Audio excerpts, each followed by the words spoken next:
Hey there, soap drinkers. My name is Zeke Freak, and I have an itch I just can't scratch. Joining me today are my usual cohorts Kevin, the man who insists the Gregorian calendar is a hoax, and Saradin, who ranks in the top 15% of Tetris players. And together, we're going to save big money at Menards. Welcome to the Baka Gaijin show.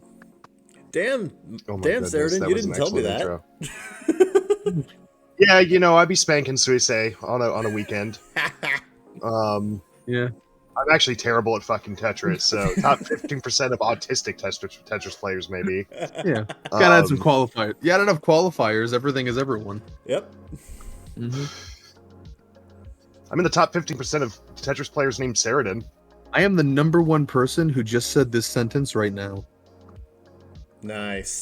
Excellent. Thank you. Yep, Fantastic. Thank you. Yep. Now, Kevin, why don't you tell us how you think the Gregorian calendar isn't real? Okay, so first of all, I don't know what the Gregorian calendar is, and anything that I don't know what it is probably not that was longer real. than 2 syllables. This is true. It's both longer than 3 syllables and was not invented in the 80s, so I don't know why I expected to know that. See, that's the point. That's the thing. That's the thing. Mm-hmm. I don't understand it, therefore it's not real. Yep. Man, how are you a film critic if you most average American? Damn it, we had 2 different equally good jokes going on at once. We like to double up our time here, make time more efficient. Yep. That's true. Specifically for the people who listen to podcasts at 1.5x speed. Just my dad does that and it drives me crazy. Why would you do that? Ugh. No, not only does he listen to podcasts at like 1.5 or maybe even 2x speed, I actually don't know, but also on speakerphone. Maybe we should talk really fast so we can do that. I'm waiting. We've got to talk really slowly to spite them because it'll sound like we're talking at normal speed. Ha, get wrecked, chumps. Ha. That'd be a really funny prank, actually. Just do a whole episode like that. It's like half. Well, if you speed it up to 2 times, it's like half the length of our normal episodes. Yeah, like in real time, it's like an 8-hour podcast. Joke, apparently. What? Sorry, I was coughing because I was allergic to that joke. It happens. Oh, so surprise news! I just found out this morning. Just getting right into it. Dress Up Darling getting a season 2. Oh fuck yeah! Nice. I should watch. It was just announced, so there will be more dressing up to come. That statement might be a double entendre, and it might also be true. No, it's honestly a great show, and I'm glad that it actually leans into its main romance as opposed to pissing time away with harem bullshit. Looking at you, Rent a Girlfriend. Yeah. That's an insult to all the other harem bullshit shows. One of the funniest things I ever saw on Twitter regarding Dress Up Darling was, I forget which fucking anime YouTuber it was, but like one of them was like, man, Dress Up Darling's so fucking bad, it's just an incel fantasy, and like literally everybody was like, boy. Yeah, I remember that. It's like the opposite of the show. Yeah. Oh god. Realistic relationships are for incels. Give me a lolly instead, said the guy who posted that. I'm coming around. He might be based, Kevin. This is also true. Yeah. Oh my god. Give me a wind-up sex doll instead. That's my ideal. The world is so fucking gray and complicated. You don't need to feed her and she doesn't fight back. Wind up? Now, Saradin, what do we say about saying the quiet part out loud? I'm gonna say what I mean to say. That's why you're here. That's why we're all here. Yep. Mm-hmm. Filter off. Oh yeah, yeah. I've said some things on this show that will come back to haunt me. That's assuming anybody will. Oh. They'll find it. If there's ever a reason to, they'll find it. Yep. I can never run for public office.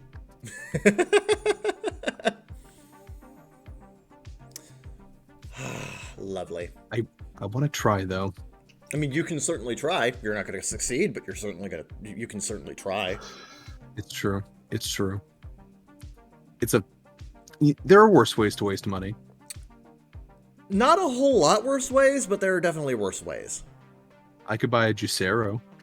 Okay, that is a much worse way to waste money. Yeah. You buy a Segway or a smart car. Okay, that actually gets you places. So like, I feel like that's still better than the something. Juicero. It's still better than the Juicero. Yeah, but you have to. Yeah, but you're worthless. gonna have to constantly defend that thing every time you drive anywhere. Yeah, but at least they'll let you drive. Does it actually let you drive though, or do you just kind of fart in a general direction until you get somewhere with its 80 horsepower, Hey, you get 300 somewhere. cc engine? Yeah, it's kind of like The Witcher 3 when you put it on autopilot. Yeah, just buy a fucking go-kart. They're faster and more efficient. I would love a go-kart. And cheaper. Yeah. How much do go-karts even go for? Let me see. Let me Couple go Can on. you ride a four-wheeler on the road? Is that legal? Yes. Where else are you going to drive it? That's a good point. I just never see anyone doing it, so I assumed it was illegal. You just really aren't supposed to take them on the highway because you can't meet the minimum speed requirement. You sure? Those things go pretty fast. Some can. Some don't break 40 miles an hour. Yeah. The ones I remember from my childhood go pretty fucking fast. Yeah, you can get like a basic fucking like dune buggy for like $500. I had a think the camp funniest counselor. thing from a recent stream I saw was somebody playing Grand Theft Auto for the first time and saying, "I don't know anything about cars," as she's actively stealing a smart car in that game. And I was like, "Well, clearly, you know nothing about cars. There you Street go. cred destroyed. Nobody's Yep. gonna take this. Nobody's gonna take this bank robber seriously." I had a camp counselor who had like the most stock backstory ever, where he was going to be a professional piano player, but then he injured his wrists in a four-wheeling accident and could no longer do that. Ouch. Yeah. It is very stereotypical. It's like the ultimate like tragic backstory for like a fucking sitcom or something. I'm not unconvinced that was actually in a movie. You might have been. Yeah. Were there conspicuously placed cameras all around? Were there people with clipboards just kind of like standing in the hallway? There were a lot of people with clipboards. I'll give you that. You might have been. Yeah. Come to think of it. Yep. This is how they get around paying extras. They just make a movie where it happens. Yeah, and they just gaslight you into thinking that's your life. To be fair, Kevin, I was like 11. I didn't need to be gaslit. I mean, that doesn't stop people from gaslighting. Have you seen the education system? Yeah. I've seen it. About this, we should put It's 100% gaslighting. talk about Yeah, this. unlike Kevin, I graduated. You're not wrong. Oh, savage. Look, I'll cop to that. That is just a fact. Yeah. Not even it's just literally a fact. It's literally a fact. I did drop out. Did you graduate with honors at the top of your class? I was in the top 8 people in my class. There were 8 I people was in in your the top class. I was in the top 2. He's not supposed to know that part, Kevin. What about saying the quiet part out loud, Zeke? There are He 140 people does in my that. You graduating don't do class. that. You don't say the quiet part not out loud. There were 200 and something people in my graduating class, and I was in the top 2. So I fucking love telling people that I graduated top 10 of my class of 8 people. and you were number 9. No, I think I was like number 4. Wow, To middle be of the fair, pack. to be fair, my class did have 11 people, but 3 of them didn't graduate that year. Oh. Yeah. Of the 8 that graduated, I think number 4. I mean, small. I don't know how- Oh god, Lolly is trending on fucking Twitter, and I know That's why. been happening a lot lately, even before No, Edge Runners. Is it trending or is it trending for you? Because I always get the tabs It's mixed trending. up. Oh. Yeah, it's It's not trending. trending for me. Definitely Wow. not. Okay, for let me. me check like the actual trending tab. You sure? It might be detrimental to your sanity. Let's see. He said that, and I was like, I know one thing I'm not going to click on today. Okay, it is not trending in the top 30 trends in the U.S., but it is trending in the For You tab. Yeah, that's what I meant. So yeah, it's trending. It just says trending for me, and I don't engage with Lolly content on Twitter, so I'm not sure why it would be trending for me. I mean, what's probably happening is that it's just like the algorithm is recognizing that loli is based around like otaku culture and shit like that, and it recognizes that's, you know, kind of in your wheelhouse. So it's like, Yeah, hey, the algorithm is not that specific. It's very broad. It's oh, there's some anime things. Here you go. yeah, that's all that is. Yeah. Doesn't really mean anything. Yeah.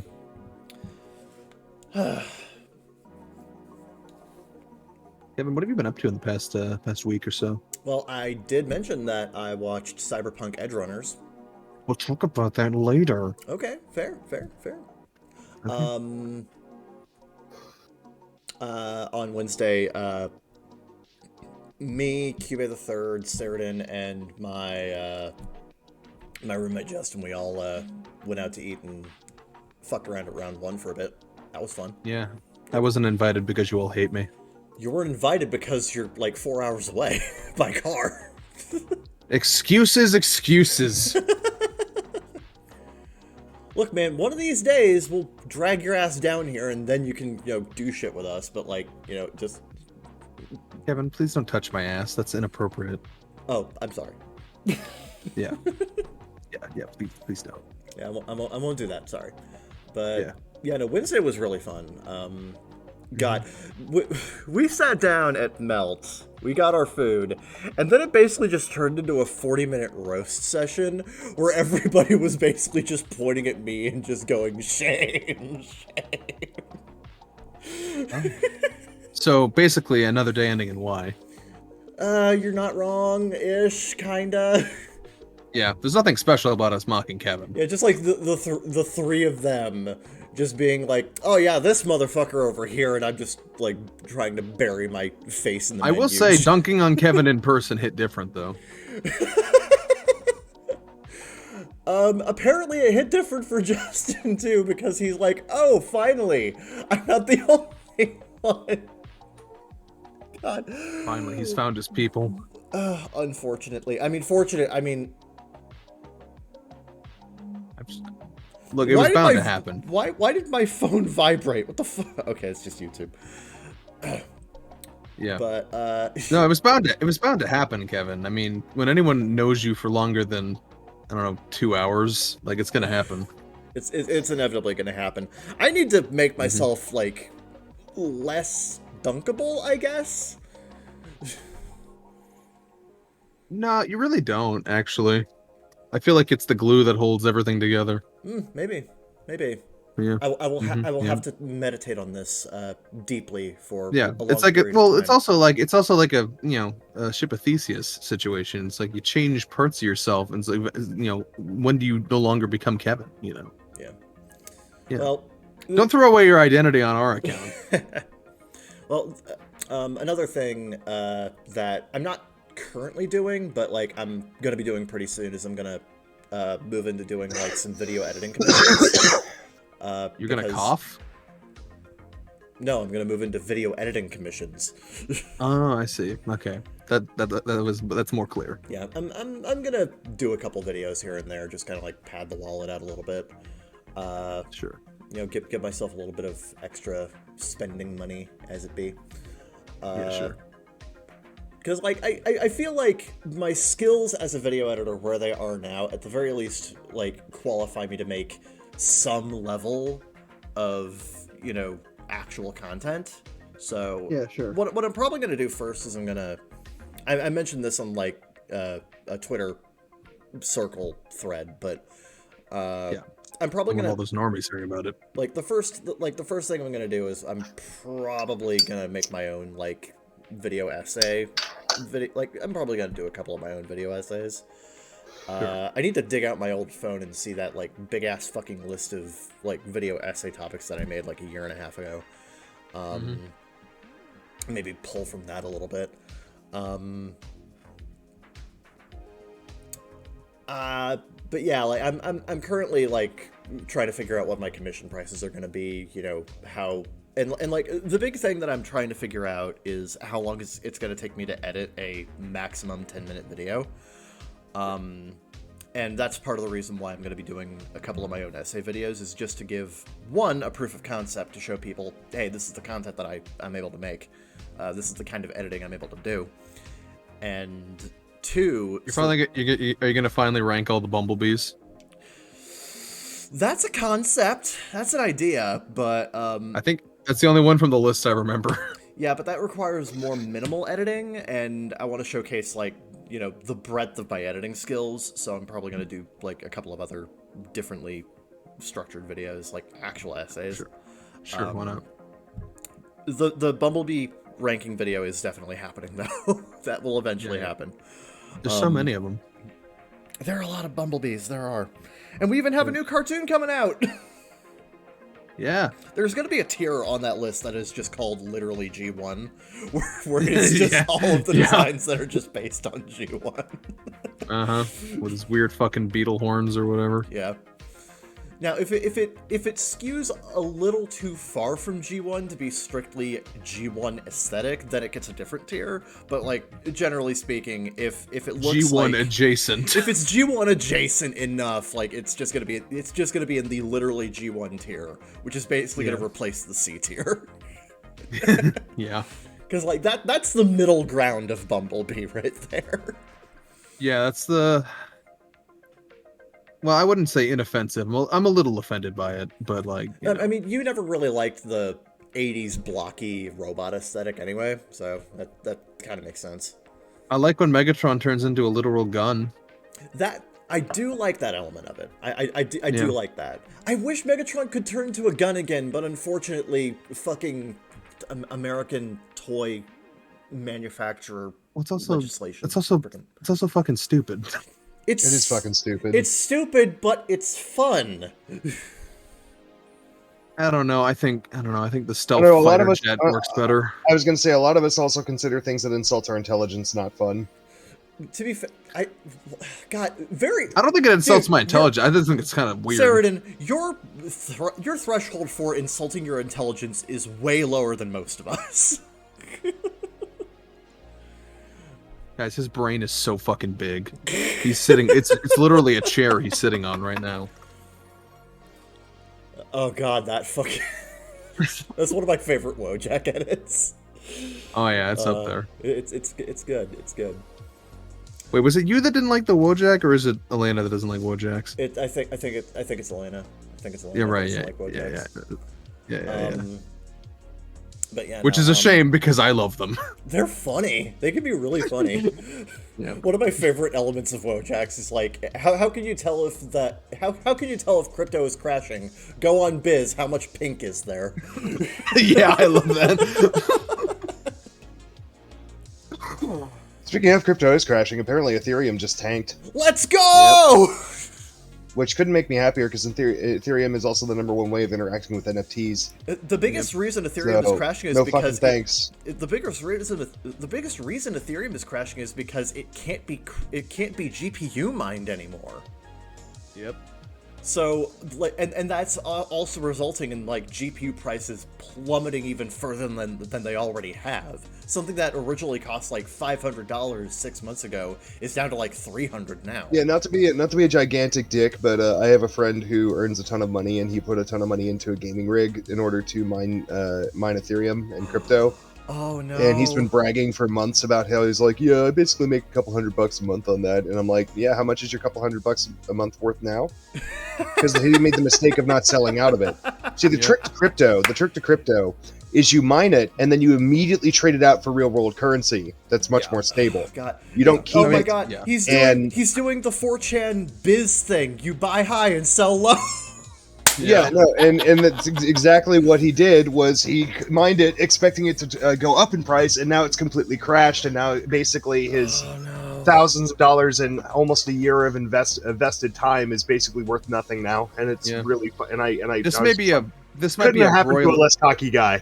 This might be a broiling hot take, but I personally don't take financial advice from anonymous strangers on the internet. It's a terrible idea to do that. Yeah. Mm-hmm, yeah, generally. Especially ones that are acting like hype beasts the entire time. Ugh, yeah. God. The key to success is to go to our Wall Street bets and do the exact opposite of whatever they say. Exactly. Yep. See, you get that. You understand that. Yeah, it's like my favorite fucking post about the guy who goes on, like, competitive chess spaces, and what he'll do is he'll load up like an expert level AI, and he'll just copy their moves into the game, and then he'll do what the AI does. Which I really want to do that at some point because that sounds actually fun. a really smart idea. That is actually really smart. Yeah, that's actually I want to do that at some point. That sounds fun. Dude, that's fucking like high level strats right there. Yeah, because computers have gotten really fucking good at chess. But yeah, no, over the last year, like the rapid degradation of crypto has just been. I am basking. Music to my ears, man. I am basking in the Schadenfreude. It's so great. Yep. Oh god. Yep. Watching rich people make more money sure was fun for 6 months. Now we're kind of tired of it, and you know, it's kind of nice to see that they're not getting the returns they wanted to. At long last. God, the thing is, none of the funniest thing is that so many of these people were like, "Oh, it's not a bubble. This is going to go for a long time," and we're like, "It's a bubble economy. It always happens. We've seen this happen before. If you're gonna cash out now." They know that. All they're trying to see, the way a pyramid scheme works is you find something that's worthless. You hype it up to be worth something. You get idiots to buy into it, so it increases your value. Then you sell out of it and leave the idiots holding the baggage. Yeah. The problem is, and that's exactly how NFTs are done. The people who are hype beasting are trying not to attract the smart people. They're trying to attract the really fucking stupid people. Yeah. And there's a lot of stupid people who work very well-paying jobs. Yeah. Who are greedy and want to make more money. So the whole strategy behind it is get dumber people than me to buy into this and then sell out into real currency the second they do that, and then leave them holding the baggage. Once the bubble crashes and everybody who is pushing it leaves. Yeah, that's how that works. It's a Veblen good. The only reason people has any value, it's ones and zeros. It's a Veblen good. The only reason it has any value whatsoever is because people say it has value.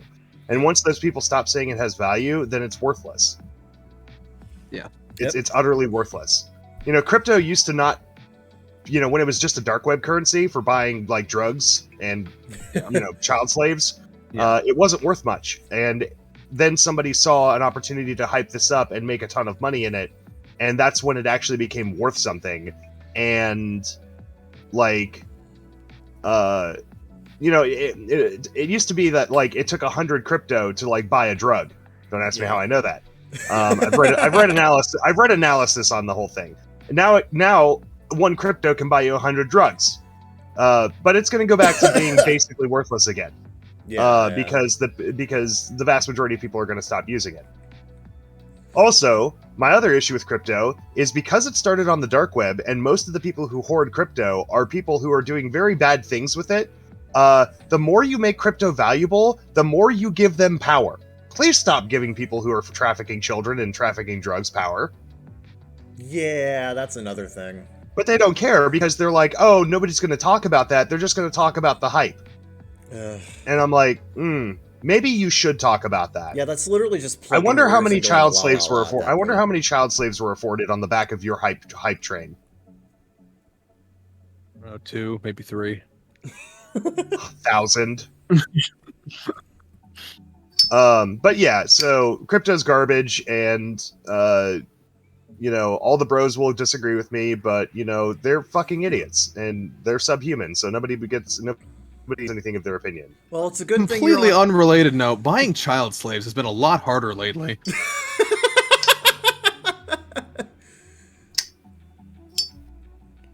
Yeah, no, but like... Yeah, I know everybody wants their own personal Senko, but, you know, that's not okay. Okay, she's doing that willingly, that's a different thing. Also, that is consent. That is whatever the fuck that is. It's consensual, I think. Also, she's a man. I know. In the show it is, but like, I'm just saying.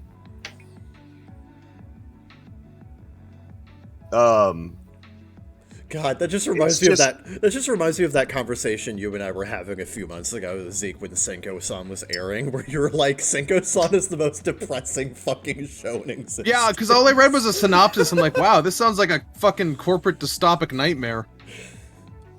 It's like the guy who married a hologram. It's like, oh. Yeah, like the whole premise of the show is literally this dude is so overworked by his, you know, middling paying corporate job that a magical fox deity decides to just pamper him.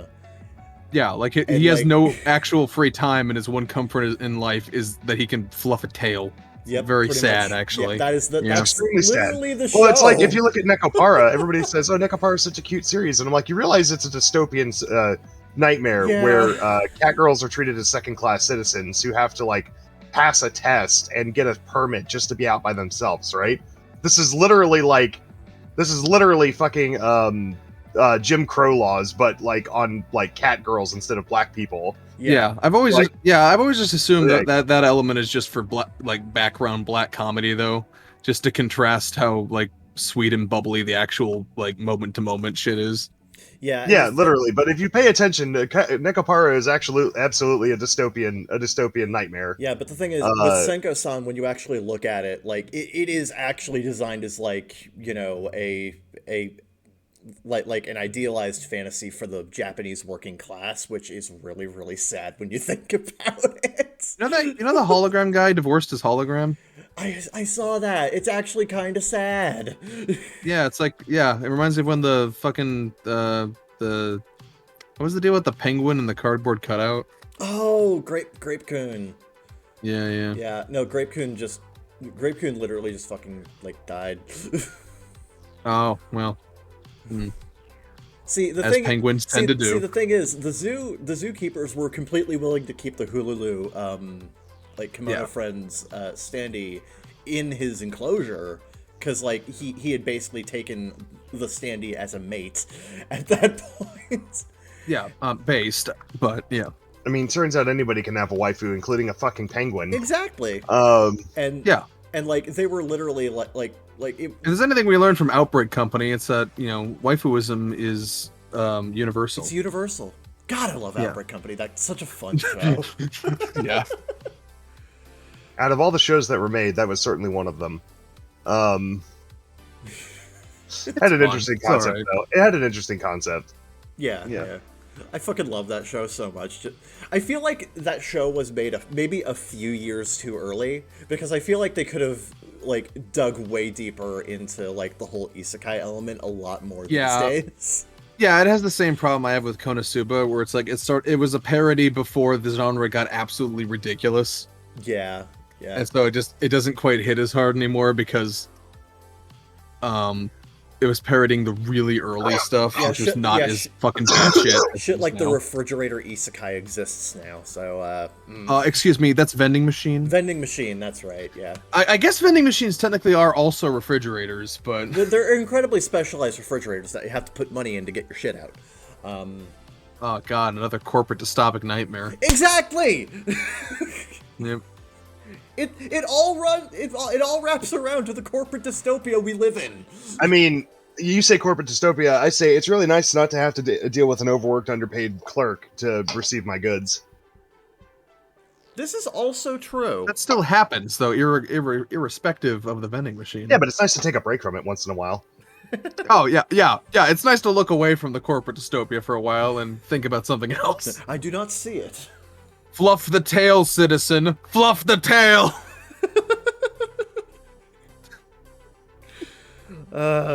Don't think about it. Just fluff the tail. I'm going to enjoy this free speech while it lasts. Oh God, fuck.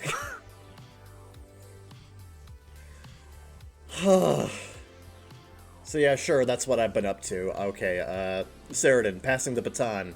What you been doing? Revisiting Bar Rescue because that show is fantastic and Oh, John God. Taffer It is my pretty spirit- fucking good, actually. and John Taffer is my fucking spirit animal. Yeah, me and Saradin watched. Kevin and I watched an episode where they brought a motorcycle into the bar. This is before the bar got renovated. Yeah. Like during his surveillance, somebody brought a motorcycle into the bar and did burnouts, which is carbon monoxide poisoning and smog. And then they brought a horse into the bar. You didn't show me that episode. I had to get off after that. Oh, that's right. I watched that episode by myself. And then there also later in that episode, they bring a horse in for entertainment, and the horse trips and then shits itself on the floor. Yeah. So yeah. That's nice. But we also watched an episode where it was a place called Empty Bottle in Tennessee. God. Not only And- did John Taffer have to save a bar, he had to save a failing marriage. Yeah, literally. Which is often how it goes in when you have a married partner as your business partner. That's often how it goes. The business will stress out the relationship, and so to save the business and to get you working together, he has to save the marriage. Which is funny because he was so good at doing this over the course of Bar Rescue. They actually made a spin-off show where all he did was be a marriage counselor. I'm not kidding. Anything John Taffer No. This is a real thing that happened. It lasted one season before people lost interest. But you can look up the old episodes on Paramount Plus where John Taffer is literally a marriage counselor. Oh god, that's fucking great. Marriage Rescue. Oh god. I think it was literally called Marriage Rescue. Oh god, hold on. Let me look it up. Let's see. Bar Rescue. Let me look this up. This is some fucking 22 Jump Street ending shit. Oh god, let's see. Just put John Taffer in various situations of rescue. God. Yeah, let me look up John Taffer real quick and see what shows he's been on. Yeah. Y'all can keep talking. But yeah. Okay. This is gonna take a minute. I guess I'll just make whale noises.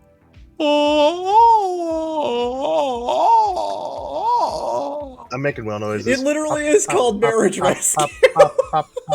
Yeah. Sorry, stinky orca noises. Oh god. I don't want to know. Stinky orca. I don't. It's a VTuber thing. Cute stinky. Anyway, I figured that much. it's okay. Her roommate is getting her to take more showers, so she's Good. not as stinky anymore. This is reminding me of that meme from Baka where everyone called the one animator stinky because they showed her apartment floor plan, which did not include any kind of shower. Oh god, that's. I love when memes arise from very minor details. Uh-oh, stinky. But yeah, no. So I've been visiting Bar Rescue. I watched the new episode of Rings of Power, and it's actually getting better.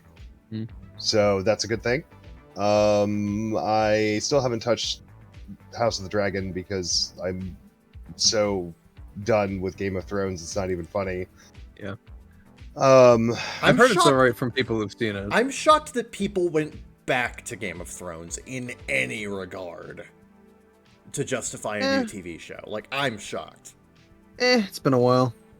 Yeah, I guess. I guess it has been a while. The like, wounds have maybe, become like, too the close, so now seasons. they're bringing them back into the whipping room. God, that just reminds me of one of my favorite lines from just this really, really dark line from Disney's Hunchback of Notre Dame. It's like, no, you must pause between lashes, otherwise the old sting burns into the new. Solid advice, actually. Oh god. Skyrim had an update that broke all my mods. Thanks, Skyrim. And Yep, I saw that. yeah, fucking frustrating. So I have to reinstall everything from scratch F's in the chat, boys. with all the updated mods. Yeah, the thing that needs to happen is that Steam needs to let us roll back updates. It does, yeah. Especially with games that aren't online. Yeah. Yeah. Or at least let us block updates. It's fucking ridiculous that Steam doesn't have an option to block updates. Yeah, like, as soon as an update is available, you need to update your game if you want to play it. It won't let you play otherwise, yeah. And then it just causes a nightmare for all the modders. Yeah.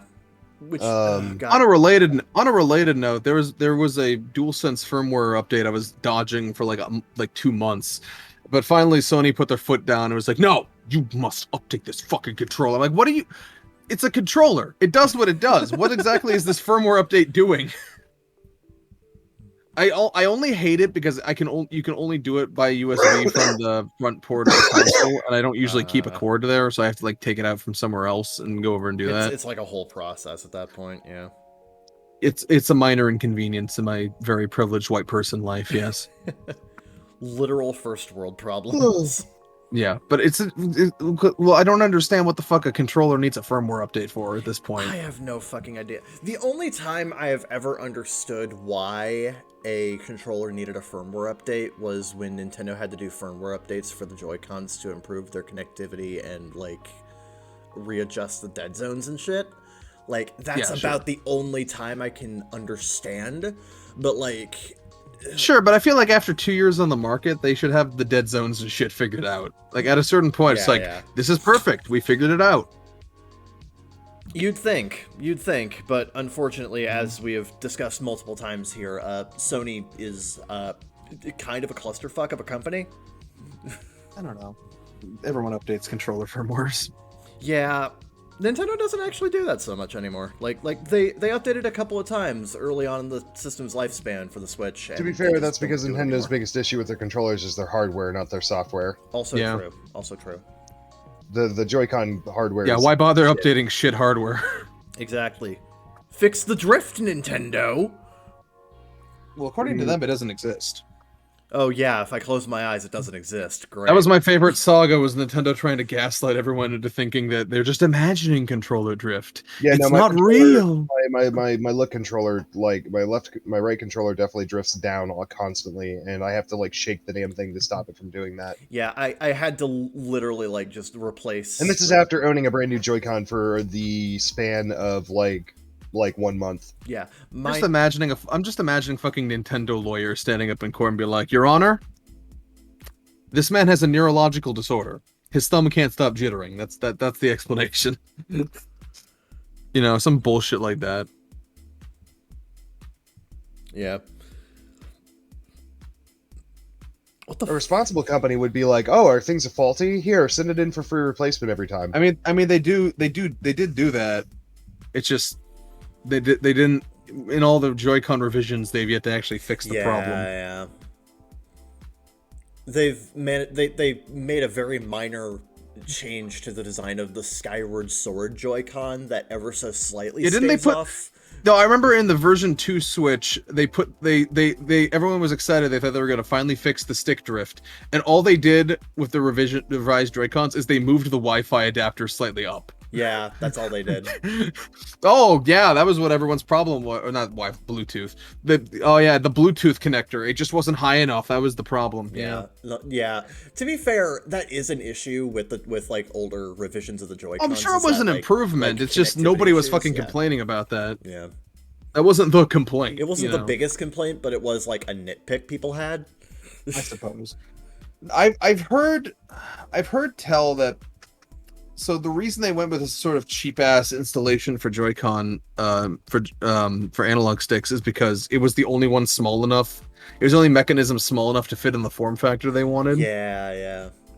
I don't know if it's now possible to do that, but it's clearly not something they're willing to invest in until a new console. Yeah. The thing is, like, the only way you're going to be getting better sticks in handheld mode on like a Nintendo Switch is just getting a third-party gamepad style. To be fair, I don't necessarily know if I don't necessarily know if I believe that though, because Vita never really had stick drift issues, and those sticks are fucking tiny. Oh yeah. Then again, they don't click, so it might be like a combination of mechanisms. Yeah. I think it might be like. I think what the biggest issue is just like the degradation due to like utilization of like the L3 and R3 triggers. Like that might be part of it. No, because like I forget the exact explanation, but basically it's made, the internal sensors are made of a material that wears really easily. Yeah, I did. And then that, dust gets everywhere and clogs the sensors. So like cleaning it can help a little bit, but once the sensors have degraded to a point, which happens way faster than it should, because it's just a really cheap material, then your sensors are just completely out of fucking whack. Yeah. And mind you, so Nintendo, unfortunately, in their pursuit to make a very small and handheld console, kind of jumped the gun on the technology available. They kind of did. The biggest issue with the things is just literally the joysticks are just shit. Yeah, that is like. Of course, I've also heard of PS5 controllers failing after like 3 months. That was like the first wave of them. Yeah. Yeah, like specifically the big problem with like the first wave of DualSense was that the mechanized springs in the haptic feedback triggers would break. That was like I don't remember hearing too much about the sticks. I do remember hearing a lot about how the haptic feedback springs would break or become dislodged. Yeah. But I think they put that in further revisions. Yeah.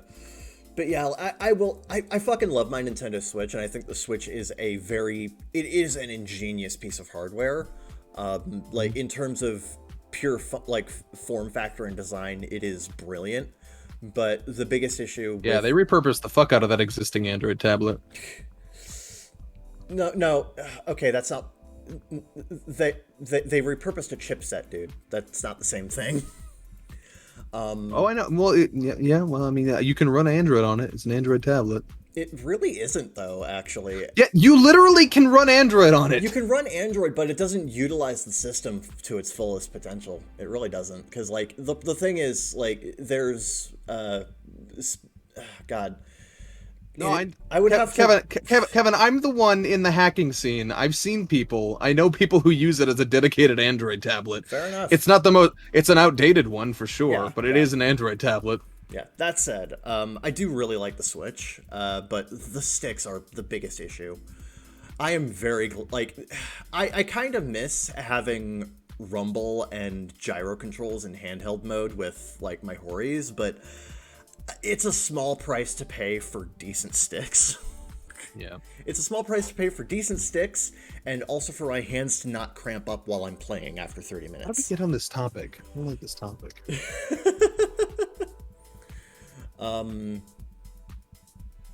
I have no idea. How did we get on this topic? I don't know. I feel like my mind just warped back to a podcast from like 2 years ago. Flashback. Actually, we weren't recording 2 years ago, so it might have just been a normal conversation. It might have. Yeah, I think it was just like a normal conversation we had at like 2 a.m. But now Saradin's here. Yeah. But yeah, other than that, Skyrim broke all my mods. I have a new position at my job because my contract ended, which means I'm going to be earning a lot less overtime, or I'm going to have to work 7 days a week Ugh. to earn overtime, which I'm not looking forward to. But if I have to do that, I will. I am just going to take no shit from from the fucking idiots at Kroger's. Yeah.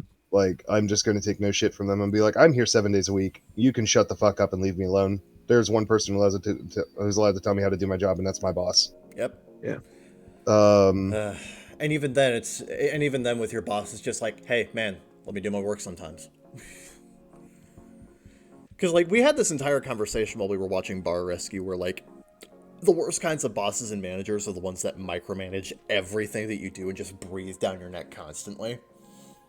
And, like, you mentioned that, like... Well, no, that's the people at Kroger's, but they don't have a right to do that because I follow directions given to me by my boss. Yeah, no, but you were mentioning that, like, before you quit being a manager at McDonald's, your boss was, like, one of those people. Yeah, well, thankfully, my new boss isn't like that. My new boss is pretty fucking chill. Yeah, thank goodness. And actually does their job correctly. It's the fuckheads at Kroger's who think that they can tell me how to do my job, and I'm like, nope, that's not how contracted employment works. Please talk to my boss. Have a nice day. Yep. Yeah. That is a common thing I've noticed with, like, security contracts, is that, like, they bring you on and they think they can tell you a lot more to do than what is actually, like, in your job description. Yeah, pretty much. God. My thing about working my current my position, which I'll be going back to, I'm sure, is trying to find shit to do during the day. Oh yeah, like that's the biggest problem. Yeah, like I cannot tell you how many the stand and do nothing thing is not the stand and do nothing and it's supposed to be actively on your phone thing is really difficult. Yeah, there are multiple times. Like, so I need a bunch of like podcasts and stuff to listen to, and I after a couple of weeks of working that position, I just run out of stuff to watch. Yeah. Yeah, there was a point. It's like I can't watch anime because I need to read subtitles. Yeah, there was. Otherwise, it'd be a great opportunity to catch up on anime, and I refuse to watch most dubs. Yeah, there was a point in time where, like, in the middle of the day during work, you were just like, "Please, someone, God, talk to me. I'm bored." Like every day. Yep.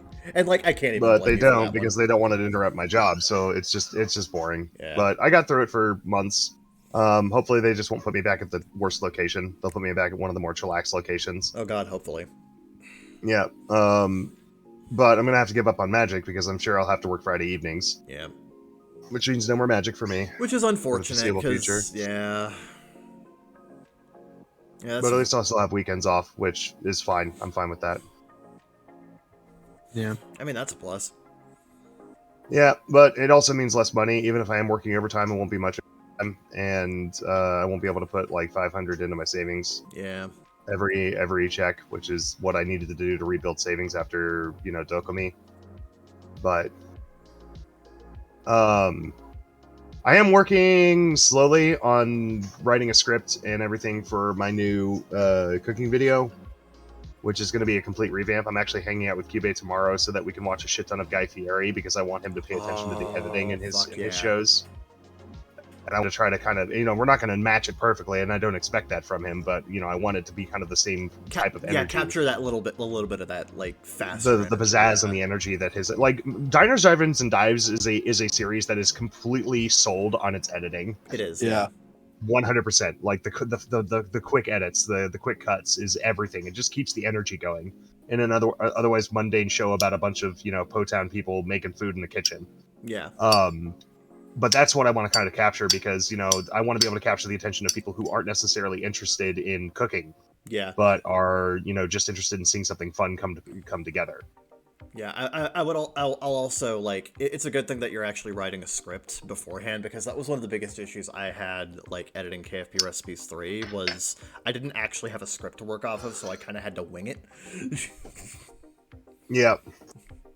And no, there will be scripts for all future episodes. Okay, excellent. So if I need to edit another episode, then if Garrett doesn't watch it this time, I'm going to go to Austria and smack her. Just give her a USB drive. Watch it. Watch this, and I'll watch you watching it. Yeah. Sure you do it.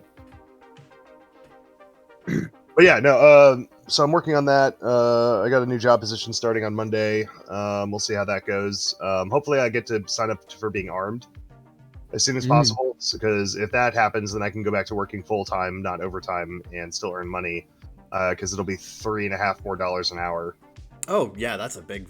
So I can actually put money away at that point. Yeah. So. Nice. And I get to carry a gun. The American dream. I mean that was the real bonus. America. Yeah, no, the actual bonus is the money. It also means I'm the first motherfucker to get shot if somebody comes in and wants to rob the place. So that's awkward. Yeah. Awkward. That's one way to put it. Who the fuck robs a Kroger's? You'd be surprised. They do sell cigarettes. Hmm. They do sell cigarettes and they do sell booze. That's true. I feel like there's just easier places. There are much easier places to hit. I don't think a McDonald's has actually been held up for a rob, or I'm not a McDonald's. I don't think a Kroger's has ever been held up for a robbery in the entire time that our company's worked for them. Yeah. So it's not going to happen. Yeah, I hear. Yeah, I see like holdups happening a lot more often at like Speedways and 7-Elevens and shit. Well, there's like 300 employees and 500 witnesses. Nobody's going to try to fucking like hold up a Kroger. Yeah, exactly. Like, yeah.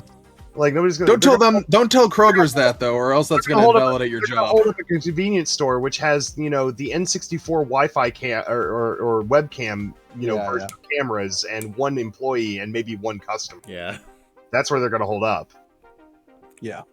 Yeah, and that's where they have. They're designed to be able to drive in and out of easily. I'm just imagining like a fucking. Yeah, exactly. I'm just imagining a rundown convenience store where there's still security camera is just a Game Boy with like a Game Boy camera connected.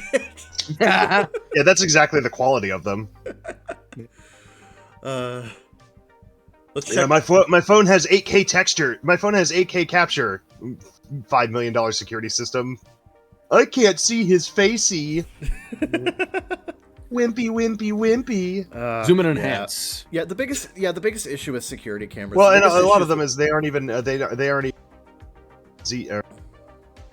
They're not even RTZs. Rotate, till, and zoom. Yeah, they're not even RTZ cameras. Yeah, they're just like stationaries. Yeah, they're not even fish-eyed either. And another problem with them is just that, like, due to the fact that a lot of these security cameras have to be very small in form factor, there's not a whole lot of room to actually put in good technology. It's kind of. I mean, have you seen the size of fucking security cameras these days? They're the size of a fucking loaf of bread. There's plenty of room. Yeah, there's plenty of fucking room. No, I'm like talking, that's bullshit. No. I'm talking more like. Yeah, Kevin, you don't know what the fuck you're talking about. No, I'm talking more like the little fucking bulbs that are like put into like just like. Oh, the fish lenses. Yeah, the fish lenses. Like they're. Yeah, you'd be shocked how much tech you can actually put in those. We had zero. Kevin, have I told you about the corner store around that I usually go to? That corner store has, I counted, it has 24 fucking cameras. What the fuck? Why do you need that many damn cameras for a fucking corner store? How much money are you spending on security? Yeah, do you know how, like this is Ain't not nobody a big robbing that store. there in shit, the though. evening. They shoot pornos there in the evening. That's why. Need all the angles. That Gotta might get be the it. right That might angle be for that it. mating press. They are strictly closed by 10 p.m. Right, so they can I've- shoot the porno between 10 and midnight.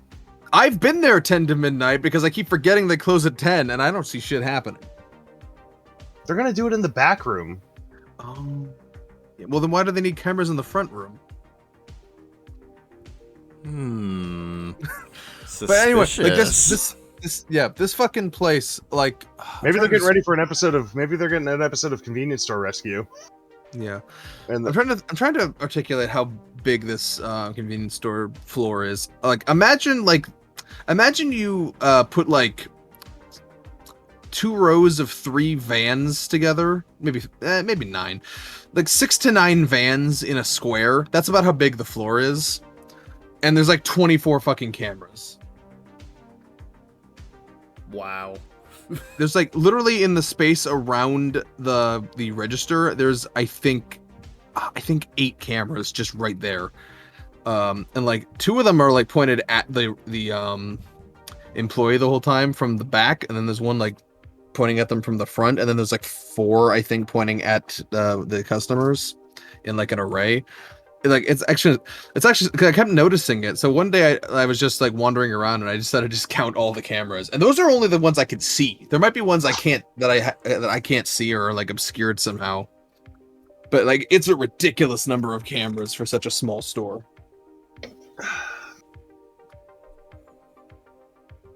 That's fucking that. Jeez, wow. Yeah, those not trustworthy. You've never really told me not about that trusting. before. I feel like I mentioned it, but I don't know. I don't mind bringing it up again. Hey, it's fine. It's Fun. fine. Yeah, fun facts.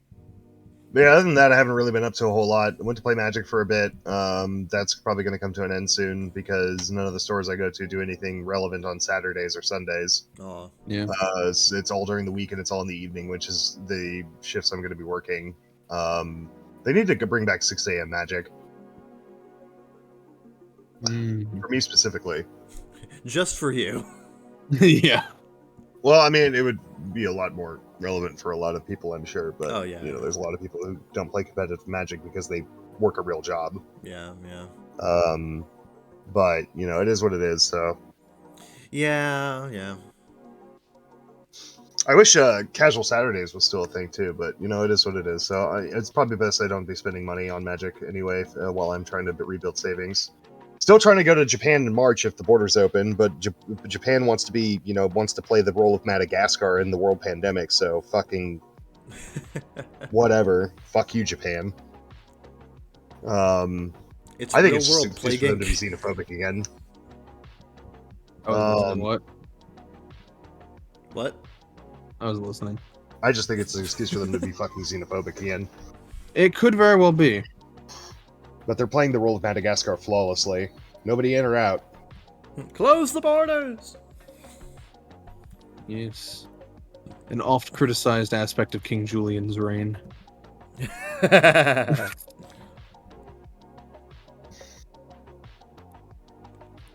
I like Anyway, to move it, but only within the country. But yeah, that's all I've been doing, not a You whole lot. cannot move it. I won't let you move it. Oh, the only other thing I did was I went back to round 1, discovered that Waka is offline permanently, which makes me extremely sad. Yeah, Um, yeah. It's no longer got online service. All the songs are unlocked on the machine, but there's no more unlocks. There's no more level advancement. And any of the premium content like operators, voice packs, things like that are completely disabled. So can't even scan my ID card. But there is a new rhythm game called Chrono Circle. By the same people who did Pump 'Em Up, and that one seems to be pretty fun. It's like a mixture of My Waka and Beatstream. So I'm really enjoying it so far. I played like 6 songs on it and had a good time. I'm already at level 5 out of 10 Oh shit! as far as difficulty. I just remembered another thing that I did in this past week. And when I went to round 1, I figured out I had enough tickets to buy a figure they had, and they had the new pop-up parade of Inugami Korone, the dog VTuber. Yeah. So I picked one up because she was technically my first VTuber. Yeah, you got one, and Cube got the other. Yeah, they had two of them, and Cube, and told Cube, I was like, "Hey, they've got Corona." Yeah, And Cube managed to get like showed fucking up. lucky on one of the ticket machines and got the jackpot and was able to just like buy her straight up. Yep. So now she's standing in my collection of figures in my glass case. Yep. But that's it. That's all I've done. Nothing interesting going on in the life of Sheridan right now. Not for a while, at least. Yeah, I remembered another thing that I did recently. I bought a new tent. Oh, also, nice. Oh, nice. I bought a new tent because I'm gonna go camping here in about a month, a little less than a month, and with It's a friend, fine, we're gonna do a I'll wait. weekend. We're gonna do a weekend trip. You already had To a place called Lake Hope in Ohio, which is like in what I call the Rust Ruins of Ohio in Southeast Ohio. But there's a place called Lake Hope, and we're gonna go out there and do some fishing over a weekend. And since the last time we went out to Lake Hope, it was a bit later in the season, and it got it got very chilly at night. I decided to buy a winter hot tent, which has a flap and a stove hole for a portable stove. And I actually own a portable coal stove and wood stove. So I'm going to bring that with us to keep us warm at night. And I bought a new hot tent that's big enough for 2 cots. So hopefully that'll keep us warm while we go. But yeah, it'll be nice to get away for a weekend. Anyway, I'm totally done now. That's all that's happened. Okay. But yeah, I remember one more thing that I did. Been up to. Excuse you. Oh, you have more? You have more? Yeah, You have more? I forgot one major thing. One of that us I already did. had his turn, but yeah, you go ahead. I forgot like one major thing that happened, but Look, you can go. I'm just saying it was technically my turn. You're interrupting. yeah. But I just want to acknowledge that. But yeah, no. Yeah, one other thing that I did recently, which this literally happened like the same night that we did last week's podcast. So over on Charme Cry's server, Gangweed Galleon, which amazing name. Sure. So Charme Cry does weekly movie nights similar to what we do, but we literally just nicked it from them. Don't tell anybody. Shh. But you might have. I didn't. It was a totally original idea I had. But yeah, they don't get to claim ownership over the concept of watching movies. But movie nights got moved to Saturday for Gangweed Galleon, and last Saturday. That's why you never want to hang out. It's once a week. Last week we watched a movie called Pulgasari, which that is a fascinating movie. So it is I didn't watch the movie. I did watch the Atrocity Guide video on it. The Atrocity Guide video is actually what inspired Charme Cry to actually show the film. I figured it was when it came up. I'm like, oh, those two. I linked those in my mind. I'm like, oh, that's suspicious that those happened within 3 days of each other. Yeah. Like Charme Cry literally said, like, the reason I'm showing this movie is because of the Atrocity Guide video. Now, I've known about Pulgasari and the history behind that movie for a long time, but like Cliff Notes version, it's a North Korean kaiju film that was created by South Korean. A South Korean director and a South Korean actress/writer who were kidnapped back in like 1982 and were forced to make movies for the state because Kim Jong-il was like a massive movie buff and he wanted to like spread, the film culture of North Korea, outside of North Korea. He had a really big fixation with exporting the glory of North Korea through cinema specifically. Yeah. Like it was like because every despo wants like an industry to fall back on that the whole world relies on them for, and for him he wanted that to be cinema for whatever reason. He was just like a massive film buff, and he would actually import like, oh my god. So one of the most crazy fucking things about this whole story, like before any of the kidnapping shit happened, is how like Kim Jong-il would import movie like film reels to like watch from like Western producers and shit on his own leisure, and he would have dedicated translators to translate and subtitle these movies, but the translators wouldn't actually get the movies in full. They would receive transcribed scripts of the English dialogue and clips taken completely out of context, and they would translate by line out of order, so they wouldn't even know what the movie is actually about. Yeah, that was my favorite bit of trivia because it's fun to say Kim Jong-il was a film buff, but it's more fun to say that he for a lot of the films he watched and maybe even loved, he might not have had any actual idea what the fuck was actually being said because his translators were forced to work under such conditions that there's no fucking way in some cases they could accurately translate a film like that. Yeah, they were functionally translating in the dark. And the thing is, he wanted North Korean filmmakers to do better work, and do work more comparable to Western, filmmakers, but he wouldn't actually let them watch Western movies to understand how those movies did, basic things like character arcs, theming. It's the conundrum of a dictator is that you want what the outside world has, but you can't let it in. So he literally wrote a book on how to make movies based on the movies he saw. Yeah, and his advice is super generic and unhelpful. It's shit like, you must be passionate and courageous about your work. Yeah, it's no fucking wonder why North Korean movies were fucking garbage for 30 years up until these two South Koreans came in and were basically given carte blanche, which is really weird to say because North Korea is known for being incredibly specific and very restrictive about the things that they let happen within their own, country. But with these two South Korean filmmakers, Kim Jong-il was just like, yeah, fuck it, do whatever you want. I just want good movies. And,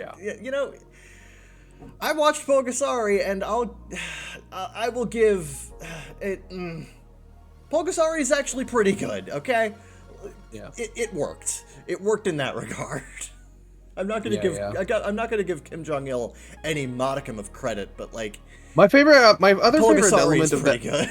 My other favorite element of this story is the fact that this actress and director were married and divorced before they were kidnapped. Yeah. But they were forced to remarry by Kim Jong-il, but once they escaped, and they did eventually escape 10 years later, when they went to some European convention and they escaped the Austrian consulate or something. Yeah, or no, the US consulate in embassy, Austria. Yeah. The embassy in Austria. And they escaped and they lived the rest of their lives free. But they stayed married. They rekindled their marriage through this kidnapping, which I always thought was one of the weirder, more uplifting elements of this story. It's such a bizarre element of the story, but it's kind of that's kind of a God. Nothing like getting kidnapped by a despo and forced to make movies against your will to rekindle the flame. I guess. Which in itself sounds like the premise of an awesome movie. Yeah, and the thing is, neither of them liked the entire fact that they were kidnapped and basically just forced to make movies 24/7, but they both admitted they had more freedom in the movies that they made in North Korea than they had in either South Korea. Yeah, they had beef with then current South Korean president President Park.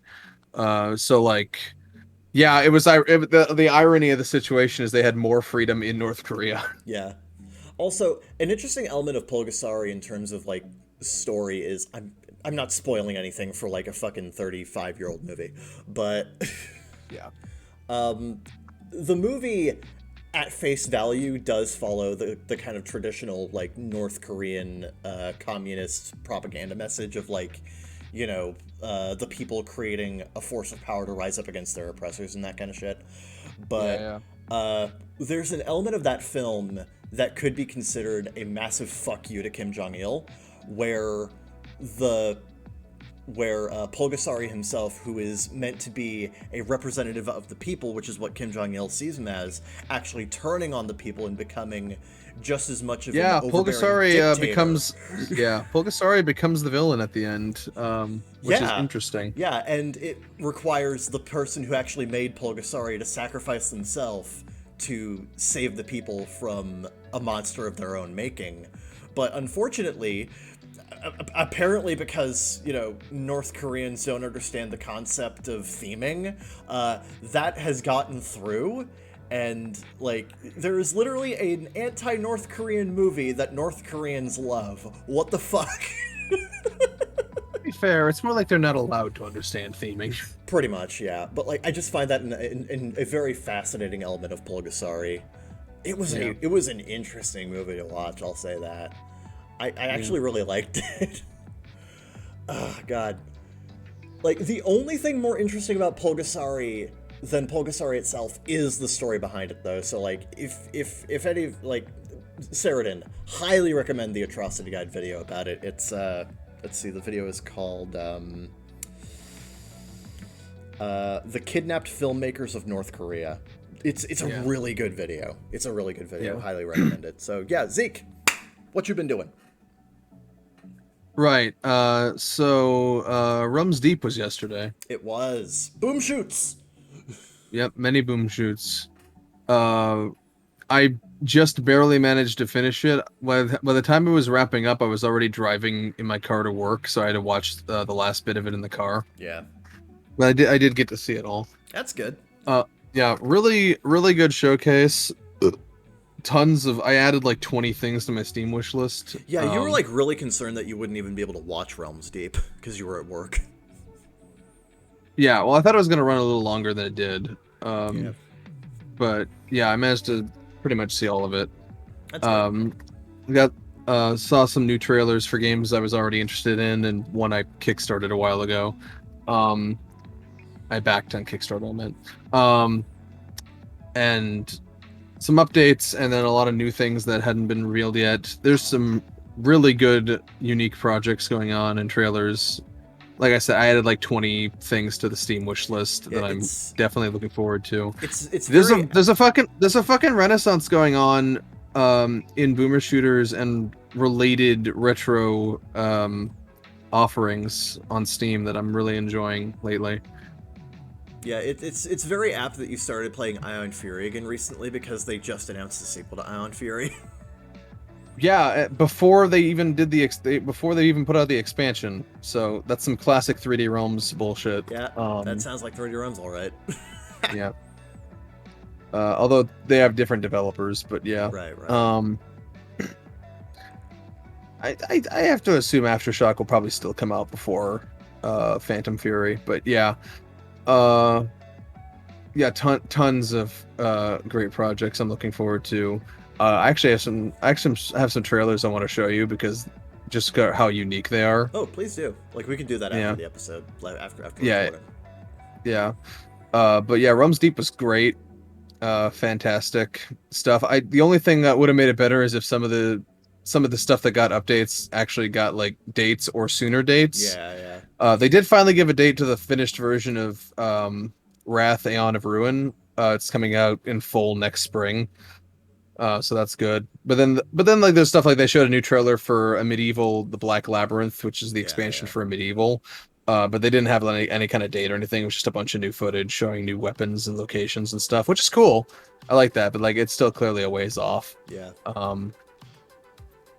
And the general problem that I usually have of most of these being episodic early access releases still remains, but eventually I'm gonna have to bite that bullet and just accept that this is just part of the culture. Yeah, welcome to PC gaming. This is PC. No, if only gaming. you could accept that with VTubers, then we'd be fine. But this is just part of the culture now, whether you like it or not. VTubers are in early access? What? If VTubers are in early access, I hate to see the full release. What? You've just instilled in me existential. No. My point was, he was like, we just have to accept that this is part of the culture, and I'm just like, yeah, you should fucking just anyway. Fucking. I am committed to comedically missing your point. It's okay. Only I need to understand my points. Yeah. The only person important here, number one. Anyway, so playing that. I went back. I started a new playthrough. I played like the first like hour of it like a few months ago. Yeah. Just to whatever. But now that it's been patched a bit more. And after I watched Cyberpunk Edge Runners, which we'll talk about in a bit, I started playing Cyberpunk 2077 again. I'm good, like 5 or 6 hours in. I'm enjoying it. So that's something I've been doing. And then I went back to Ion Fury. I'm just jumping around a lot lately. I also got the Master Chief Collection, so we can play Halo. Yeah, we played a good few hours of Halo a few nights ago, and that was really fun. We should do that again. Yeah, I also played a little bit of the Halo 3 campaign. So yeah, really just jumping all over the place. And what was I going to say? What's it like to finally join the PC Master Race? I'm just kidding. There's no such thing as a PC Master Race. Anybody who says that is automatically part of the lesser race. Whoever says that unironically. Let's make that a very clear indicator here. What do you mean? They all say it unironically because they'll fight you to death over the fact that PCs are better. I say it ironically. They can't concede a point. Yeah, but like most of them can't concede a point. Yeah, ever. I know, they have to be right about everything because they have to justify their $6,000 fucking technology purchase. You know, this used to be the Zeke's Hang Up podcast, but I feel like over the years I've actually mellowed out a little, and now it's just become the Saradin's Hang Up podcast featuring us. No, this is fine. It gives us more shit to talk about. Not a bad thing. Just an observation. You know what's actually really funny? Call of Duty Warzone Call of Duty announced recently that the overwhelming number of players who were winning in Warzone were people using controllers. Because of the aim assist. Well, no, because of the aim assist that comes with the controller. And so they have basically said that if you want to play Warzone, the best way to do it is on a controller. And PC gamers are still like, no, my mouse and keyboard, as they lose every fucking game versus people with aim assist. To be fair, that's the same thing that happened to Destiny 2. It's like in a vacuum, a keyboard and a mouse a keyboard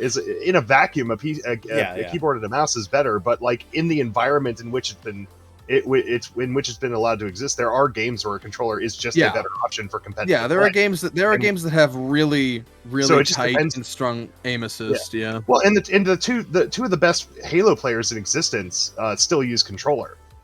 Go watch a Fat Rat video sometime and watch his sniping and tell me that. And a lot of his sniping also is done at a range in no scope where the aim assist doesn't kick in, because the aim assist only kicks in when the reticle turns red. Yeah. But he's doing it from a distance where like the reticle doesn't turn red, so he's still like swipe sniping people in the head with a controller, and he doesn't need a mouse and keyboard to do that, and he's doing it with no aim assist. So I think the actual reality of that argument is the whole idea that like whatever tool you're better with is the best tool to be using.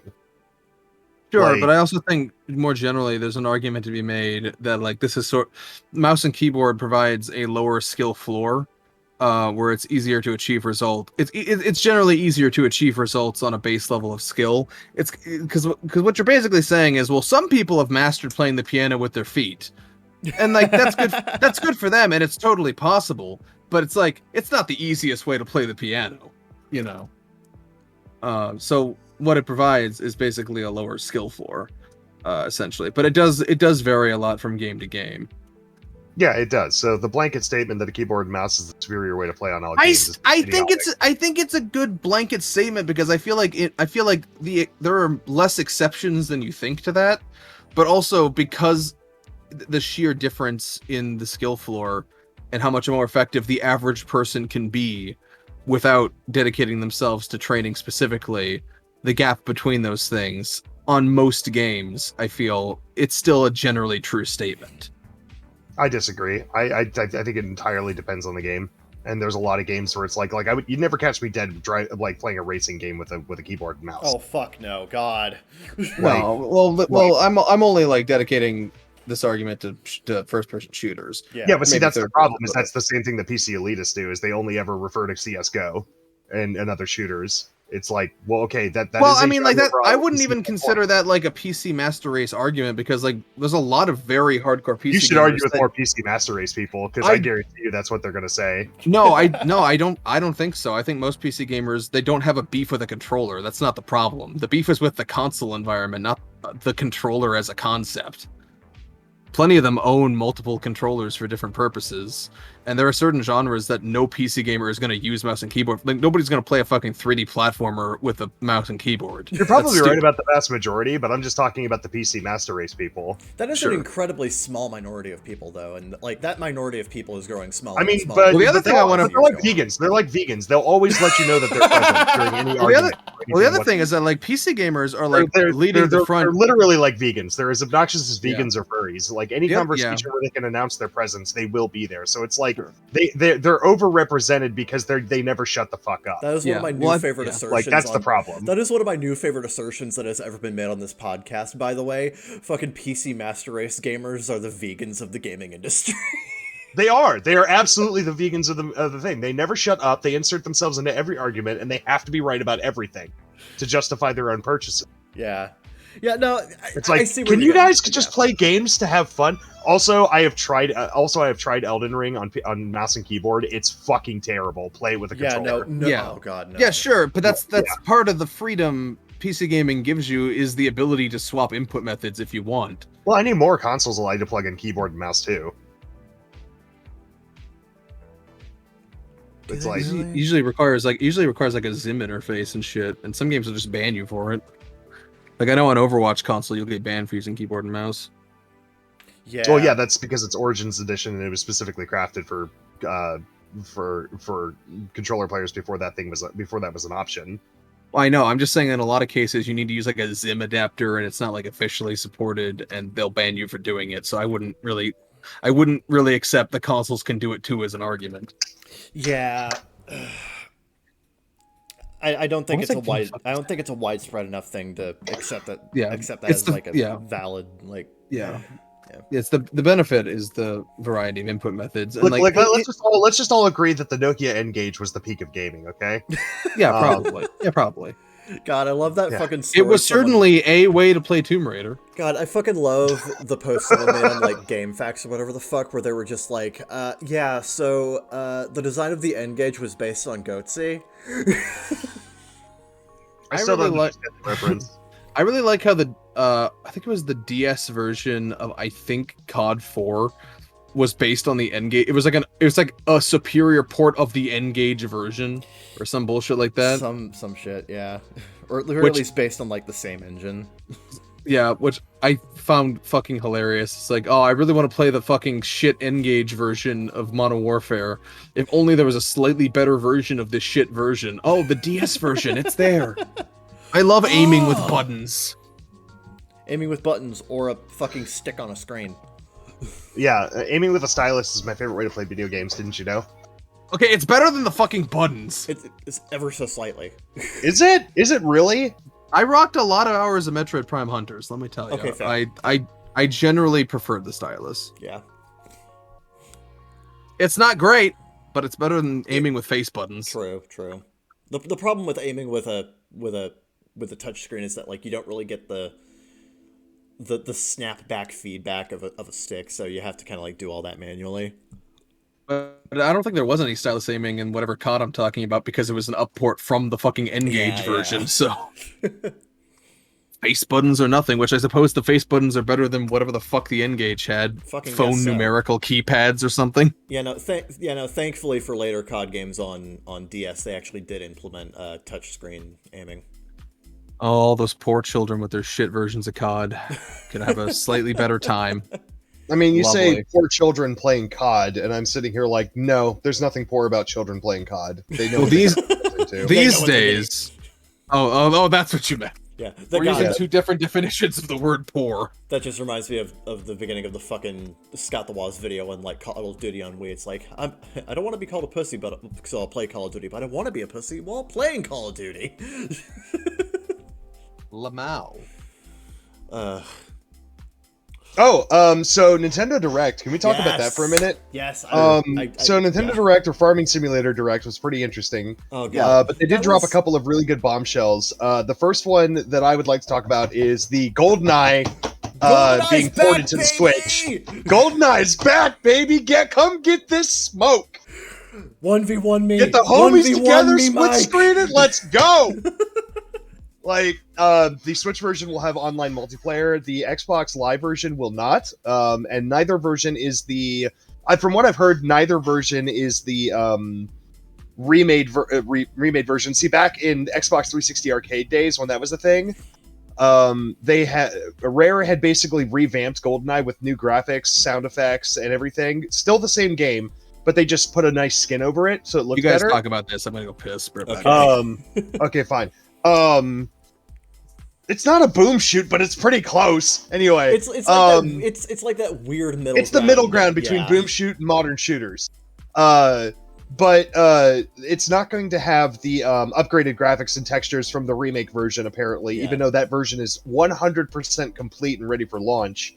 It's just going to be the original, but I'm willing to take it. Xbox will have split screen multiplayer though, up to 4 players. That's pretty cool. Great. So super excited about that. Achievement support on both consoles, like everything's gonna be great. I've been saying for a while now that even though I've been saying for the last few months that Nintendo Switch expansion pack is currently worth the price, but I've been waiting for that one game to push me over the edge and say, yeah, finally, yeah, I'll buy it. I'll get into it. GoldenEye on Switch is officially that game. I have to get the expansion pack now. There's no way I can't. I bought the expansion pack recently, actually. Oh, just to get ready for it, and I've been playing Ocarina of Time and Star Fox 64 again. I'm doing the Ocarina of Time 3 hearts run. You don't pick up any extra hearts. I need to do a full replay of Star Fox 64. I fucking love that game. It's been so long. Oh my god. Yep, and now with save states, which makes it a lot easier to grind for the medals in each mission. It does. Without having to constantly waste lives and stuff. Yeah, you can just save the game right before the level, do the level if it's not too. Or you could just play 3D with Citra. Yeah, you can, but it's not quite the same. I mean, there are various elements. You have this weird disdain for 3D. I never quite understood. I don't have a disdain for it. I'm just saying it is every time we talk about it, I hear you give off a deep sigh. It's a different enough experience that I don't consider it to be a replacement for the original. Mm-hmm. There are a lot of very subtle things about Star Fox 64 3D that it's a really, really good version of Star Fox 64, but I don't consider it to be a perfect replacement for it. What are those things? I'm not getting into this right now. Anyway, so GoldenEye was a big bombshell. Super glad to see that coming back. It'll be great to be able to play that mobily as well, just while I'm doing other stuff. Yeah. The other thing that was dropped, there's a lot of other stuff that was dropped. There's a new Fire Emblem game. There's a new Ryza, whatever. Oh my god. They also increased the thickness of her thighs again. They did the impossible and made Ryza thicker. Somebody on Twitter actually did the math, and now she started with 60% thigh to head ratio, and now it's 90% with the new edition. Somebody actually did the measurements. Key art. Apparently all those magic alchemical mushrooms she's been eating has just gone straight to her fucking thighs. The key art for Ryza 3 literally has her thighs being compressed by her booty shorts and her fucking thigh-high boots. Yeah, no, those things are falling out of there. She's a brick house, but only in her thighs. Anyway, also apparently I've heard whispers of a Ryza dating sim coming out. Oh my god, please. Or a full Atelier dating sim coming out. So if you've ever wanted to fuck Ryza, I mean, there's your chance to do so. Although I doubt it will have 18 plus scenes. Yeah. Which is sad, but there's always fan patches. So, good for that series. I've never been interested in it before I started watching VTubers. There's one VTuber who tends to play Ryza. She played through 1 and 2. I've tried a few of them. They're not for me. They're just too slow. They're very gather component-y and crafty. Yeah. I don't. Yeah, they're an RPG with a focus on crafting. Yeah. They're very They're also very slice of life as far as JRPGs go. They do have plots, but they're very low stakes and generally chill. Yeah. Which some people are really into. That's not really my. I think the games give me are a some bit shit where I have to fight God. God damn it. Yeah. I just think it. I think it's just the end game of every JRPG, including Elden Ring. Yeah, I think it's just a bit too slow and a bit too mechanically disinteresting. I don't know. It's not my thing. Yeah. Yeah, it's not a So lot of people's things. It's a very obscure series for a reason. yeah, Yeah. It's gotten a lot of more popularity recently, but it's just it started as a very obscure series, especially the Ryza edition. Each Atelier game plays a little bit differently from what I've heard. Yeah. And has Oh a yeah. slightly different focus, but the Ryza series especially is almost 100% focused on crafting and alchemy. yeah. So if that's not your jam, then don't buy Ryza. Go get Fire Emblem instead. But the new Fire Emblem is whatever. Again, I'm not a JRPG fan. My issue with JRPGs in general is that they're overwritten to death, and they mask what essentially amounts to extremely generic cookie cutter anime characters by just overwriting them to death, and giving them 10,000 lines of dialogue each. So that it makes them appear like they're deep and complex characters, but it's the same shit we've seen in every fucking anime and fantasy series before, with very few exceptions. And this is why a lot of JRPGs just don't jive with me. Is the writing is just very bare bones, but it's overwritten to death. So, but that being said, not trying to shit on people who do enjoy that stuff, because I get the appeal. It's just not for me. Yeah. But I'm also not a fan of turn-based combat, and most JRPGs are turn-based combat. Just not a fan. It's boring as sin to me. Yeah. Again, look into stuff that's more action RPG skewing. Well, like I almost got Tales of Arise because that's more of an action RPG. Yeah. It's more like a Kingdom Hearts kind of thing. And that's also why I finished Final Fantasy XIV, is because that they just literally copied the Kingdom Hearts strategy. You finished an MMO? No, I'm sorry, not 14. When was the last time you heard of anyone playing EverQuest? That's fair. I beat World of Warcraft. No big deal. No big deal. Yeah, finished all the content in World of Warcraft. No, sorry, Final Fantasy 15. Excuse me. Yeah. There you go. There you go. 15. Excuse me. The one with all the boys going on a pre-bachelor. Yeah, By the way, I love the story in that road game. trip. The story in that game is amazing because it's just a bunch of bros going on one last road trip together before his friend gets the knot tied. Before their best friend gets the knot tied.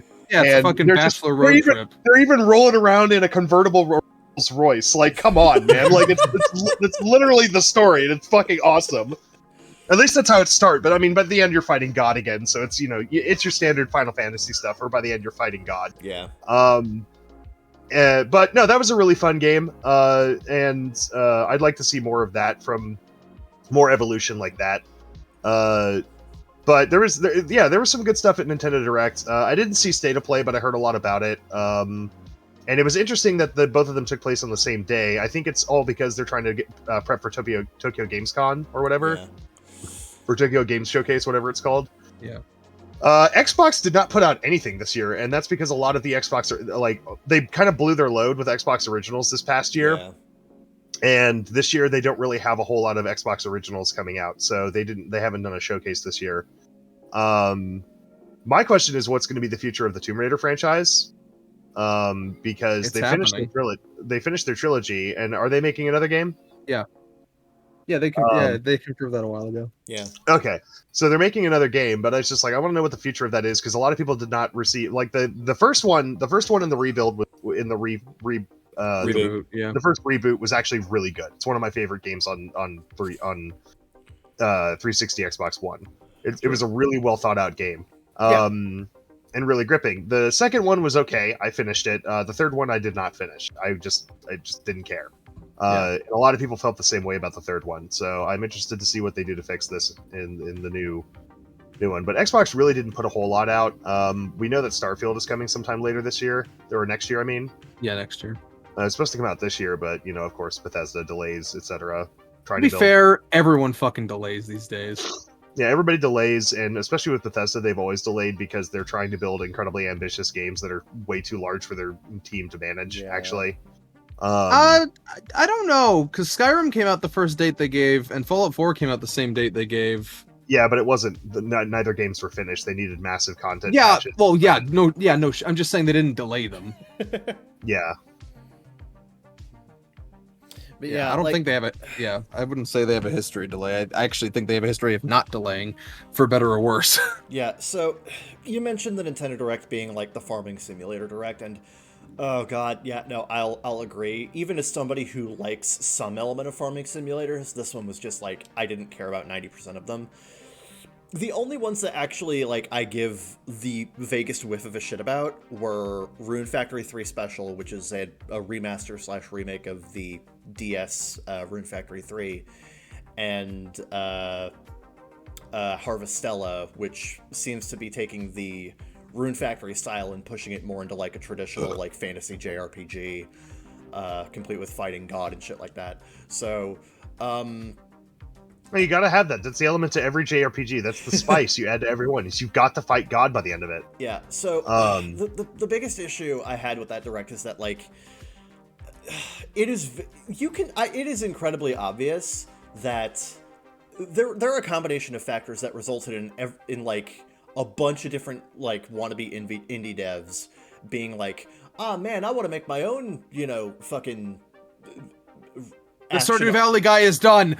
We can fill the gap. Go, go, go. Yeah, the whole thing with Stardew Valley is that Stardew Valley existed to fill the gap that Rune Factory left behind, and then But now they've announced they're not supporting Stardew Valley anymore, so now everyone else is trying to fill their gap. exactly. So it just results in the market being oversaturated again, even though like it pisses me off because it makes the entire thing of like, a combination farming simulator and action RPG look a lot less unique than it used to be, when it used to be a really unique concept that only Rune Factory did, but now everybody's doing it, so, fuck me, I'm alright. I honestly, fuck you, honestly. I just... I mean, it goes without saying, but This sound, that was partially a joke, but also you sound very petty right now. And, And like, it sounds like you just I'm liked not it petty, before it I'm was not cool. petty. I'm not petty. It sounded like you just like it. You're like, I liked it before it was cool, now everybody's doing it. I still... But I think the real issue is that everyone's doing it badly. everyone is doing it badly, and the problem really is that it's just... It's I making don't the think entire people genre generally don't worse. have. Yeah, people generally don't have a problem with a lot of something if the some things are good. Like, I don't have a problem with how many boomer shooters and Metroidvanias are being made right now because they're generally pretty good. Exactly. The only reason I'm giving Harvestella the time of day is because it actually looks good. So Yeah, it looks better than everything else they showed. yeah. So, God, and even the stuff from existing franchises, like the Story of Seasons, It's a Wonderful Life remake, is a remake of the GameCube game Harvest Moon: A Wonderful Life. I'm not getting into the specifics about, the Story of Seasons Harvest Moon bullshit again, but I don't remember what episode that was. It was one of them. but oh god, the remake doesn't look good. Graphically, it's ugly, and it runs like shit. Okay, correction. It runs like shit when you plant grass. You think it runs like shit regardless, but it definitely runs shittier with the grass. oh, something somebody else pointed out is that they're doing they're porting the remake of Tales of Symphonia that they did for PS3 onto Switch. Yeah. And Okay. the Tales of Symphonia remake ran at like 60 FPS on everything, and apparently it's only going to run at 30 FPS on the Switch. Okay, that's not true. So it's based on the PS2 code, and anything that's based on the PS2 code runs at 30 FPS, and that includes... It was not a remake, it was a remaster. And that includes, like, the PS3 360 version. So the only version of Tales of Symphonia that runs at 60 is the original GameCube version. Oh, that was the one they were referencing, yeah. Yeah. So the reason why everything is based on the PS2 version is because the PS2 version has more content. Now, let's be clear. That's an explanation, not an excuse. It's an explanation. I agree. I agree. That's an I'm explanation, not an excuse. I'm just setting the record straight here. That's all I'm doing. Yeah, but I mean, Yeah. Yeah. If anything, that makes me angrier because that does. means like for multiple re-releases now they've halved the frame rate from what it used to be. Exactly. Yeah. The only way you can play Tales of Symphonia at 60 is on GameCube, because people have tried to mod the PC version, but if you try to uncap the frame rate, it just makes all of the fucking... So what I'm hearing it makes is the arms and legs of all the characters just go... Woo! to be What fair, I- the GameCube was the what I'm- most powerful console of that generation. It was. what yeah. I'm hearing is load up Dolphin, upscale resolution. There you go. That's why Resident Evil 4 looks like shit on PS2. Yeah. okay, everything. Look, to be fair, most things look like shit on PS2. Yeah, but Yeah. Resident Evil 4, when you compare it to its GameCube version, looks like shit. Yeah. It really does. Oh, Like yeah. the sound is highly the sound is also much more highly compressed. Yeah. Like, play the two- Yeah, this is bringing up like 20-year-old forum drama, but people tend to forget the gap in power between the PS2 and everything else in that generation was actually a lot bigger than people think. Yeah, it's just the PS2 was just the most sold home console at the time, so people developed for that because they wanted to get numbers out. Yeah. They wanted to So- produce numbers. so So it was the benchmark to meet during that console generation, but it was by no means the most powerful thing you could be doing. If anything, Compare It- Halo the- 2 to literally anything on the PS2. yeah, oh yeah. Like, Ironically, I feel like it was the PS2 was the Switch of its day. yeah, A it has little a bit. fuck ton of games, but you know, Yeah, everybody wants to get their shit on there, whether it'll run well or not. Yeah. So Yeah, like Just I because there's a lot of them. regarding Resident Evil 4, I will give Capcom credit for like when they made the Wii version, which was a port of the PS2 version, they actually backported all of the PS2 content into the graphics engine of the GameCube version, so it ended up being the best of both yes, worlds. they did, which is why it looks good. And the same thing for the Xbox 360 arcade version. Yeah, all the HD re-releases of Resident Evil 4 are based on utilize the GameCube graphics engine. Yeah, Now- no, trust me, I'm very aware. What- I've played now- at least now- 4 different versions of Resident Evil 4. Now, Kevin, how one of my about the Zebo version? That is also based on. Okay. The Zebo version is a weird one. That is No shit. Oh god, the Zebo. No shit, Oh, it's God. the Zebo. Oh man, you had to bring up the fucking weird ass Android port. No, What is that? I've played the original. Wait, on are GameCube, you? I played Oh, you the tell me the PS2 Zebo. version, You tell me I the played- Zebo port is based on the Android port. No, the Android So, port is so the based on versions the I've Zebo played, port. I have played. That's even crazier. That's So, yeah, fucking nuts. So I have played the original GameCube version. I've played the PS2 version. I have played the 360 arcade version. I've played the PC version, and I've also played the Wii version. And I will, of course, be playing the new remake, which looks excellent. Now, it looks like you need to do a tier list video. Yeah, I need to do. Well, tier list would probably be the Xbox 360 edition as number 1 S tier, because it is everything that was great about all the extra content for the PS2 version with HD, with upgraded for HD and for widescreen TVs, and it doesn't have the terrible controls of the Wii. So the Wii version was almost the best version, but you had to add in the fucking terrible motion. So, and because of that, the game was a lot easier. But the 360 version, the 360 arcade version, is by far the best version. Like, no cap. It's probably the best version. Yeah. Jesus, is having never played the Zebo version. I mean, that's like saying Oblivion for the Nokia phone was better than Oblivion for the Xbox 360, so go fuck yourself. Look, no one else on planet Earth is going to rep for the Zebo. I'll take up that mantle. That's an interesting hill to die on, friend. I'll make sure to bring black flowers. I'm not going to die on the hill. I might get lightly stabbed on the hill, but I ain't going to die on the hill. Yeah, you'll Most people are just Also- going to come up to you confused, like, what the fuck is a Zebo? I also love when you go to the Wikipedia article for the Thing that you stand Zebo. under in a park? When you go to the Wikipedia article for the Zebo, it says this article is about the game console. For the company that manufactures it, see Zebo Inc. For the To Kill a Mockingbird character, see list of To Kill a Mockingbird characters. For the iCarly character, see iCarly Season 1.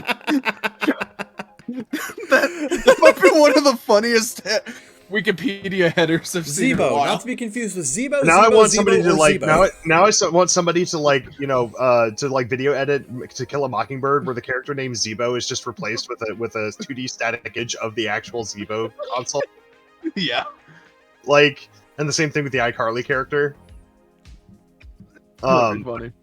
Yeah, no, but yeah, no, Nintendo Direct was fun. The State of Play was fun. Apparently Disney's whole thing did not go well because it provided A, no new information, and B, the new information, or well, almost no new information, and B, the new information that was available was of a bunch of shit that just looked mediocre as hell. There was like one 2D platformer with old style Yeah, drawn.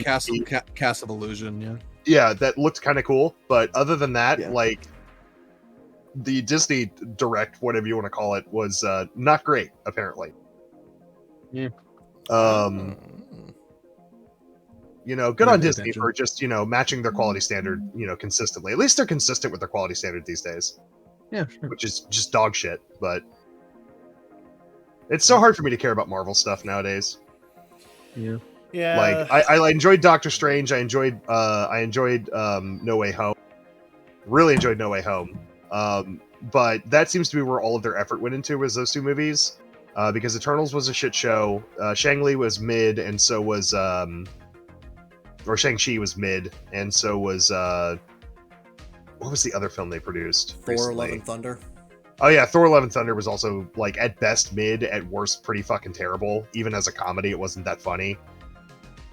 Like, if that's your thing, if you enjoy the Thor, one of the most serious characters in all of the Marvel universe, being turned into a fucking comic relief character, if that's your cup of tea, then I mean, more power to you. But it's kind of dumb for me.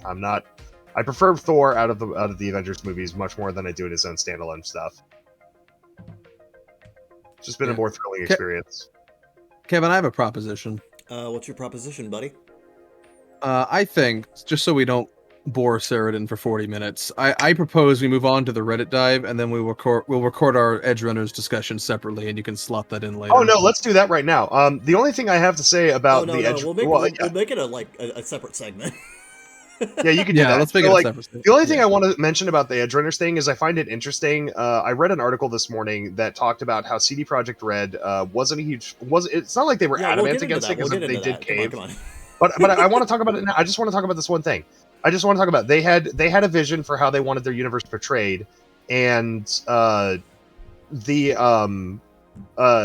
Edge Runners showrunners, Trigger, desperately wanted to include a lolly character for some reason. I say for some reason because I'm being kind about that. So I'll well, hold on. So the headline I keep reading and the detail was essentially Trigger basically said, if we can't include this character, then we're not going to produce the anime. And I want to know what everybody's opinion is about that, because from my perspective, if you're going to try to represent somebody else's universe, you should probably listen to their feedback. Okay, so there was a separate interview that was made with one of the Japanese producers at CD Projekt Red about that, and it paints a better picture of what actually happened. To quote Seat Seventh on Twitter, who is a Japanese translator, in this interview with the CDPR producer about what it was like working with Trigger, he talks about some disagreements they had in the production process. He said that CDPR felt the character design of Rebecca was too cute for a dark setting like Cyberpunk 2077. However, Trigger said that the cuteness was going to make the action and violence pop more. Once CDPR saw her in animation, they agreed that her design made her more interesting. So it wasn't literally like, you know, Trigger making a hard. Well, no, they obviously went with it eventually because the show got produced. Yeah, just like, there's a lot of annoying people on Twitter that are saying this as, oh, those Western devs are trying to corrupt our pure Japanese hierarchy or whatever, and like this was not like their objection. Call lolly stuff high art. I was about to fight with. Yeah, I don't even think hierarchy was the word I meant. You know what? I meant, like, you know, those people that are always like doomsaying about like the West is corrupting our pure Japan or whatever. Which, I mean, sometimes that happens, sure, but like these people really jump the gun on every single instance. But what I was gonna say was that like there's a lot of people that like to act like this is another instance of that, like it was a moralizing thing. But from everything I've heard, it wasn't like CDPR had any like moralizing objections to it. It was more an aesthetic thing.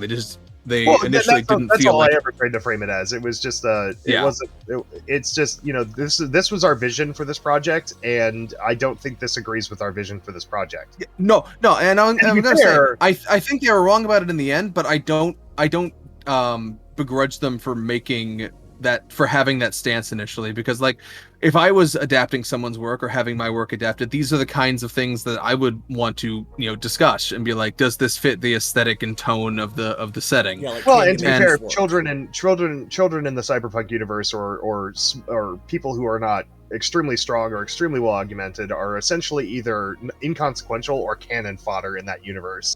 Sure. So, you know, I yeah. agree that the initial impression would be that this doesn't fit our vision. What are you doing? This better not be one of those weird Japanese things that you're just inserting in order to grab a fan base. But you know, it doesn't. I don't even seem know like if they were that like accusatory about it. It was just like it was just it was a discussion that needed to happen on aesthetic grounds of just Yeah. you know, what do we want in our, like, is this something that fits our brand image? Well, not even brand image, but like just the tonality of the setting. And I think Trigger found a way to make it work, and I think they saw that, so that's why it went through. But yeah, the people who act like this is another case of Western devs invading Japanese culture, like, no, it's just a collaborative effort, and these are the sorts of things you work out in a collaborative process. And clearly it worked out in our favor, so I mean, why are we angry? Exactly. Like, it Yeah. worked out. Rebecca's This is what fucking happens great. this is what happens when you don't read the article and you just read the headlines. Yeah.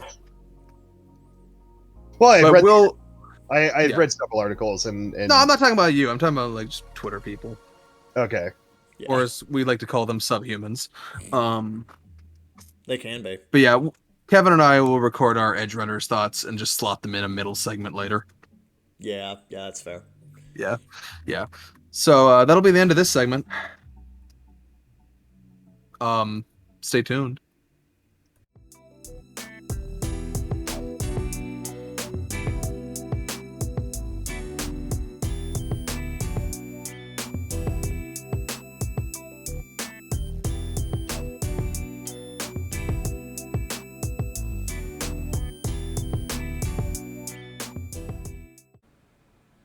Hey everyone, so I'm doing something a bit different. Never before done on the Bakagaijin First We're recording time the- ever! It broke new ground! We're recording the second segment after the third segment. Yep. Because sequentialism is for nerds. Noobs. No, we really just, we didn't want to have Sheridan just sit around for a while, bored while we Just, talk like, about do a show he nothing hasn't for seen. 45 minutes. Yeah. Not only So a show we're he gonna- hasn't seen, a show he has no interest in, so... Yeah, so we didn't want to do that to the guy. It'd be weird to have a whole segment where he just wasn't talking, so we're just doing it now. Yep. We're talking about Cyberpunk Edge Runners. Yep. What we're doing. Yep. Yep. Cyberpunk Edge Runners released this past week, and we both watched it. I did, with my very own eyes. I watched it with my eyes, too! Oh, we have so much in common! Anyway. Let's go out for drinks. Yeah. I don't drink, but I'll drink a fluid. I just won't drink alcohol. Yeah. I'll drink alcohol. Yeah. Let's go for strawberry Fanta. But yeah, no, Cyberpunk Edge Runners, the new collaboration between CD Projekt Red and Trigger. So this was announced, like, what, 2 years ago? Yeah. Yeah, and it just took a long time to actually come out because there was a combination of, like, you know, the pandemic hit, so there was a production delay, but also, my guess is that a large part of the development was spent probably just, like, backporting a lot of stuff from Edge Runners into Cyberpunk 2077, because around the same time Edge Runners came out, the 1.6 update happened, and the 1.6 update has a lot of stuff from Edge Runners in it.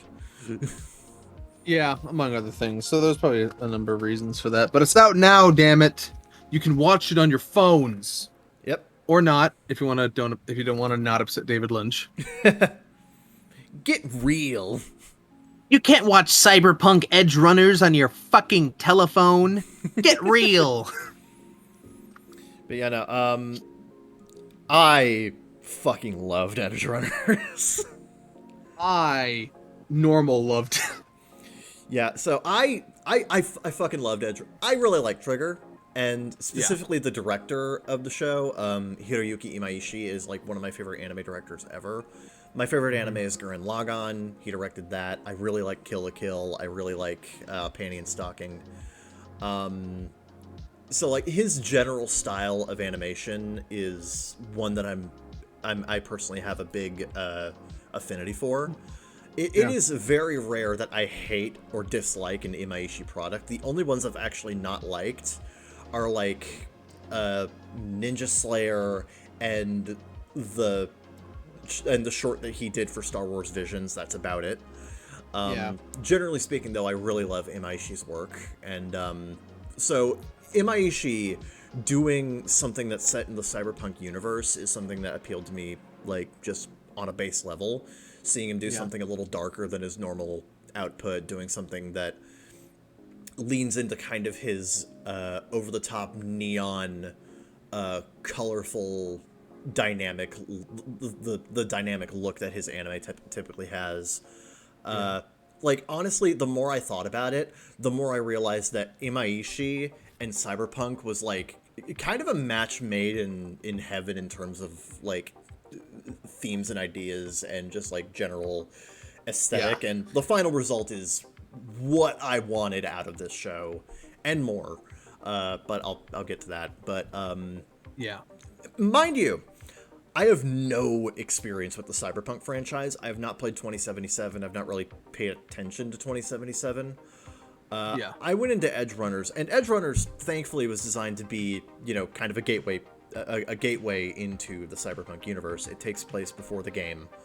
I believe Edge Runners takes place before both. I think it takes place after the tabletop game, but before 2077.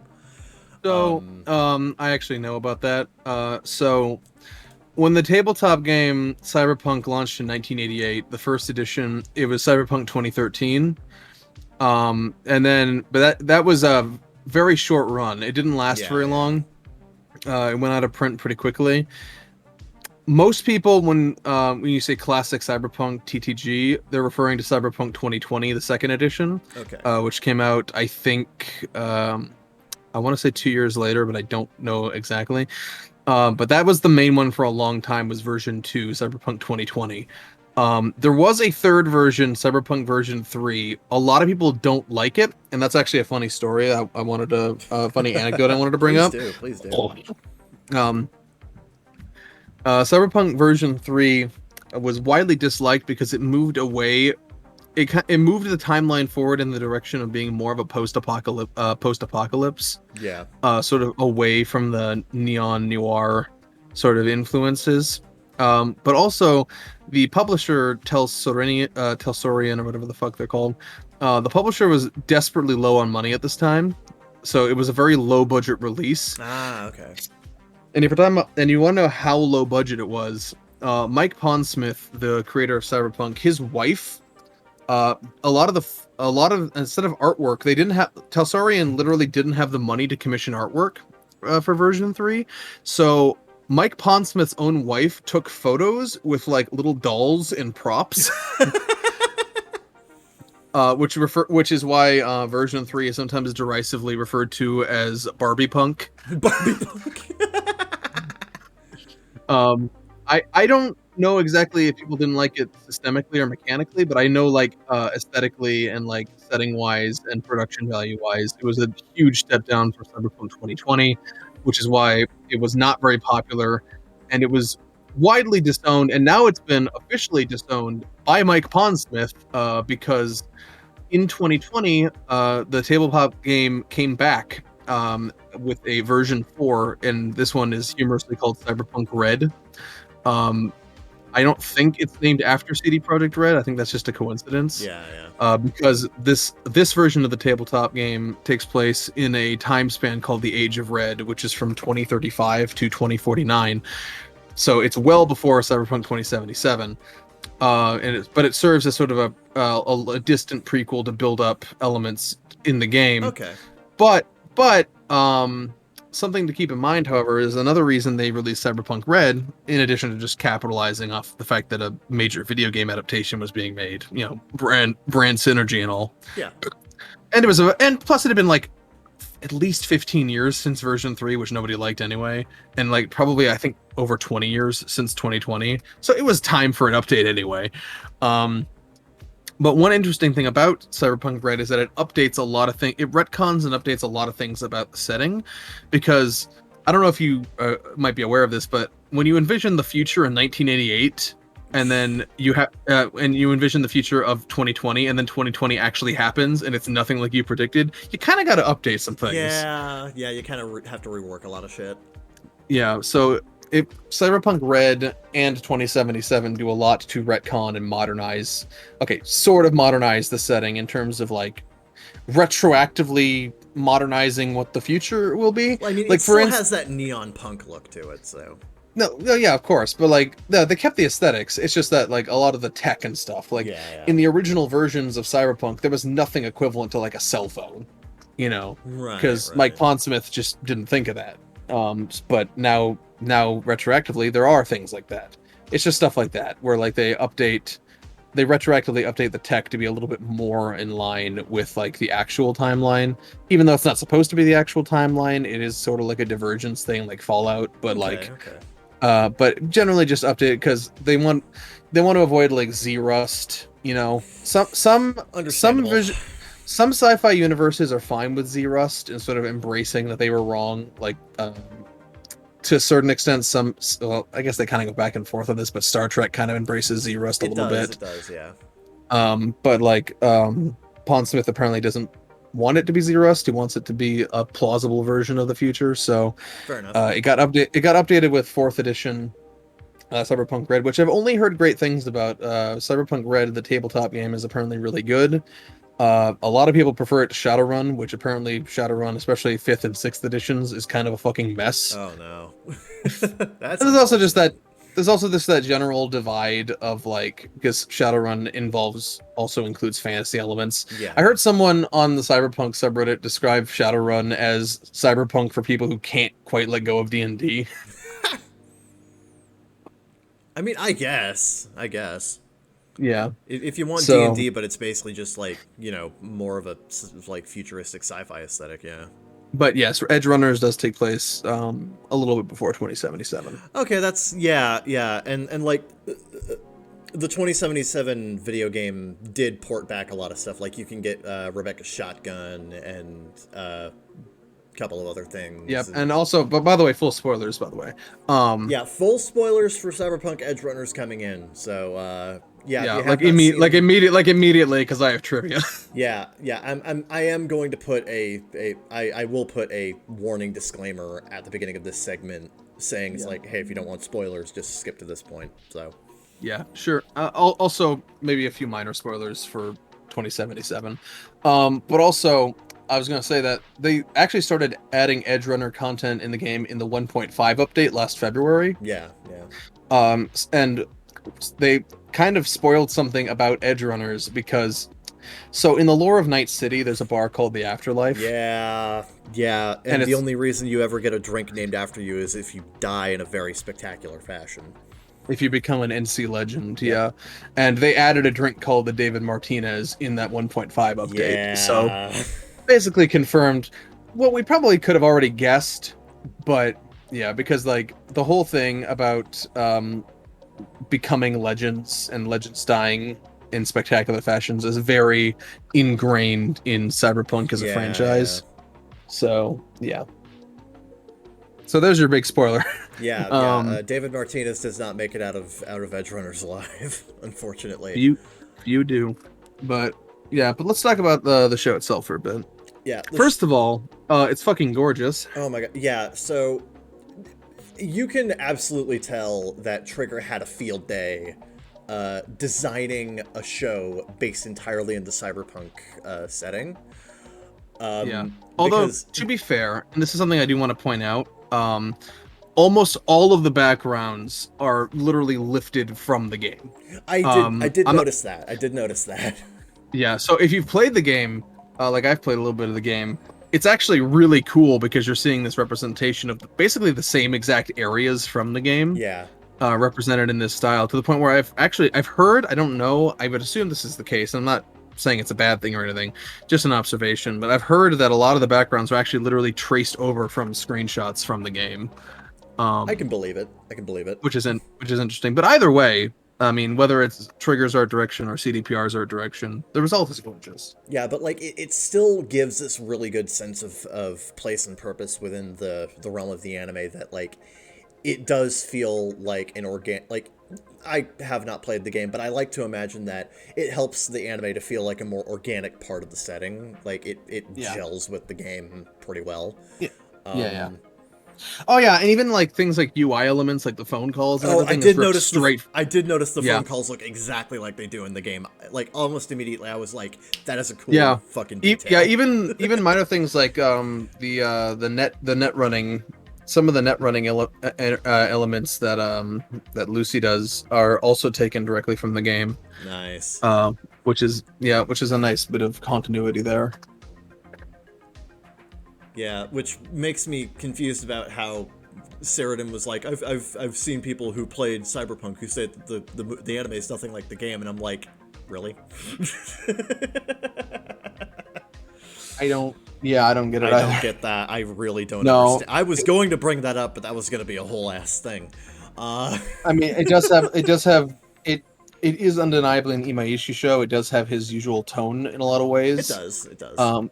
But it also is a nice fusion, and it has a lot of cyberpunk DNA. And it's a very, I would actually say it's a very tonally and stylistically faithful to Cyberpunk 2077. Yeah, because, like, from what I can tell in Cyberpunk 2077 is that it does have a lot of, like, crazy, cybernetic augmentation shit that you can do in that game. There's a lot of, like, the game is still very heavy on sex and violence, which so is the show. Yeah.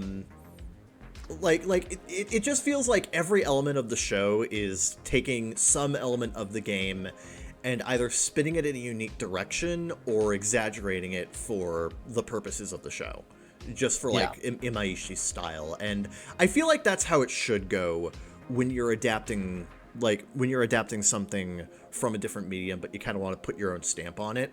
You take elements of that original work and you kind of spin off in a new direction.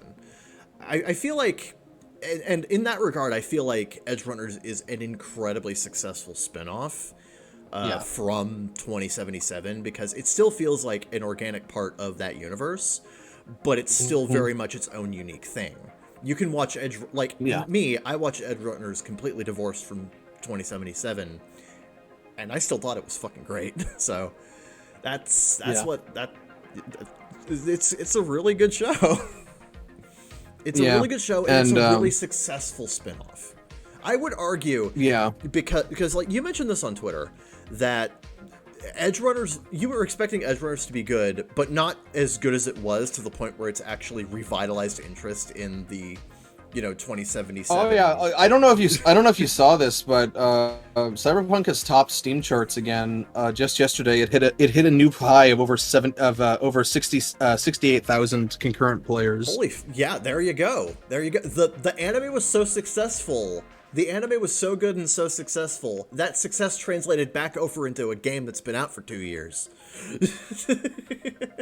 Yeah, that's the what front you call pages, a successful spin-off. Yeah, the front page of both our Cyberpunk game and our anime have been ablaze about Edgerunners, and I think for pretty good reason. Absolutely.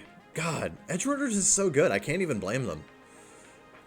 Yeah, and the other thing is that it's so refreshing in this day and age, because this really is the best this really is the best OVA that never made it out of the 80s. God. You gotta understand, I watch a lot of 80s and 90s OVAs. I watch, Megazone 2-3, a lot of stuff from like Yasuo Mumetsu, MD Geist, a lot of those like hyper-violent like 80s and 90s OVAs. And Edgerunners has so much of that DNA just kind of like woven into it that it really does feel like a throwback to, a lot of those older OVAs. It really did appeal to me in that regard. Oh yeah, I kind of want to rewatch this on a Trinitron or something. Oh man, that would be amazing. Yeah. Just it's very fluidly and frequently animated, and it's very stylistic, and it's full of violence and sex, and it's great.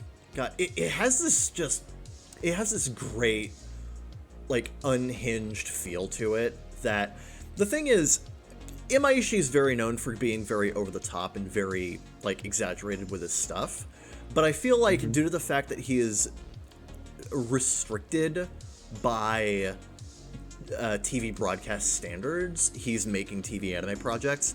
Because he's restricted by TV broadcast standards, he can't really go all out in terms of content. He can skirt the edge in a lot of regards. Sure. I feel like it's very obvious that he wanted Kill la Kill to be a lot more sexualized than it actually was.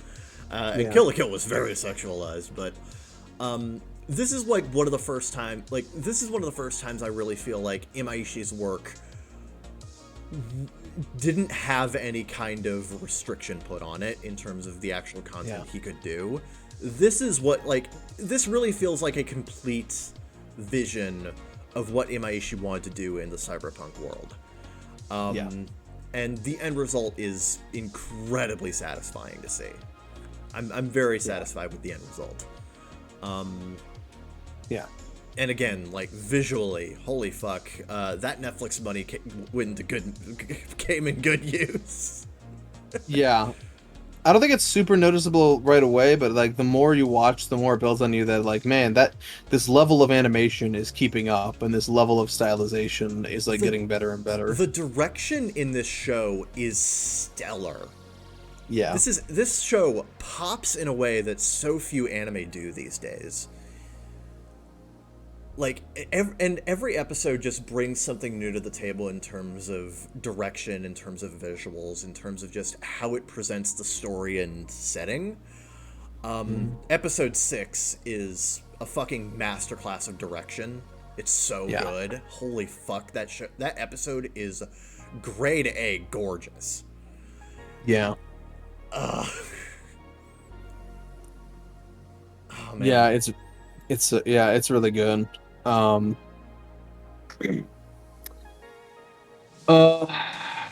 Yeah. That said, I think it's very, very good. I think it's really good. It's a nice, tight, standalone 10-episode thing. It's an easy watch. I have this thing where I like to treat single core anime a lot of times like elongated films. That's sort of like how I view them in a lot of ways. This fits very nicely into that mold, both in how it's directed on episode to episode level, but also it's slightly shorter, so it fits in that mold very well. Very bingeable. I can see why Netflix was interested. Oh yeah, I watched this entire thing in an afternoon. Yeah, it's really good for that. It's really good. I do have some issues with it that I wanted to mention. Okay. The first being that I am very conflicted about the music, because on the one hand, I don't know if it's original or licensed, but the insert songs, you know what I'm saying? Yeah. The insert songs are very well utilized in the scenes that they're utilized in, and I can see why they utilize them in those ways. It's not necessarily what I want from a show like this. I think. Because when I think cyberpunk, I think something a bit more low key and atmospheric. Musically, and the insert songs are loud. They're brazen. They're emotive, but in that very like outward, energetic kind of way. Yeah. Even like the more dour ones are like very high energy. Yeah. And that's not a bad thing. I'm willing to admit that this is a very personal nitpick. Yeah, no. Or a personal criticism. I think it is a good implementation, and I think it'll work for a lot of people. But for me, I was just kind of lamenting the lost opportunity to go with something a bit more atmospheric and indicative of the genre. And even when and I also think it overshadows the score itself. But that one I'll agree with you with. But in fairness, I think the score itself is kind of bland, which is weird because it's Akira Yamaoka. So you, but to be fair, I've said in the past, I think Akira Yamaoka's best days are behind him. Yeah. I think he did really good work in the 2000s, and I think he's kind of been riding off that ever since. And I don't want to say phoning it in, but I think his work has become increasingly bland in recent decades. Yeah, I will I'll disagree with you on the whole, wishing the insert songs were a little bit more low key. I thought it worked incredibly. I thought it worked perfectly fine for what kind of story and what kind of tone that they were setting for for the Edge Runners anime. Yeah, it's hard to imagine without it. I'm And just saying that it fits the main characters better as well, because a lot of these characters, namely, Rebecca and so on, like a lot of them are a lot louder, more brazen. They are deliberately opposed to status quo, and they, they're punks. Yeah, that's true. They're I'm not. punks. Yeah. I'm not saying I wouldn't want that reflected in the music. I'm just not sure I wanted that reflected with insert songs. That's fair. I think it works, and I really like the insert songs. No, I think it works. It's just I'm just saying it's a personal thing. Yeah, no, I totally get that it's a personal thing. We don't get hardcore cyberpunk anime nearly often enough. So for my taste, I lament it as a bit of a lost opportunity. But I think for the way it's implemented, I think it works very well, and it is kind of hard to imagine Edge Runners without it. Yeah, I'm just saying I don't really have the hang up that you do. Yeah, but I wanted to say that. Yeah, that's just like again, that's a personal thing. Yeah, I get that though. Yeah. And also, I have a few nitpicks with some general writing decisions. Okay. Now, on the whole, I think the story is really good. Oh, hell yeah. On the whole. The entire story, I think, is really strong. I think David Martinez is a fantastic focal character, and his development throughout the show, falling more into, the dregs of society, becoming, kind of moving away from his humanity more and more as the show goes on. I think that's great. Yeah. I love that element. I do find it interesting how much this show focuses on cyberpsychosis, because cyberpsychosis is an element from Cyberpunk 2020 that has been increasingly downplayed in recent editions and even 2077. Yeah. I think because the idea of cyberpsychosis kind of interferes with the power fantasy of the player. Yeah. In a lot of ways. So thematically, it's been kind of downplayed ever since. But I find it really interesting that the show reaches back into that and pulls a lot of thematic weight out of essentially an older edition of Cyberpunk that they're not actually spinning off from. Yeah, that kind of showcases how much research Trigger did on the Cyberpunk world, that they included something that's kind of been left behind by more modern editions of Cyberpunk. I really love the cyberpsychosis angle of the show. I thought it was fantastic. Yeah. It's a great it's a great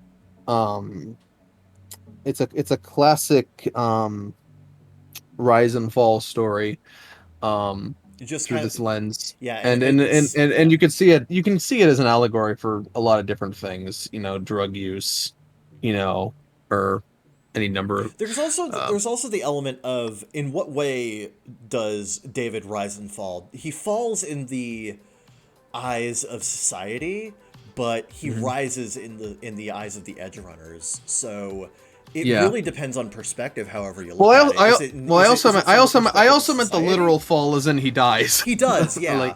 But I was speaking more literally. Yeah, but even metaphorically, when you take into account the social and political structure of Night City, he kind of leaves civilized society behind and essentially just goes rogue. So he's seen as this outcast in the eyes of society, but in the eyes of the people who already consider them outcasts of society, the people who see the world for the shithole it is and just kind of live on their own dime, he is one of the more successful and one of the more unique legends of that entire that entire bit of society, the lower rungs of society in that regard. So I kind of like that element of it, where depending on whatever perspective you want to take on it,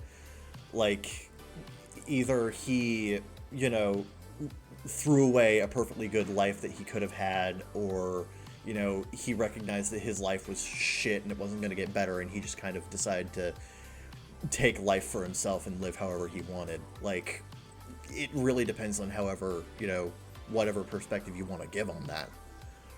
Yeah. I really like that element. It gives a little bit more depth to the rather standard rise and fall storyline that Edgerunners goes for with David's character. Yeah. Um, yeah, I agree.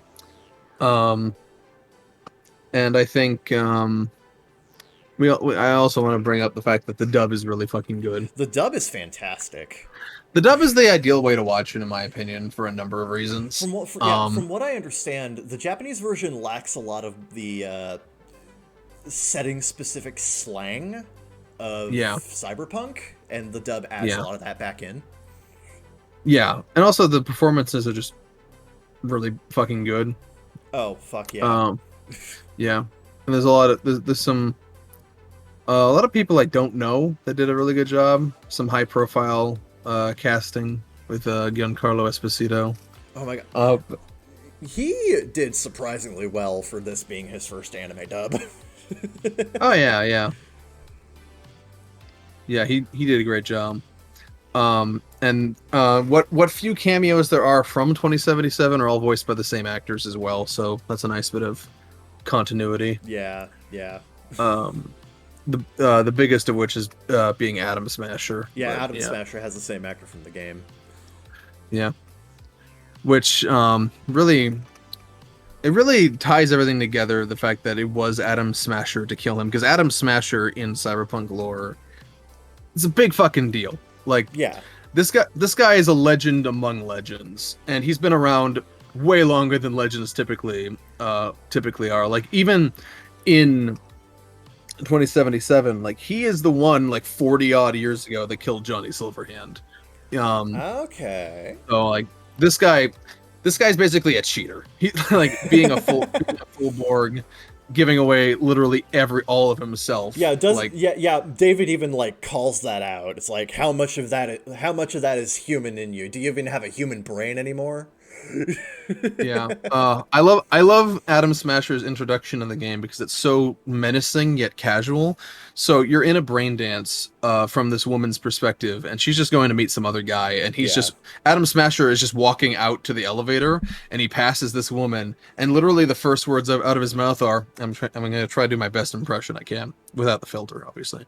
She just walks by and he goes, "You look like a cut of fuckable meat." Oh, that's a hell of an introduction. Oh. You look like a cut of fuckable meat, are you? And you're like, what the fuck? Oh my god.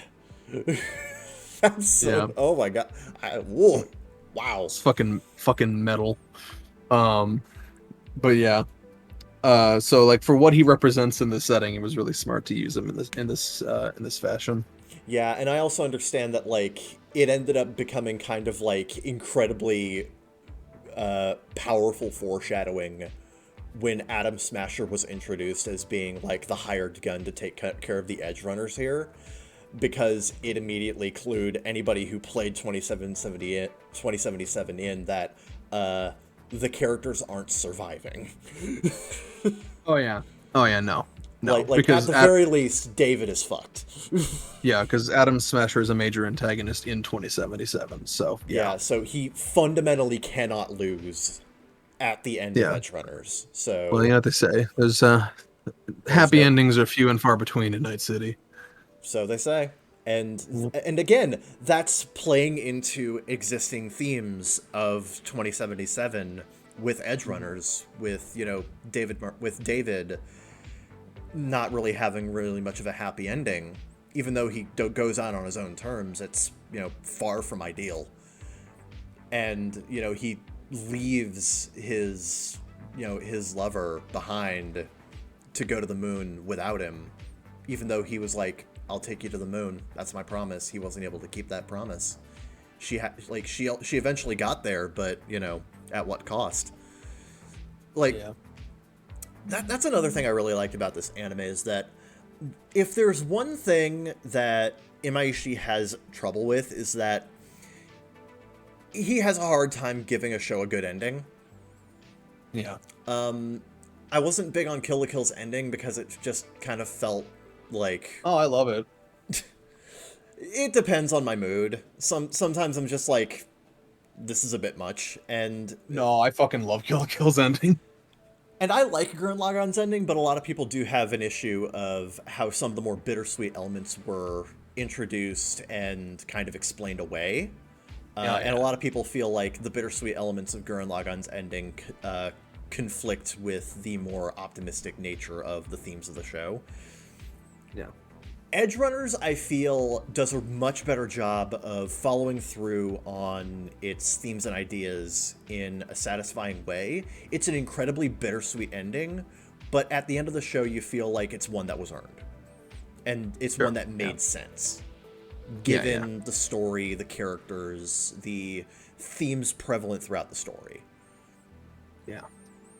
Like, I feel like this is one of the best endings Imaishi has ever done for one of his shows. Yeah. Yeah. Yeah. I'm not usually I hadn't really taken much issue with him before, so. Yeah. No, I'm saying, like, I have fewer issues with Imaishi's endings than other people do, but this is something that people do have an issue with in his shows, depending on the show. And I feel like Cyberpunk doesn't really have that issue nearly as much. Yeah. If at all. Yeah, sure. I think narratively, it's very solid. There are a few like little hiccups that I have with it. The first is I think the pace is slightly off in some aspects. Like there's a big time skip between episode 6 and 7 that I feel I go back and forth in my mind since finishing it. I've thought back and forth, and like I feel like this either could have been slightly shorter or slightly longer. I guess so. It would have been more interesting to see. Personally, if I had to make a change here, I would add an episode in between those two, kind of showcasing like the way David eventually became who he was by the end of the show, with him going, going close to full Borg. We kind of cut from rookie to legend a little quick. A little bit, and it would have been nice to have at least one episode kind of showing his rise through the ranks, as well as like the degradation of his mental state and how he just and how the events of episode 6 like took a toll on him over time. I feel like that would have been a better idea. I'm not going to say that what happened was bad. It's just that there was a way that you could have had a more natural progression of the story. Yeah. No. I'm talking about going from good to great here. Like, yeah.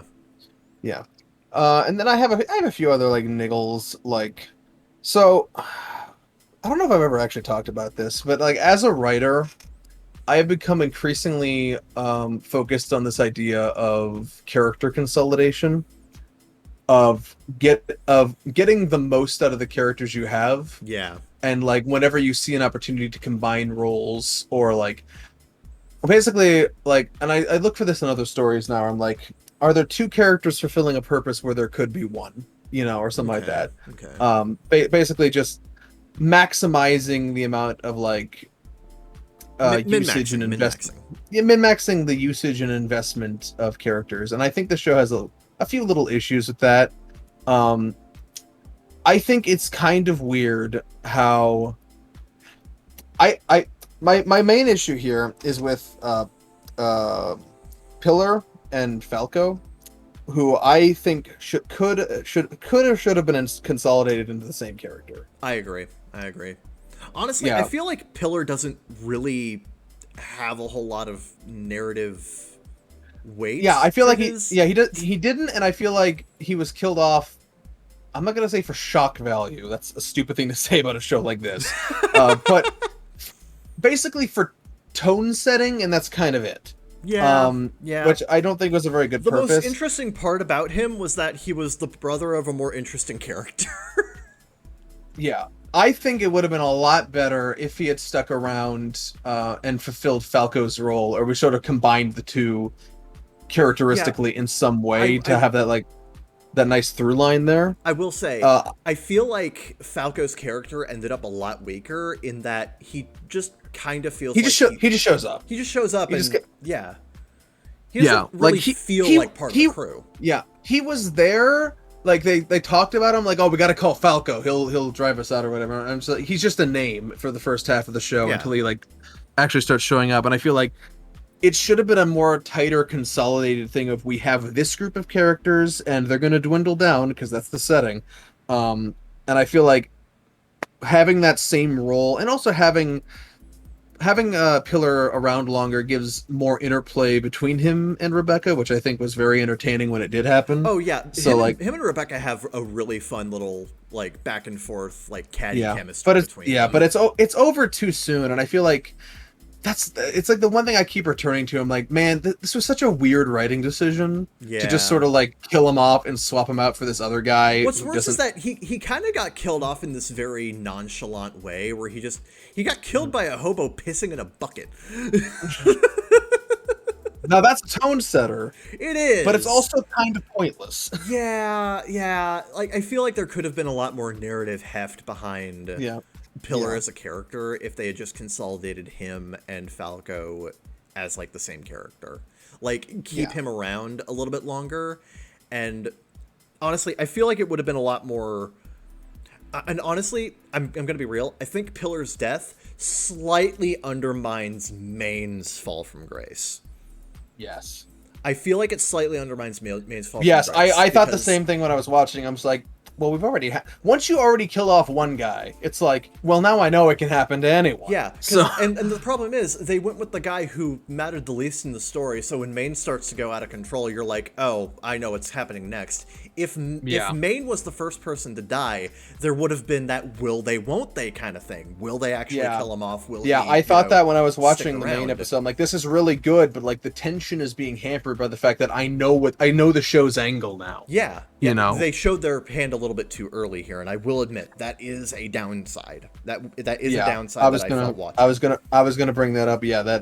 I would say because it's so well executed otherwise, but I feel like if they made Main the first to go, the big fall, like it would have been a lot tighter. And the thing is, that is such a minor change that you would have to make to the story, but it would have made a lot more of an impact, I think. Yeah, and this is what I'm talking about with character consolidation. It's just these little things to think about can make stories so much more tightly written when you think about, what everyone's purpose in the narrative is and how to get the most out of it.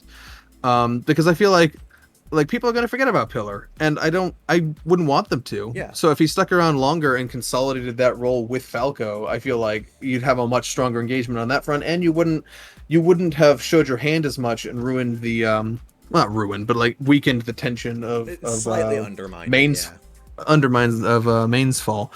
Because like the thing is, Main is the gang leader. He is the he's the big guy, literally and figuratively.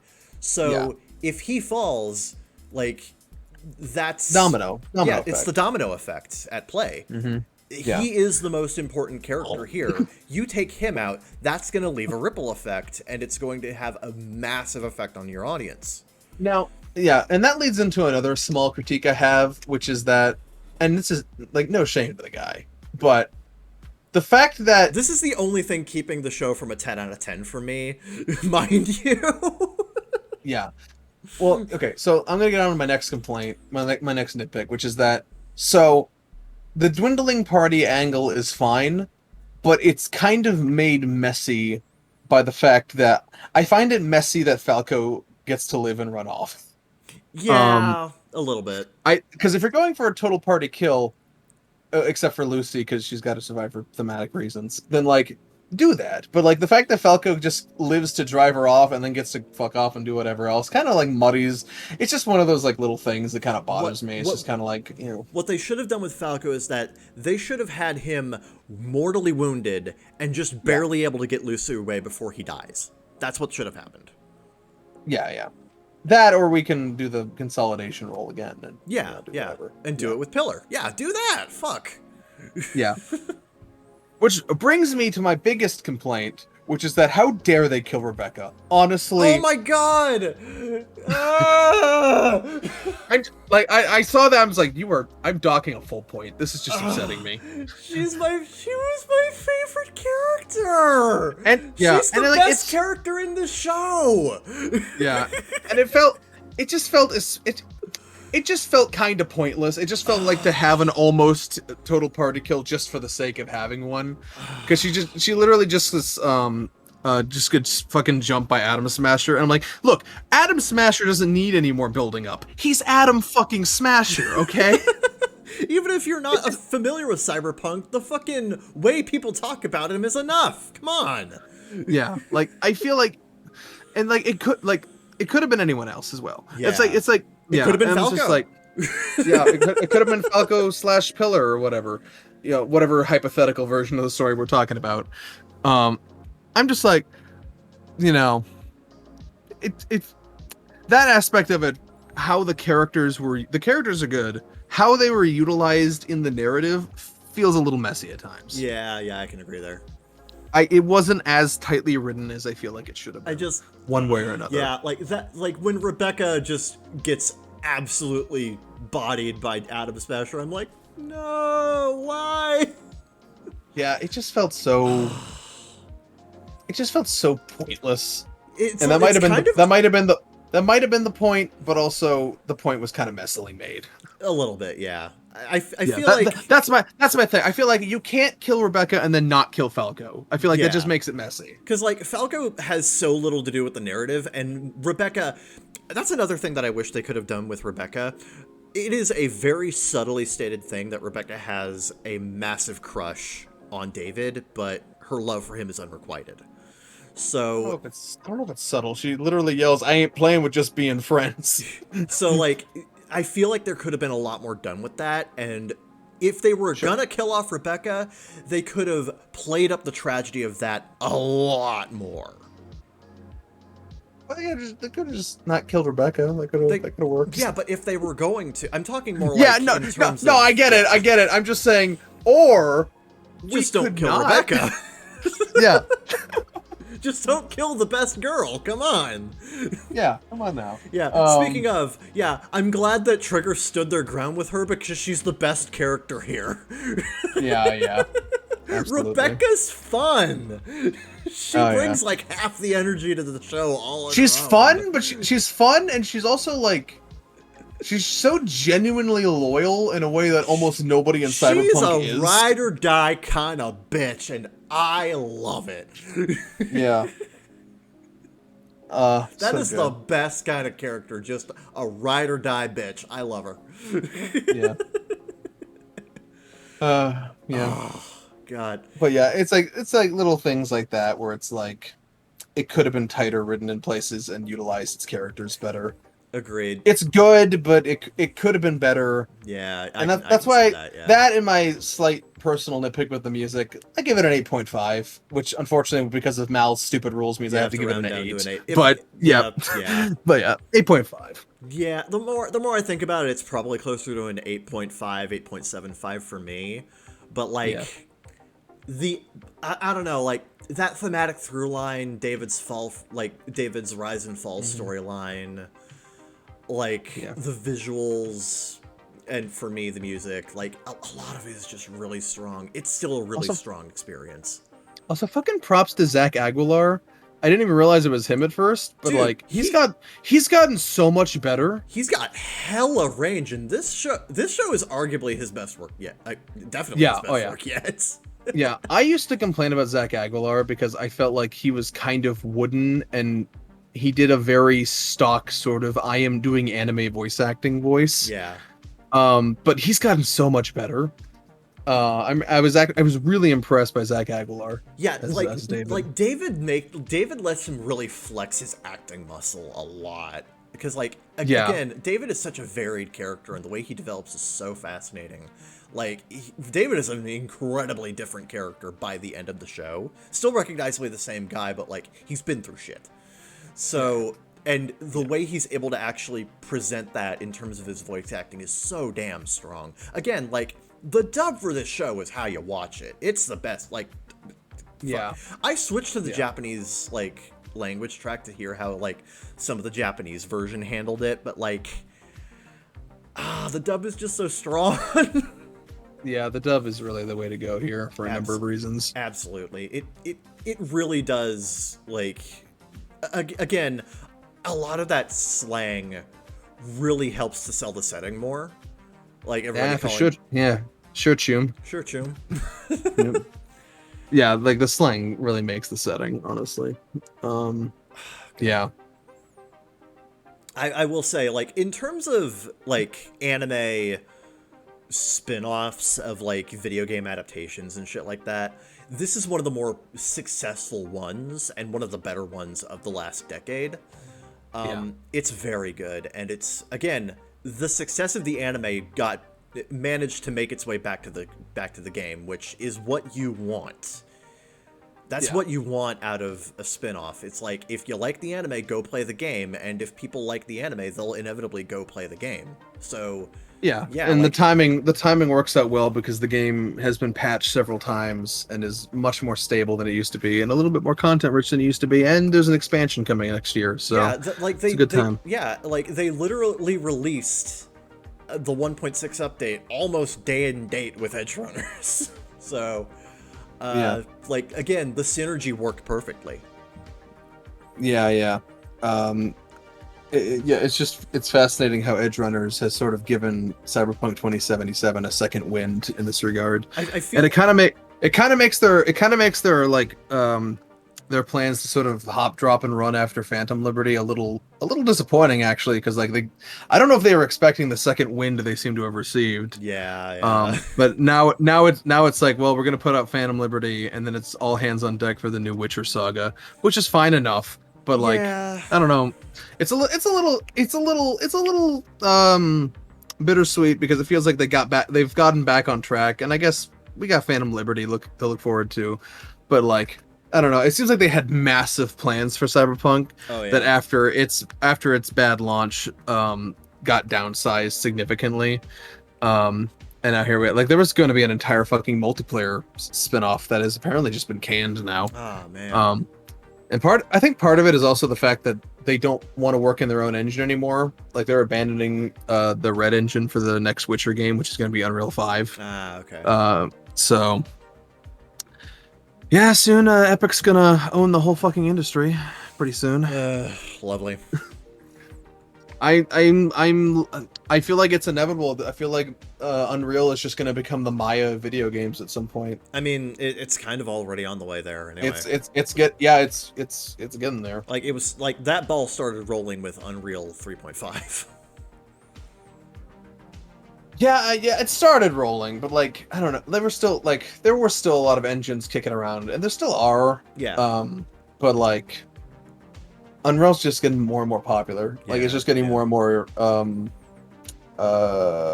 standard. Unreal is also just becoming like a lot more financially like reasonable to develop for compared to a lot of others, considering its tool set.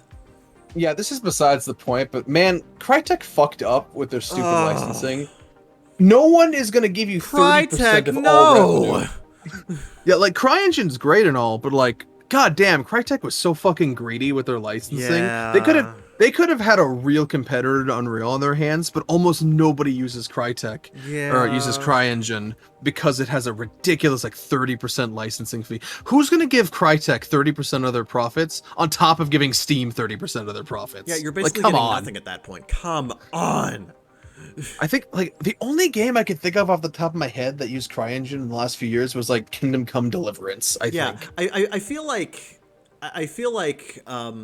the way that Unreal 5 does the licensing is a lot better, because if I remember correctly, Unreal Engine 5 is like free until you like hit a sales threshold. Hit a sales threshold, at which point you deliver only like 5 or 10% to Epic Games, which and that's why Epic's getting developers on board with EGS, is because they take such a lower cut than Steam does. Yeah.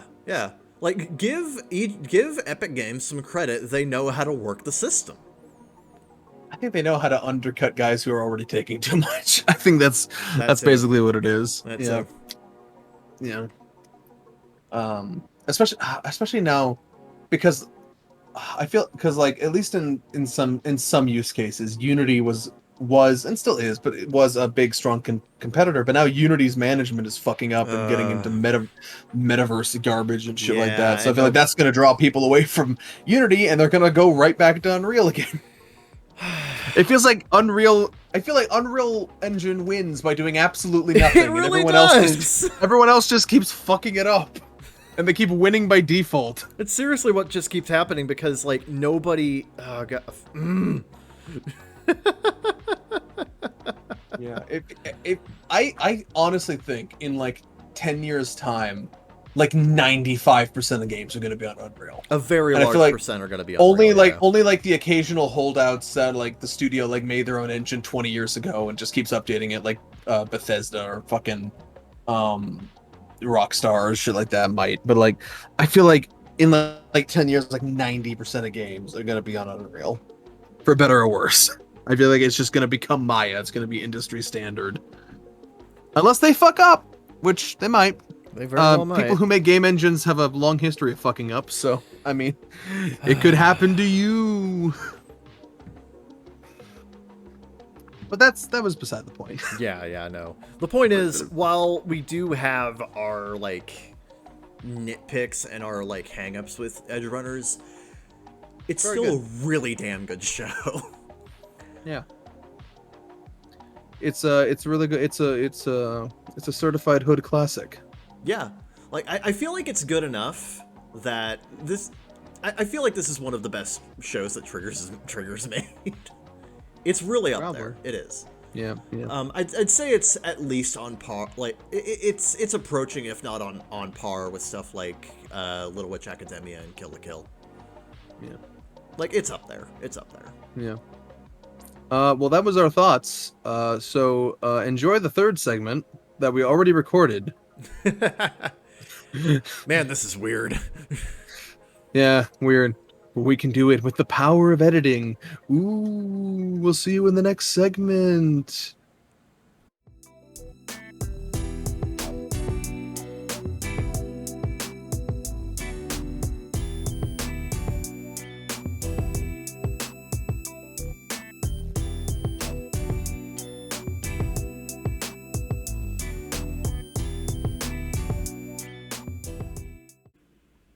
Welcome back to the bakagaijinshow with those three fucks you know. Ayo. It's time for the Reddit dive, Kevin. Awesome. No point just beating the shit out of this bush. Yeah, you can't see it, but I just dabbed in real life. I don't doubt it.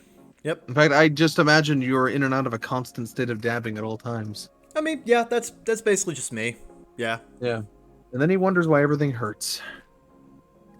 Ow! I can't stop! Something's wrong with me! Oh god, it's happening again. Ah! He's experiencing a severe muscle spasm tic. Dear Lord, I've never seen anything like it. Oh god! Bring out the leeches! They will help What are somehow. the leeches going into? Ah! Things. Okay, I don't okay. know. I never went to medical school. I just have this piece of paper that says I did. It's not even my name. My name's not Horatio. Anyway. Horatio. It's time for the Reddit dive. It's what you're all here for. All right, so I will start. Okay, all right. I mean, I started Am I off the- last week. Yeah. Am I the asshole for tricking my husband into eating the food I cooked by making him think his mom sent it? Are we really doing this thing again with the fucking food? God damn it. My husband, Mickey, quote unquote, loves his mom's cooking. He always praises her for the food she makes and even mentioned it in his own groom speech at the wedding. I consider myself a good cook. In fact, I'm going to just say that I'm even better God, than his mom.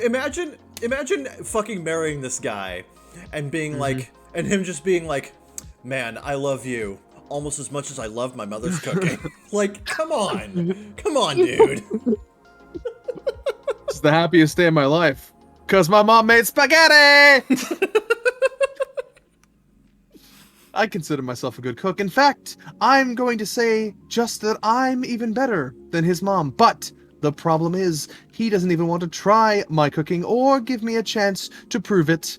I thought this would change after marriage, but 5 months later, nothing has changed. What does he eat if he's not eating what I'm cooking? He has requested that his mom send him a meal every day to eat for dinner after getting off work, except for the weekend, where we go over to her house and eat breakfast, lunch, dinner, and dessert there. Every single day, he'd come home and ask if his mom sent him a meal. I grew irritated of this, and whenever I tried to offer him to taste any of the wasted food I cook, he'd lay in bed and say that he's full. So, I came up with an idea. I cooked him the same meal his mom sent him that day and put it aside till he got home. He asked if his mom sent a meal for dinner, and I said yes, and served him my own version of the meal, not hers. He didn't notice anything different. He ate the whole thing, no hesitation, while I sat across from him asking him questions about how good the meal was. He went on and said, praising it, saying it was perfect, exceptional, and how it was just what he needed after a long day at work. I smiled and said, "You're welcome." He froze and looked at me for a minute, looked down at the plate, then back to me and said, "Wait, you made this, didn't you?" I said, Then at the plate, then back to me. Then at the plate, then back to me. "The plate is now diamonds." Exactly. I said, with my own hand and from scratch. His face suddenly went red. He got upset and said that this was not cool. I told him he never gave me a chance to show him how good my cooking is and that he's probably just used to his mother's cooking and is rejecting any other alternatives, which is unfair to me. He said that I shouldn't have lied to him and basically tricked him into eating food that he had no idea where it came from. I said he liked it and admitted it was good, so what is the issue? He got up from his seat, threw the napkin and said it was unbelievable, then walked out. He got quiet the rest of the evening and posted about it on his Facebook in a vague post about being tricked into eating someone's food like that. I felt guilty and bad, thinking maybe I really shouldn't have done this, but I was frustrated with how he kept turning down every meal I tried to cook him and then say, "No thanks, I prefer mom's food." Am I the asshole?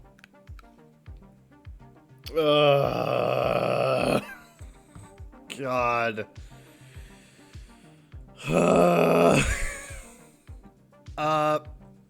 Yes? So, you think she's the asshole? Okay. Everybody sucks here?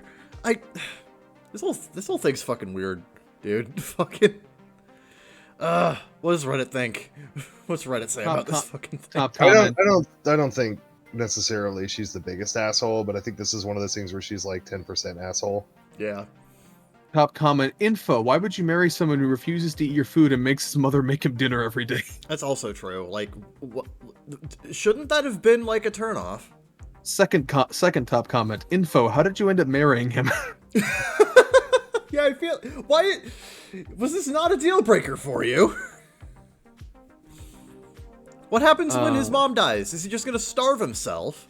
So we actually had an interesting. This is interesting because we actually had one a few weeks ago, where basically the crux of it was that we and Reddit decided that giving someone food that they didn't agree to eat is a bad thing generally. Yeah. But to be fair, she did give him exactly what he was expecting to eat. It just wasn't cooked by the person he expected to cook it. Yeah. So like, it's very underhanded, but at the same time, he's being a massive fucking baby. I think she's not the asshole. I think this is perfectly fine. Nah, I'm gonna say everyone sucks here and just that the situation is bad. Fuck it.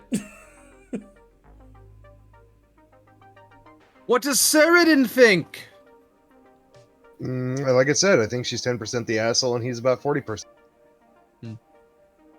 Yeah, that's not how ranking works, but I'll allow it. Just accept it and move on. Yeah. All right. Kevin, I'll give you this one. Hey, let's go. Am I the asshole for blatantly pretending my roommate doesn't exist because of her quote-unquote robbing prank? What roommate?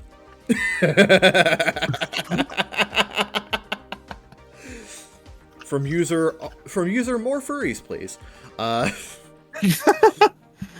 I, 20F, live in a very safe city, one of the safest cities in the nation. Due to this and lack of parental regulation as a kid, I never locked my doors. I drive a Wrangler and take the top and doors off and have never had a problem with stealing. I've never locked the doors to my houses or apartments. This has never been an issue with my old roommates or family. It's just the way I've developed. My roommate, 19F, since moving in, has increasingly become more paranoid and anxious. I've known her for years and I've never seen her like this. She thinks there are cameras in her sink. If she gets a bug bite, she assumes she has bugs living in her bed. When she sleeps, she has paralysis where someone comes in to kill her. She locks her bedroom door and front doors for safety. Knowing this, I've tried to lock the door. However, I don't sometimes. It's a habit I'm trying to break. This sounds like an awesome sitcom. Coming to ABC this fall. They're paranoid. They're anything but. I came home a week ago and there was shit everywhere. It looked like a mini tornado whirled through my apartment. I went in my room and my TV was gone, my mini boba fridge was gone, all my vintage Playboys... No, not the boba fridge! No! Where will you put your boba? All my vintage Playboys were gone, so much of my clothes vanished. 20F and you have vintage Playboys based. It was clear through my eyes that I had been robbed. I sat on my bed and just sat there in shock, on the verge of tears. I called my father, who didn't pick up, and I was left defeated, practically. Lol. Yeah. They put in the lol, not me. Yeah, what a weird fucking sentence. Then I jumped up because I was worried for my roommate's room. She was sitting there, waiting for me. She had all my things in there, pranked me to try and teach me a lesson about locking the door. My problem is she never even talked to me. I had no idea this was an issue with her before. She said I should have, quote-unquote, assumed that I need to lock the door out of respect for a shared living space. After trivially arguing, I shut the fuck up and went mute, grabbed all my stuff to put in my room, and I've completely ignored her since. I'm upset and not over it. I find her thought process alarming and delusional. A mutual friend says that I'm overreacting and have been rude to her when she's going through a hard time. As much as I understand that she's having problems, I've received zero empathy or question of my feelings. I don't think I'm an asshole. I just think everybody's out of their minds, and I need some time away from the crazies. Let's talk before you read the update. Yeah, the update is woof. Yeah. So reactions, thoughts.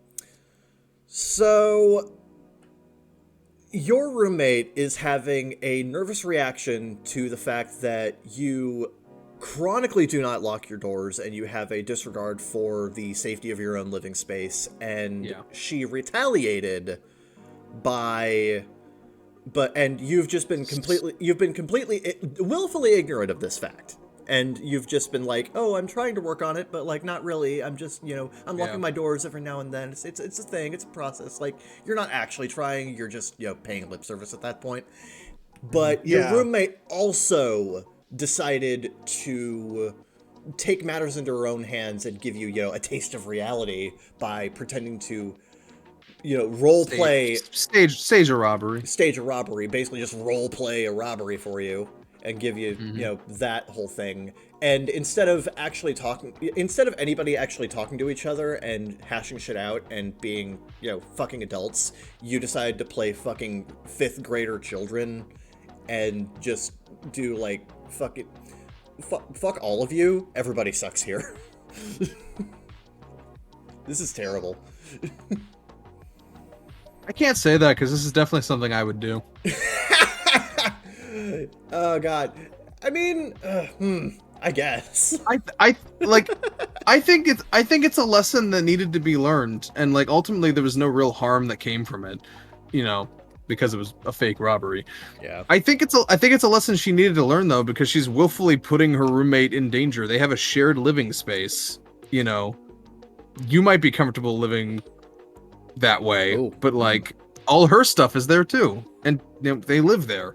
I feel like when you have someone who wants the door locked, you gotta lock the fucking door, So I think that this was a lesson that needed to be learned, and there really weren't any like harmful consequences for it, other than maybe having to spend a bit putting shit away. you know. So, the top couple of comments are interesting. So, the top most comment says, ESH locked the damn door. It does not matter how you were raised, the second you start living with others, the game changed. But the most awarded comment says, the door is not the problem here. The roommate is having paranoid delusions. She needs to see a psychiatrist pronto. When you think there is a camera monitoring you in the sink, do irrational stuff like this without any warning, and your friends notice your growing paranoia, then you betcha that there is a mental problem that needs to be addressed. This is also true. Psychologist here. This is okay. To be fair though, you got to remember that the OP's post is written from OP's point of view. Also true. So they might not be as paranoid as they're making them out to be. Yeah. And someone who is raised like this and has this worldview, this very open, no locks worldview, like anyone who has any kind of inclination towards, keeping their shit safe is going to come across as paranoid. Yeah. Probably. Know. So I would not take that at face value. Because again, you got to remember, every ITA post is written from one person's perspective. It is, yeah. I think it's really jumping the gun to start accusing OP's roommate of having some sort of mental health problem. I'm actually concerned that there appears to be a professional psychologist in the comments jumping to this conclusion based on someone else's testimony online. But yeah, so I'm not in the mood to entertain that. So, I think the door kind of is the problem. Yeah. So, may I read the updates? Sure. Edit/update. Oh boy. Look, I'm just naive. I honestly didn't know. Thank you for the people who understand that I wasn't trying to be malicious by forgetting to lock the door. Also, no, my roommate is not insane. She's a close friend of mine, and we get along well in every other situation. We do most things together. That's my biggest confusion about this, as she has never had a problem with communication before. So I'm not finding another roommate, lol. She's going to the doctor for her symptoms, and help is on the... Okay, so it actually was a psychological issue. Okay. But she also says she's not insane. Curious. Make up your mind, OP.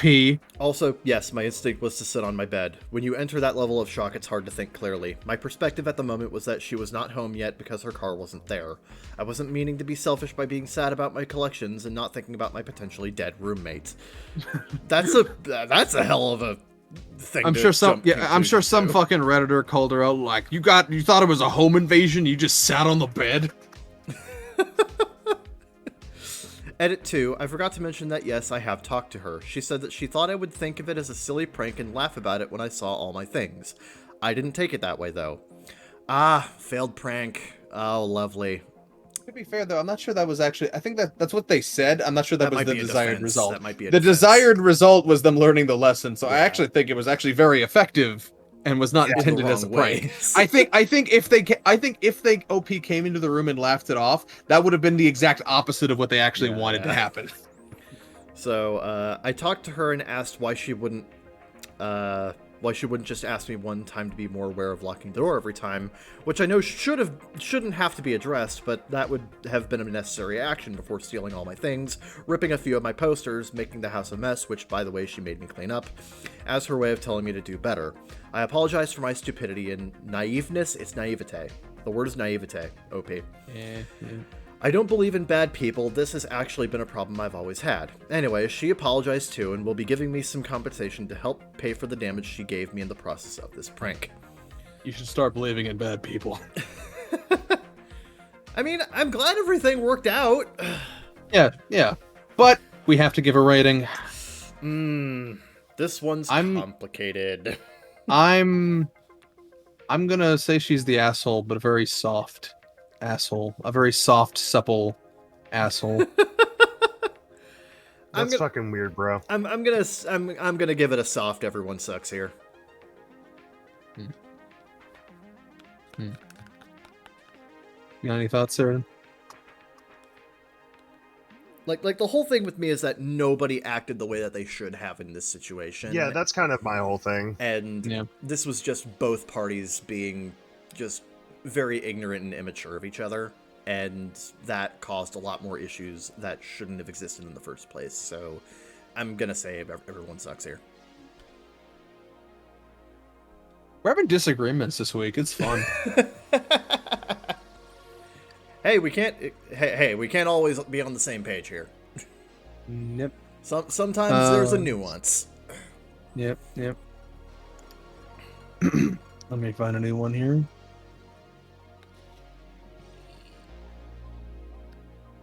No, I meant to copy and paste that. Hold on. All right, Sheridan, I'll send you one. Let's go.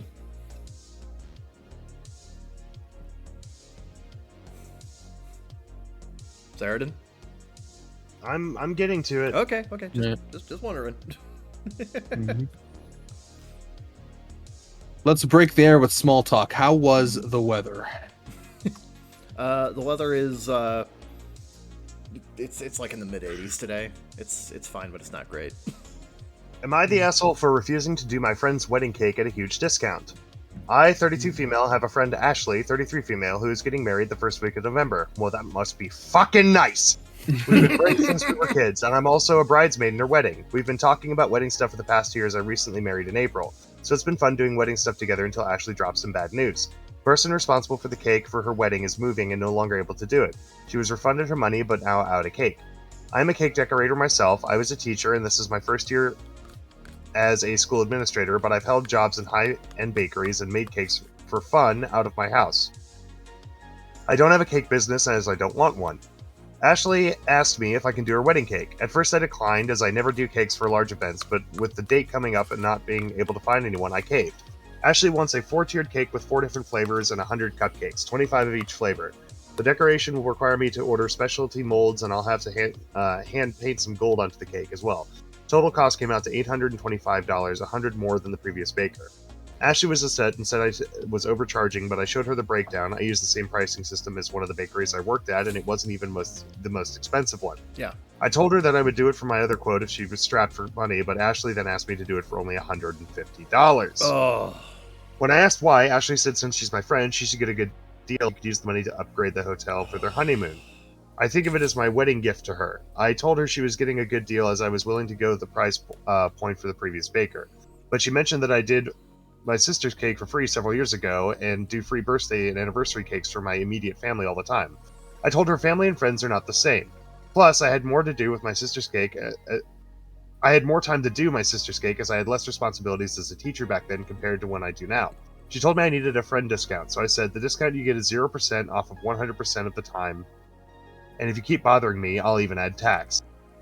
Basically, Ashley didn't like the response and has told the rest of the bridal party what I said. So I'm getting pressure from 9 additional women to drop the price. Oh God, 9 women?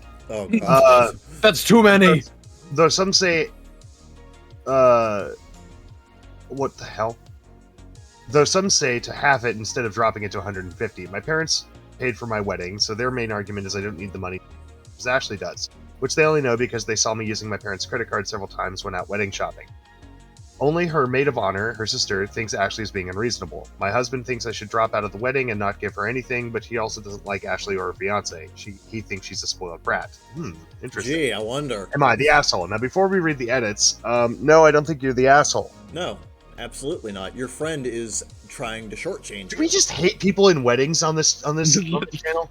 Yeah, Wait, basically, it's yeah. very common. Okay. No, Well, I think it's just that a lot of fucking stupid drama comes up with weddings. Yeah. I don't know. I honestly, my opinion here is that,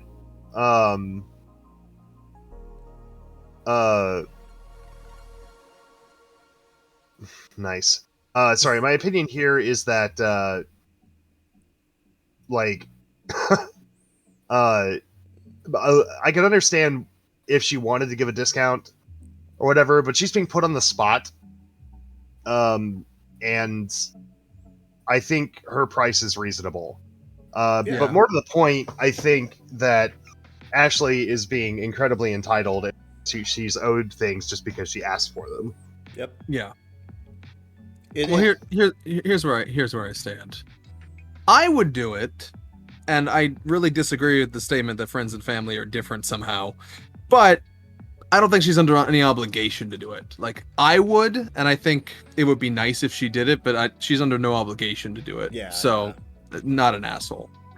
Yeah, the big thing here is that Ashley is being incredibly entitled to the work that her friend is putting in, and is not appreciating the fact that the friend doesn't want to give her this, like, what, $750 discount on a 4-tier cake and 100 cupcakes. Like, that's a lot of money. So at that point, either take the cake and cupcakes, or, you know, find somebody else, or just don't have a cake and cupcakes. Like, this is your option. You've exhausted all other options. You gotta take it or leave it at this point. Yeah. But there's edits. Yeah, it is what it is. So, yeah, what are the edits, bud?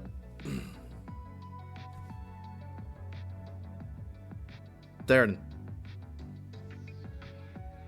Oh, Yeah, sorry. yeah, please, read the edits. I'm doing like 3 things at once. Sorry. Edit. I've only paid for my dress for her wedding. I'm also doing my own hair and makeup myself, but the only money I've spent so far for her wedding on my end is for my dress and shoes. Edit 2.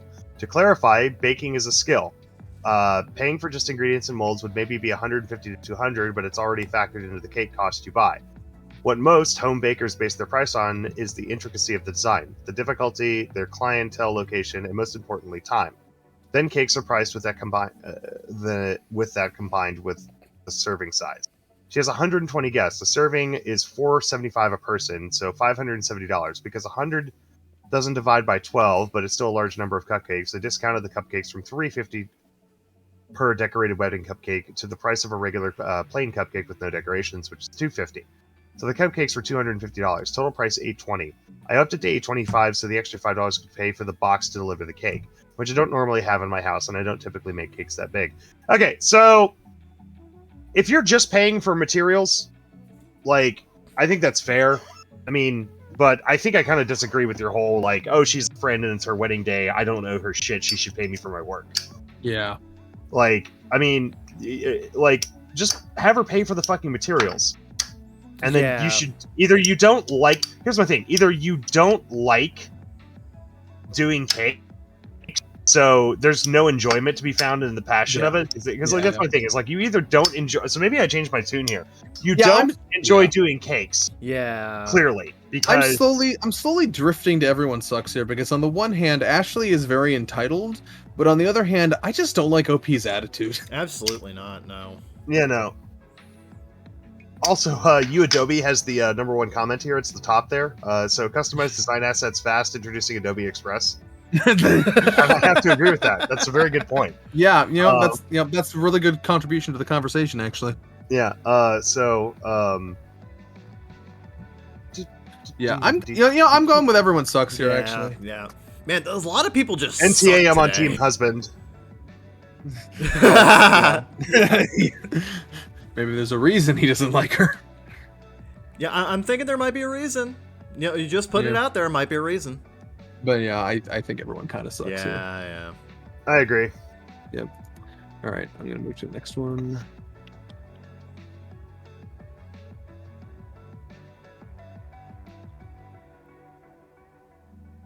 All right, let's go with a medium Tifu. Today I fucked up by taking the recycling out. What? Now this is that's an enticing headline, because you're like, well, how could that go wrong? Oh, let me weave you a tale. Medium Tifu, trigger warning, blood, injury, vomit. Oh no. Oh no. What happened? So, mandatory, this happened last Wednesday night. Me and my partner are not good with basic adult stuff like taking the recycling out every week. This week, after looking at the many bags, we decided we had to take it all out and start adulting better.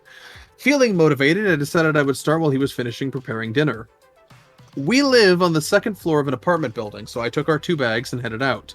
Once you exit the building, you have to go down a final set of stairs before reaching the sidewalk. That's when this crazy story started. I'm clumsy, so I just fell down these stairs and landed on one of the 2 recycling bags. The first thing I hear, glass breaking in the bag. The second thing I hear, I feel something wet on my wrist. That's not hearing. I made up words. I felt something wet on my wrist. I look down. I am gushing blood out of what appears to be a very deep cut on my wrist. I immediately think, oh no, I cut my artery. I will die. If I stay here, I will die.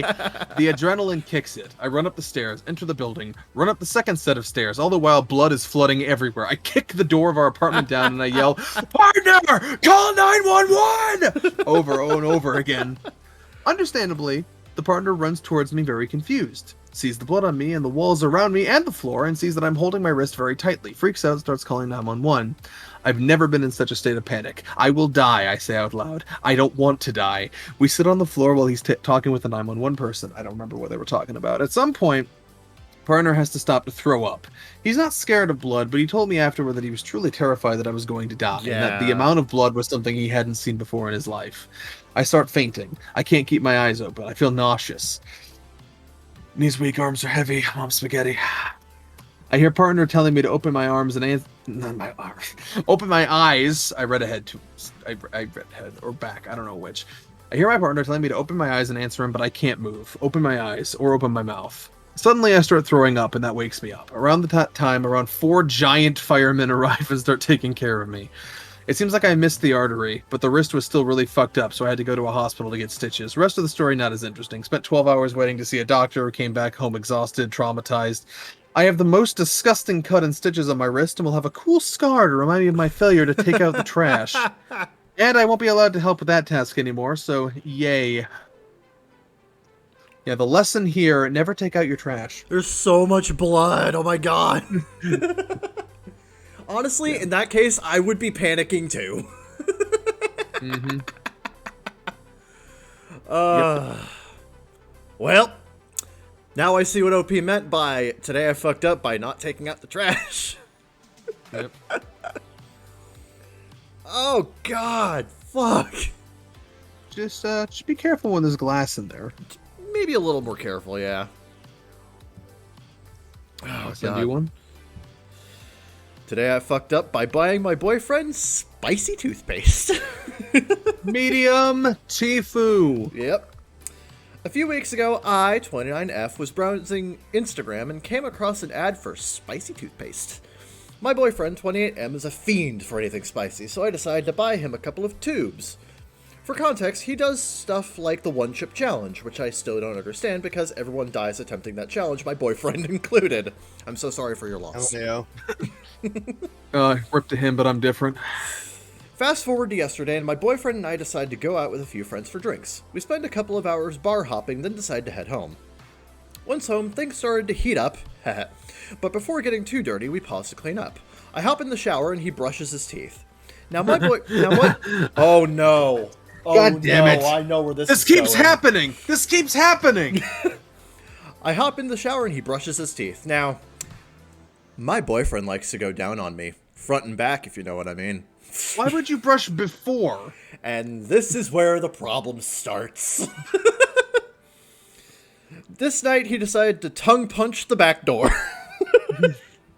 While he was going to town, I felt Our brand new sentence. While he was going to town, I felt some heat back there, but didn't think much of it. Next thing you know, he's sliding his hot dog in my hot dog bun, at which point the mild heat turned into extreme heat. Unbeknownst to me, my boyfriend enjoyed the spicy toothpaste I got him a few weeks ago and was using it on a regular basis. I guess what happened is the tongue punching left some deposits of ghost pepper flakes around my stinky star, and his hot dog sliding in and out rubbed it in, causing a pretty intense burning sensation. This is where the fuck up. Just don't do anal. This is where the fuck up happens. You mean getting him the spicy toothpaste wasn't the fuck up? I was drunk, and so I thought it would be a good idea to put an ice cube up my butt to cool things down. I go to the freezer, grab an ice cube, and slide it up there, and wouldn't you know, it gets stuck. Although it's ice and would melt in no time, I start to panic. My boyfriend comes in to see what's going on, takes a close look at my butt, and bursts out laughing. I start to crack up. Water makes it work, so water makes it worse. So really, what you needed to do was stick a cheese stick up there. I started to crack up too, and as a result, the ice shoots out my ass, hitting him in the eye. Brand new sentence. We both fall on the floor laughing our brains out. His eye is a little sore today, and for those who are wondering, my bunghole has recovered. TLDR, boyfriend ate my booty after brushing his teeth with spicy toothpaste, burning my asshole. I proceeded to put ice up there, which shot out and hit him in the eye. Top comment, I chose the wrong day to wear my eyes. I want to go back to like 20 minutes ago when I didn't know this fucking post existed. Just wait, let me get some ice. Spicy ice. Spice? The spice must flow. Long live the fighters! I like the conspiracy theory. I feel like a lot of these female sex tifus are typed by some dude with one hand and a fetish. Entirely possible. I do get that. So, maybe. Reddit's calling bullshit. This didn't happen. Info. And then everyone clapped. It's true, actually. I was the toothpaste. It's true. I was the ice cube. Kevin, you're not cool enough to be the Ice Cube. I'm gonna need you to take that back. Hey, it was very dark in there. Anyway, fiction or not, quite the fuck up. It was very funny. Yep. Not TLC very funny, but very funny. Don't you mean TBS? TLC is something different. Right, yeah, I know. I forget what the fuck TLC's slogan is. Yeah, it's TBS. Okay. Let's you know what? The medium Tifus, they're doing well. Let's round out the medium Tifu trilogy. Let's keep it rolling. Yep, Saradin, here's yours. And you get a medium Tifu. And you get a medium Tifu. Yeah! Everybody gets a medium Tifu. Oh, great. The last one was about ass, and this one's about pussy. Let's go! Yeah, I fucked up by taking home the wrong cat. Oh, wrong pussy. Fuck. Oh. My cat, Tibbs, a large black fluffy cat and They rather call snotty. Why him didn't you give like a Mr. 33 Tibbs. female or 22 male thing? Come on. Come on, formatting, cat, people. Tibbs. Formatting. Right. Formatting is incredibly important. Went missing 3 or 4 months ago. My stepdad had left the window This open. is a story about a large black pussy. I didn't say that so fast. I don't know. Craig. Thanks, Craig. Shut the fuck up, Craig. My stepdad had left the window open after just moving into a new house, and then he escaped from there, keeping note that he's supposed to be chipped, and when I first rescued him, he had the most hysterical meow in the world. Had me and my family in stitches on the way home. 2 months into his disappearance, I came across a post on Facebook and found a group for cats that was around 10 miles away, which should have been the first warning. It was him, Tibbs. He was very skinny and matted on the post, but that's to be expected after being missing for 2 months and traveling in the UK's extreme. British alert! British. British alert! Jesus Christ. British alert, British alert. If you interrupt me again while I'm reading this, I'm going to rip your fucking testicles off. Ouch. The poster expressed their concern for this and mentioned that they were petite enough to be female. I didn't buy it. I messaged the poster right away, certain that it was him. She was very kind and absolutely lovely, sending me pictures of him and notifying me when he was back at her house. I left immediately to retrieve him, and once I got there, had him bagged up and got into the car. Yeah, I put him in a body bag. I noticed something off. I noticed it before too, but I was just too excited to get him back. Once I'd started driving, Tibbs was different. His meow wasn't funny. It was normal, and once I'd gotten home, he had pissed and shat in the cat carrier, which is entirely unlike him. He's a bold and brave cat. Okay, cat person. I took him into the vet 2 days later, which isn't my usual vet, as I just moved houses. The reason I got lost in the first place. Or he got lost in the first place. For a checkup, since he'd been out on the streets quite a while. I told them all of his information. He was chipped. HOE, he was chipped. Oh, he was chipped. How he was neutered chipped. and well a boy. This cat was not chipped, let alone even a boy. She was just a random stray. I was devastated, but didn't let it on that. The vets didn't even pick up on it, as I played it off as just being a mistake of her past owners. They weren't very good vets anyway. They seemed bored and weren't paying attention to most things I said. I didn't mind, not at first. I was just thrilled to have a cat back and that was until today. Her name remained the same as the old Tibbs, just Tibbs, as I didn't know what else, and again, do not raise any questions, but honestly, this cat hates me. I've been trying my best. I've fed her high quality food, given her space, attention, and affection. A ton of toys too, but she's just not that type of cat. My family loves her. They do, but I don't want her. I want to scream at how stupid I've been. Now I have to take care of this cat who doesn't even enjoy my company, would rather stay outside. I miss Tibbs. I don't know what's happened to him, and it's so heartbreaking. What if he's dead, injured, alone? I just want him back. I want him to lay on my chest again and purr like me for no reason he used to.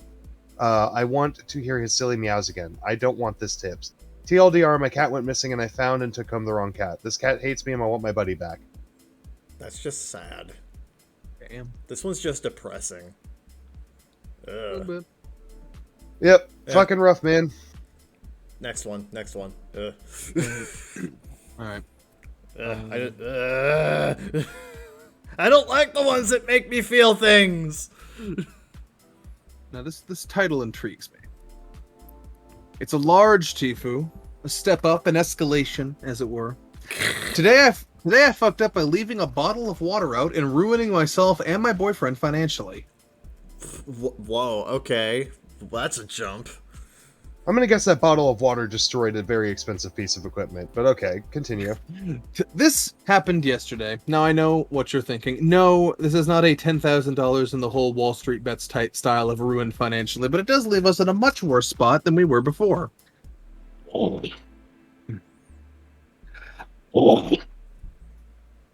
Yeah, fuck that. About a month ago, my boyfriend and I got a puppy. We've been talking about it for quite a while. I didn't want one, but he wanted one and eventually talked me into it. Since he works and I'm in school full time from home, the puppy has become 100% my responsibility even when he's home. I can't work for a few reasons, mainly struggling badly with depression and chronic anxiety. A puppy to take care of me was a puppy to take care of was the last thing I needed, but that's a rant for another time. She wasn't super cheap, and he'd been saving up for quite a while, so bringing her home took a good chunk of our savings, and now she's over doubled her cost in damages. I've really been involved with her since then, working daily with her, training and such, but she's a breed known for their energy and destructiveness when bored. I take this into account and try my best not to leave her alone out of the crate for too long, but leaving her in there isn't a good option either since she'll cry and we both live in a badly soundproofed apartment. On top of the overwhelmingness of a new puppy that I wasn't prepared for, my boyfriend fell at work last Friday and popped his knee out. Oh. Not 100% sure how bad or permanent the damage is yet, but now he's had 2 visits and 2 separate x-rays since then, and he's been referred to, for an MRI. The good news is it was a work injury, so hopefully workers' comp will kick in, but we haven't heard anything about it so far, and they take their sweet time. The bad news is I'm now taking care of the full apartment, cooking, cleaning, and caring for an overly energetic and stubborn puppy, and caring for another overly energetic and stubborn puppy with a bum leg. This may not seem like a lot to some of you, but with my mental health being in the state equivalent to Texas right now, I'm really struggling to stay on top of it all. Now that I've written a small essay and backstory, on to the fuck up. Since all of the above, the only income we have right now is a small monthly stipend I get from the VA for being enrolled in school, which I can't do either because today I fucked up and left a bottle of water on my desk. I had to run from my computer to help with my one-legged boyfriend do something that I don't even remember now, but he called my name across the apartment, I didn't think about the dog or whatever was on the desk, and shuffle ran to help him. When I got back, there was my puppy with a half-eaten sandwich now on the floor and a smug look in her eyes. I wasn't too upset, it was my fault for leaving it there, but when I looked to grab my water, only to see it tipped over, now empty, dripping off the desk, the full fear of God hit me. Sure enough, over half the bottle was now dripping onto my open-top computer case, spilling over everything. It's fried. Everything I have was on that computer. Everything I need for myself, my school, my boyfriend's medical crap, everything, all gone from a single badly placed water bottle and a puppy. I'm a computer nerd for a hobby. I enjoy relaxing at the end of the day with a few games. I pulled it apart immediately and let it sit for a day with a fan on it, praying all night that it would be fine, but of course it's never that easy. After troubleshooting for most of the night and a new power supply, which was the only part I could afford to replace, it still wasn't booting up all the way. I've deduced I have a brick for a graphics card, and after plugging my boyfriend's card into mine, it still doesn't work. It boots and pretty colors turn on, but the monitor won't light up plugged into either the card itself or the motherboard, which means that the CPU or motherboard is fried too, if not both. Jesus. I haven't been able to bring myself to test the hard drive because if that's borked too, I'm quadruple fucked. Yep. If I replace the same 3 parts I have now without downgrading, I'm at least out $1,000. On top of it all, while typing this up to try to relax in the bath after breaking down how expensive it will be to fix and all the money we don't have, my boyfriend has informed me the puppy threw up all over the floor of the closet after eating half of a pizza that he left sitting on the coffee table unattended. So now I have to go clean that shit up. You are very inexperienced pet owners. Oh my god. Rant over. Sorry for a mess of a post. I can't think straight. Need to vent on mobile. Apologies for poor formatting and typos. Thanks for reading. Kind words of encouragement are welcome. I definitely need it right now. Yeah, so, oh god. This just reminds me of what Sama was going through when we got their computer out of storage, and, like, the computer box was upside down, and and what was on the floor ended up having some, like, water damage on it. But thankfully, the only thing that actually needed to get replaced in the computer was, like, after a while of, like, just recently Sama just found out that the computer is for the most part fine. The only things that they need to replace are the power supply, which was dead, and the CMOS battery. Otherwise, everything's fine. If I had a nickel for every time the Fultner family had to deal with flooding at a storage facility, I'd have several nickels. No, which isn't a lot, but it's weird that it keep happening. No, you would have 2 nickels, which isn't a lot, but it's weird that it happened twice. I knew it was at least 2, but I didn't want to rule out the possibility I was forgetting a time. It's 2. It's just 2. But yeah. Weird that that happened twice. It is weird that it happened twice, but yeah, no, that just reminded me of that. Unfortunately, OP is not nearly as lucky as Sama was, where it's just like, you know, just replace the, you know, just replace the power supply and you're good. Like, no, like your entire machine is just borked. Mm-hmm. Oh man, that's bad. That is just bad fucking luck right there. Yep. And this is why I keep my laptop way the fuck away from any pets. Yeah, 100%. Especially puppies. Oh god, Yep. puppies. Ugh. Right, Kevin, read. Where are you? This one. Okay. Am I the asshole for refusing to split rent with my boyfriend? I, F23, have been dating my boyfriend, quote-unquote Jake, M23, since our freshman year of college. In our last year of undergrad, we decided to rent an apartment together. We split everything 50-50, including utilities, groceries, and rent. We continued living together in the same town as our college after graduation, but recently we both got jobs in Chicago and we are currently living downtown. My dad works in real estate and he has multiple investment properties. My dad generously allowed me to live in one of his properties rent-free, but he said that my boyfriend would have to pay him $400 a month for rent. My dad is very protective, but he has been nothing but kind to my boyfriend. My dad's reasoning for making my boyfriend pay rent is that he wants to be sure that my boyfriend is with me for me, and not because he will have a free place to live. Keep in mind, if my dad was renting this apartment out for tenants, he would charge $2,100 a month for rent. Very ritzy building in the middle of downtown Chicago. My boyfriend is mad at me because he asked me for my half of the $400 for rent, and I explained to him that I will not be paying rent. My dad is only charging him. He says that we have been splitting rent for the past 2 years, so why would we stop now? Our rent in our college town was $1,200, so we were both paying $600 a month. Our apartment in Chicago is significantly nicer, and he's paying $200 less a month than he was in college. Is the idea that my dad doesn't charge me for rent but charges my boyfriend so crazy? Should I suck it up and pay half just because I can afford it? This is fucking this douchebag. This is so fucking cut and dry. This douchebag is getting such an insane discount on a very nice apartment, and he still has the gall to complain. And again, the dad made it very clear. He is only having the boyfriend pay the rent because he wants to make sure that the boyfriend is there for her, and not just for, you know, a cheap place to live. So, I don't know, man. Does this guy fucking understand how many people would literally murder him for $400 a month for a ritzy downtown Chicago apartment? I would kill someone for that. Fuck. Grow the fuck up. No, OP, you're not the asshole. You know what I think this is that this is one of those, and this happens probably most frequently in relationships, but it also happens in friendships and other things. This is one of those fucking boundary testing things. This is seeing what you can get away with. This is a test to see. This is a test to see what he can get away with in this relationship, I feel. You know, how much can he walk over you? So, yeah, not the asshole. Not the asshole. This guy's being a douche, and I wish I was in his shoes because $400 a month for a downtown Chicago apartment sounds great. Amazing. That is an amazing fucking deal. Yeah. Jesus Christ. God. Yeah, no, you're not the asshole, OP. Your boyfriend needs to fucking stop being a bitch. Yeah. Cut and dry. Cut and dry. Like the second that it was explained why the dad was like charging the boyfriend and not his, like, the moment that was explained, I was like, well, there you go. You're not the asshole, OP. Here's one for you.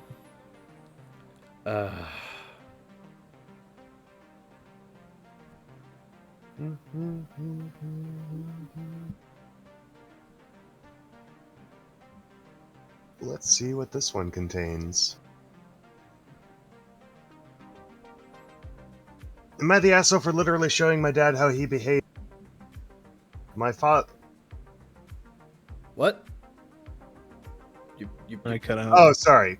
No. I'm here. I had to stop for a second because I thought her father was 16. Okay. No. My female 16 father M40. Oh god, this is written by a 16-year-old. Jesus. Teenagers. M46 is the breadwinner, while mom is a SOM, HASA. Stay-at-home mom. Okay. Sorry, I don't know Reddit lingo. I speak the language. She handles everything around the house, like cooking, mopping, washing laundry, etc. I'm the oldest. I try to help, but really, there's only so much I can do while my dad just gets home at the end of the day and literally complains about everything. Excuse me. Like how the carpet isn't clean or how the food is cold. It's just chicken is cold! Right. As a result, I have to listen to a huge argument daily between. Exhausting, but honestly, I think my dad is in the wrong here. I talked to him to get him to see how his behavior is, but no avail. So what I did is pick a day off for him and pretend to act like him. I put together an outfit that looked like a suit and put black tape over my lips to look like a mustache. Oh my god! Get a real fake mustache. She's low 16, budget prank. Or shit. No, it's true. At 6 p.m., went inside the house, shouted, "I'm home," then sat next to him in the living room and started kicking my shoes while complaining about the state of the house at my lungs. He glanced at me confused and asked what I was doing. I ignored him, then started yelling about how the carpet being dirty, showers not ready, the kids needing to be quiet, and so on.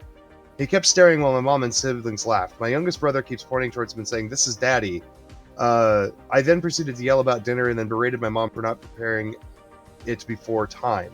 My dad stopped me in a serious tone, asked what I was doing. I turned to him and said, "What? Can a man effing rest after working long hours?" Okay, savage. In the most macho voice I could muster. My dad got the hint because this was a common phrase he uses daily. He went quiet and avoided looking at me. I stopped the act and told him I was trying to show him what he's like every day after he comes home from work. He said nothing, just went outside and refused to speak to me. Later he went on about how I mocked and invalidated him. That he does work hard and me doing this was disrespectful and invalidating. Mom said that it was funny, but also I thought I hurt my dad's feelings and I could have gotten the message across some other ways. Said, "Am I the asshole?" No! Dude, No. even your mom said it was funny. I mean, it worked, didn't it? Top comment gets it right, not the asshole. You held up a mirror to his behavior and he didn't like what he saw. That's on him. I hope he gets the message. Honestly, the fact that he couldn't even give a response and he just like tucked tail and walked away, I think he got the point. I think he got the memo. So Yeah. you're not the asshole, OP. No, you Not the made the point incredibly clear. You could not have been clearer. And like, it's completely justified. It's totally justified. Medium Tifu. Today, I fucked up by tricking a kid into drinking my excretion. This Tifu hat. What? It's an episode of Shimonetta. This Tifu happened back in 2010, but it still weighs on my mind. Back in 2010, I was in Kabul, Afghanistan. Every Thursday and Friday, I'd spend 12 plus hours in the gun turret of a Humvee while we went on many escort missions, moving officers and other military personnel from one base, or FOB, that's Forward Operation Base, to another. Sometimes I need to point out that how the... I did that. I knew that. Does Kevin not know that? I only read it because he wrote it out. Something I need to point out is that the Army chow halls overseas are amazing. They feed you like it might be your last meal, because it very well could be. Before every mission day at breakfast, I made sure to grab a backpack full of Gatorade and Rippets, the Army version of Monster, for my extended road trips. This is where the fuck up happened. I had to piss like really bad. I drank like 3 Gatorades and 2 cans of Rippets by lunch. Can't exactly just pull over and piss in the middle of Kabul, so I just took an empty bottle and filled it up. After I was buttoned back up, I did not want to keep a Gatorade bottle of piss because it can look very similar to yellow Gatorade. You wouldn't want to accidentally drink piss, right? Before I sum this all up, I need to explain one more detail to help you understand how all these events became such an unfortunate accident. Many soldiers carry a bag of candy. They'll throw them to Afghan kids to help keep local relations good, and sometimes these little kids will warn you of bombs and stuff planted on the side of the road. So very often in small neighborhoods, a group of kids will run behind your convoy in hopes of getting a sucker or some other kind of candy or nice drink. So holding my piss-filled bottle, I chucked it behind me, not thinking a thing until it dawned on me I made a serious mistake.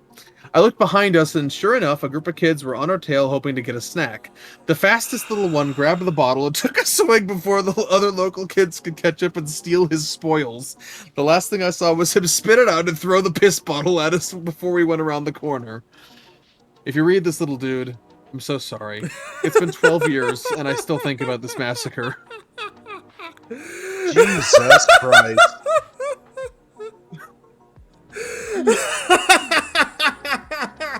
I love this comment. In a couple of years, that kid grew up to be an extremist, fueled only by his hatred of your piss bottling ways. I'm just imagining this little kid throwing down the piss bottle like, I will never forgive the Americans! Jesus Christ. That was his villain origin story. That's a really funny mental image.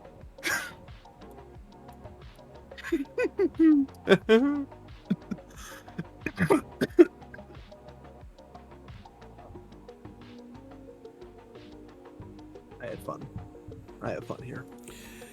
This is pretty good. Okay. Let's see. Well, I actually didn't. I only just grabbed shit right before the show, so I didn't actually grab all that much. So I guess we're going on the lightning round. All right. That's Lightning fine. round sounds good to me, man. Yeah. Yep. This is the lightning round where we go to our unpopular opinion and find opinions that are unpopular. Are they unpopular? Who fucking knows? Do we agree with them? You're about to find out. Sure. That's not how you normally phrase it, but it gets the same point across. I don't have it written down or anything. It just it flows, man. Don't fucking shame my flow. Don't question my shit, man. Yeah, fucking always with the criticisms. Always with the fucking criticisms, man. It's exhausting. Anyway, unpopular opinion: making the bed every day is a pointless chore. Yes. Yeah. I mean, disagree. It depends on what you do for a living. If you go out and work like exhausting hours, then the last thing I want to do is try to re-straighten my bed before I go to bed at night. So just throwing your covers over appropriately in the morning seems to be a good energy saver by the time you're actually tired in the evening. Yeah. No, I agree. I disagree. It's a completely pointless activity. Unless you're a fucking hotel or something and you want to present something, Yeah. but it's my fucking room. I don't want to present shit. Look, I just want to lay down, throw a blanket on me, and sleep. Yeah. We've also had this conversation. I've had this conversation with Kevin before, but like, not every bed is the same. Yeah. Like, if you can, like, depending on, like, I can only access my bed on barely one side because it's so cramped in this room. Yeah. Making my bed is not the same as someone who has full like 3-side access to their bed, or one of those psychopaths who doesn't have their bed touching a wall, which I don't want to associate with those people. For other unrelated reasons. No, But- my bed is in the corner, but I make it every day. It's not that hard. I have access to 2 sides of my bed. 2 sides is more than 1 side. Yeah. Welcome to the math podcast. I want to go to shower. Am I not subscribed to Shower Thoughts? Hold on. Well, why? No, I am. What? No, Okay. I am. Okay. Unpopular opinion: tattoos are gross. Okay. That's heavily. That sure is an opinion. Yeah, that's heavily just like. That's heavily opinion. It may or may not be unpopular. I don't know. I like I think it's tattoos unpopular. if they look good, but like I wouldn't get one myself. It's one of those whole things. I think tattoos are a nice accent. It's like seasoning on, Mhm. bread. My personal Yeah. opinion is if you're covered in tattoos, then they lose their meaning. That can happen. Unpopular opinion: socializing is only as good as the people you're socializing with. In a shitty society, being alone is better. Yeah, sure. I mean, don't force yourself to be with shitty people, I guess. Yeah, I I socialize. mean, my opinion is just don't force yourself to be with shitty people. If you think all of society is shitty, you're kind of a shitty person. Also, Yeah. dumb. Yeah. It's Well, all about to be finding fair, people to associate with. he said in a shitty society, which implies there are non-shitty societies. So I was going to say, like, the rule of big numbers is the more people are together, the more assholes appear. Yeah. shower also thought. bad people. Okay. Anyway, continue. Shower thought people are okay with eating bugs as long as they come from the ocean. Okay, shut the fuck up. Wait, what? They're talking about It's that whole, fucking it's so that much whole shrimp. fucking stupid shrimp about being Ugh. shrimp being the cockroaches of the sea. I fucking. Oh, shut the fuck up. Throw that one in the trash. Yeah, that's a Throw that one in fucking the stupid trash. one, and people who say that are fucking retarded. Yeah. Oh, it's so dumb. With that. Yeah. Also, I love shrimp. Fuck you. Shower thought we only feel as tall as the height of our eyeballs. That's a shower thought. That, and it's, true. I suppose so. It is a case of perspective. This person is obviously never taken a philosophy course because he just discovered the concept of perspective. Shower thought since nothing is built to last anymore, antique shops won't have inventory for long. Maybe. I mean, stuff will last, just less of it. Yeah. I was gonna say there are definitely things that are still built to last. Yeah. But you're right. Not the same things. And Yeah. it's complicated. It does remind me The more of complex our devices become, the more fragile they become. That's just Yeah. that's Moving just the fact parts. of nature. That does remind me though of some urbexers who said that urbexing as a hobby has a limited time, because eventually modern buildings just don't last, and modern spaces things just don't become abandoned for as long as they used to, and newer architecture is both less interesting but also built in such a way where it's not going to last as long as those things. So urbexing as a hobby kind of has an expiration date. Probably several decades from now, but still, which is I interesting. mean, to think urbexing about. just stops being urbexing and becomes tomb raiding at some point. Yeah. So If you want to put it that way, sure. Again, a matter of perspective. Unpopular opinion: if you don't know what to eat at a fast food restaurant, go in the lobby, not the drive-through. I want to imagine this was typed in the drive-through, waiting for other people. Yeah. Yeah, but Yeah, I'd say so. Yeah. Yeah. Walk in, grab a shit, walk out. Yep.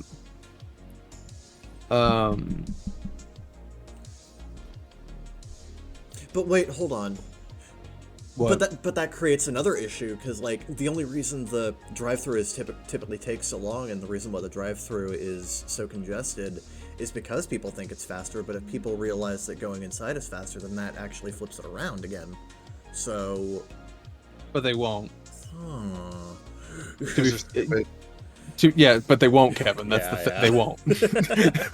Yeah, the thing is, the drive-thru has been so ingrained into our culture as being the fastest way to get your food that people won't accept the whole thing of. It's also the convenience matter. well, it's because of, initially the average fast food order has increased by $20. Yeah. In the last 15, 20 years. Yep. Fast food, the idea of going through the fucking the idea of going through the drive-through was the principle of all I'm going to order today is a number one meal, or 2 sandwiches and a drink. Yep. Nowadays it's I'm gonna go through the drive-through because it's fast. Let me get $40 worth of food for me and my 6 illegitimate children that I'm raising by myself. Or the entire cast of Star Trek: The Next Generation.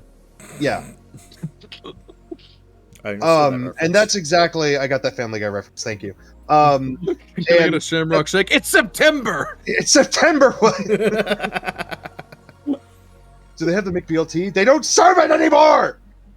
Sometimes they'll I'm make just it. saying, they have all the ingredients. Everything that could go wrong went wrong.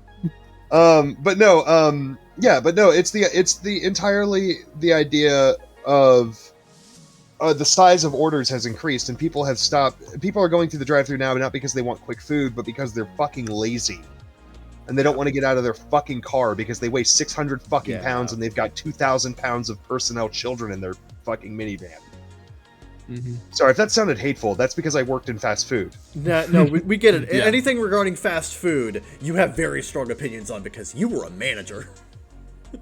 Yeah, I saw the Yeah. degeneracy you fucking idiots, would push on me every single day. Yeah, I kind of wish Yeah. we had you on the podcast a little bit sooner because, like, a lot of these unpopular opinions actually are themed around, like, fast food and shit, and I feel like you would have been able to give, like, some really interesting insight to some of the shit we've talked about before. Why do you think we hired him? Exactly. Hired. Recruited? I don't know. That's a better word for it. Yep. Yeah. Unpopular opinion: sleeping naked is the best way to sleep. Disagree. It depends on the location. Depends on the location. Disagree from a hygiene standpoint, because you sweat while you sleep, even if it's cold. God. Yeah. And you're just, instead of the body soil going into your clothing, which you wash on a regular, it goes into your fucking sheets, into your bedspread, and into your mattress. So, and into your This body is soil. why you should only sleep naked outside. Clearly. No, you should only sleep naked. Like if you just got done ruining your fucking sheets during sex, like that's the only point where you should do that. Otherwise, at least wear underwear because most of your body soil comes from your ass and your crotch. Yeah. It's just unhygienic to sleep naked. Feels good occasionally, but don't do it because it's nasty. Mm-hmm. And unless you're going to run your fucking mattress through a wash, or you've got like one of those rubber like piss liners for your thing that's not going to let anything get into your mattress, then just don't do it. Yeah. Disagree. It sucks. Yeah. I mean, fair enough, but also consider it feel nice. Yes, so does doing hard drugs. I feel like that's not exactly comparable. I think the idea of something is bad for you, but it feels nice equates to, but it feels Dude, nice. it's Equates sleeping to both, naked and that's at the hill I'm night. dying It's on. not the same as taking fucking heroin.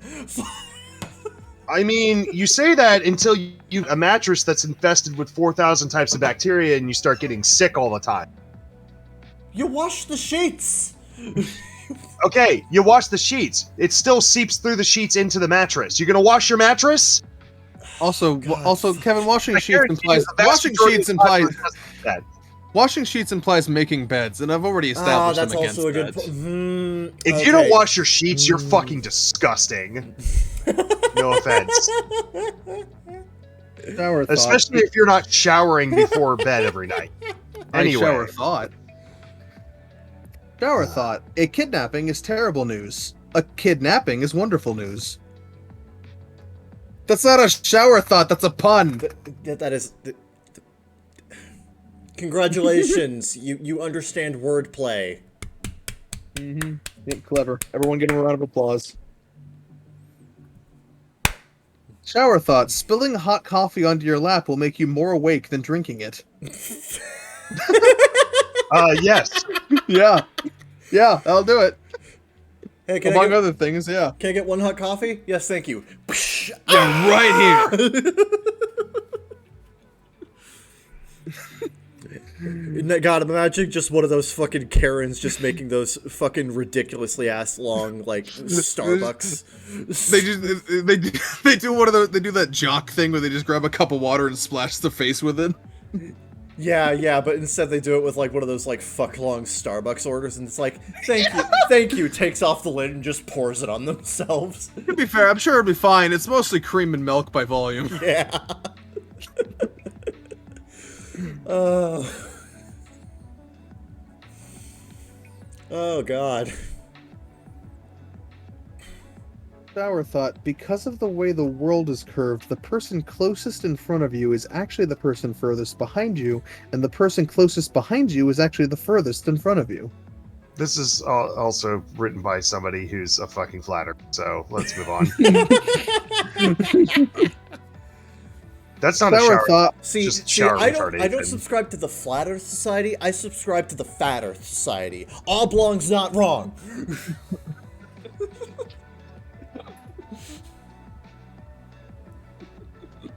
You one of those guys? Are you the woman who said walkable cities are fat phobic? God, that fucking tweet. Was that on like my 600-pound life? No, that was No, on that was on Twitter. Twitter. Which is basically the same thing. Shower thought, we sent a man to the moon before we started putting wheels on our luggage. Yeah, well, what can you do? You know, that's the whole thing about technological innovation. You start with the big stuff first, and you just work your way backwards. Yep. Shower thought, as video games get more realistic, character glitches will start looking a lot more disgusting. They already have. Remember the Inside Out? Remember the Inside Out face woman from AC Unity? Oh God, yes. Yeah, they already have, buddy. Every successive generation of graphics involves grosser and grosser looking glitches. The graphical glitches in like these fucking hyper-realistic games look fucking horrifying. You could make actual horror movies around them. Yep. Or horror games. God, it's like someone just tore her face off. It's so fucking terrible. Oh God.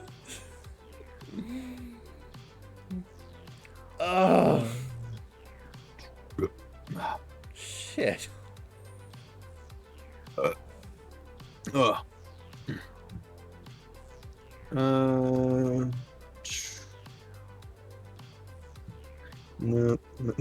People are too afraid of bees and wasps. Nice try, bees and wasps. Get out of here. You won't get me that easily. Shower thought, watermelon candy is often colored green, but we don't eat the green part of the watermelon. That is Watermelon interesting. candy is often like pink. Pink, yeah. That's So also there's true. Yeah. Yeah. OP, what the fuck are you talking about? Yep. God, imagine that Jolly Rancher comes out with like fucking watermelon rind flavored Jolly Ranchers. Terrible. Unpopular opinion, Charlie Kaufman is a fantastic filmmaker. That's an unpopular opinion? Okay. Okay. Unpopular opinion, you should be allowed to drink on the job. Depends on the job. Depends on the job. I don't want my crane operator drunk.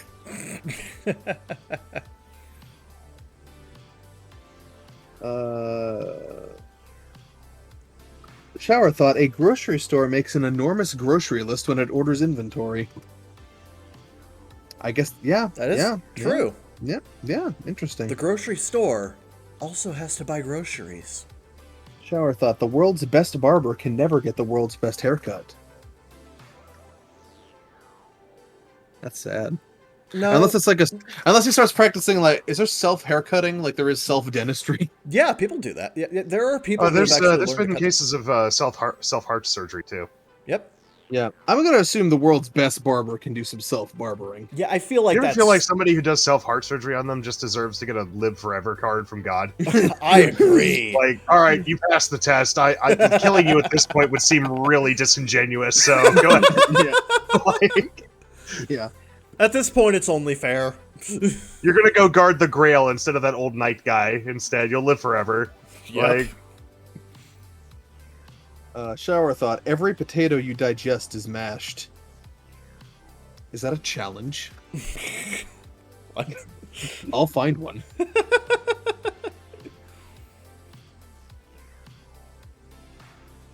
Wait, what? Wait.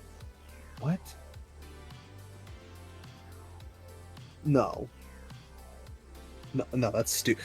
Okay, this one just said, shower thought. It's amazing how anybody with 2 arms has an above average number of arms. I'm like, no, wait, no, What? no, no. Wait. This only makes sense if you're thinking about it like 50% arm, 50% other. That's not how that works. That's not. Like, No. that's not the average. No. It's not above average just because it's more than one. That's what. That might be the dumbest thing ever. This is not how average work. No. A prisoner is a captive in a prison, but a jailer is the guard of a jail, not a captive in a jail. Yes. Interesting. Curious. Congratulations, that was a shower thought. That was a shout. That was a Shower thought. Monarchies are only found in countries that don't have pro wrestling. I can't disprove this. Wait, hold on. I'm just confused by the linkage here. How do you come to this conclusion? He's right though. OP is right. I mean, that's like me saying monarchies also don't exist in a country that Takanashi Kiara, but I don't think there's any causation there. It all comes back to VTubers. I was gonna say I don't think there's any causation there. Unless the UK has an underground wrestling scene the same way they have an underground rapping scene. That is also a good point. Could be. Making you think. Oi, governor, meet me in the sewers for a bout.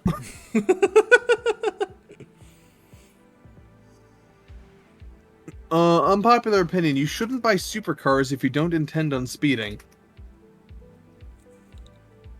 I mean, you could also just like how it looks, I guess. Like yeah, how it that's looks, the other thing. how Like, it you could just controls. like how the car looks. A lot of them are very stylish. Or how, Yeah, or and how you it could controls, like it might just have like really tight Yeah. turns and shit. Yeah. Like there are other reasons to get a supercar other than just go fast. Like there are a variety of reasons. Yeah. Unpopular opinion, Pat Sajak has the easiest job in America relative to how much he makes. Untrue. You're forgetting about the White House film projectionist. Yep. AKA my dream job. Honestly, same. My dream job is to be the on-call White House film projectionist for a president that doesn't really like movies all that much.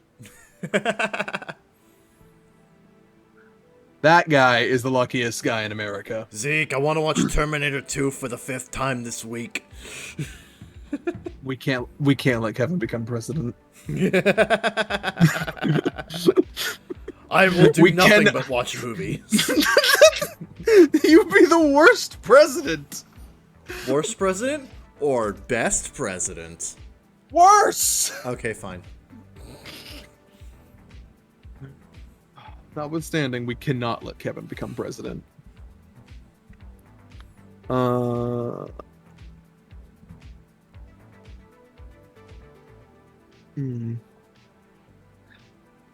Unpopular opinion, biting into an apple is one of the scariest things ever. Why? There might be a worm in it. I don't know. I've bitten into a lot of apples. I've yet to find a worm. Yeah, same. Those apple farms are doing a pretty good job of weeding them out. Unpopular opinion, Seth MacFarlane should write his own Broadway musical. He should, and star in it. Yes, factually, he should. I feel like it's something he'd want to do. Oh yeah, he's clearly got a lot of like inspiration from Broadway already. So Yeah. Man, a lot of fucking shitty ones today. Like, I don't like chocolate. I don't like you. So there you go. we've literally done that one before on a different episode. Yeah. Done a lot of fucking stupid shit like that. Basic bitch shit. Unpopular opinion, a vehicle taking up more than one parking space doesn't bother me. If it needs to, sure, but when people complain about that, they're talking about the guys who swerve into 3 spots in a fucking diagonal angle. Yeah, or the people who have like a regular ass fucking Prius and they park right in the middle of the dividing line. Like, it's people like that people have an issue with. If the vehicle needs more than one space, sure, but park it like a rational fucking human being. Exactly. Like, don't be stupid. Don't be dumb. That's the moral of this episode. Don't be stupid. Don't be dumb. That's the moral of every BGS. You kidding me? We've had some. It's like morals. the overarching theme of BGS is don't be a fucking idiot. Yeah. Don't be a fucking idiot unless you make it funny. Unpopular opinion, accessible bathroom stalls are not family restrooms. I've never seen a family go into a family restroom now that I think about it. The only time I've ever seen a quote-unquote family go into a family restroom is when, like, a mom and a dad took, like, their baby in the restroom to change the diaper, and that's it. I've never seen that actually happen. I don't doubt that it happens. I've just never seen it happen. I saw it exactly one time at, like, the fucking Tyler Mall in Riverside. That's it. I want to go to a really busy area with a family restroom and see how long it takes me to see a couple go in to change a baby's diaper, because I've never seen that in my life. This needs to be scientifically tested. I mean, if you go out, here's the thing: I have gone out a lot more often than you have, so that's probably just like a statistical thing. So you're admitting that you stare at public bathrooms more than I do? By virtue of the fact that I go to places with public bathrooms more often than you, yes. I'm gonna say it. I think this will impact your election campaign.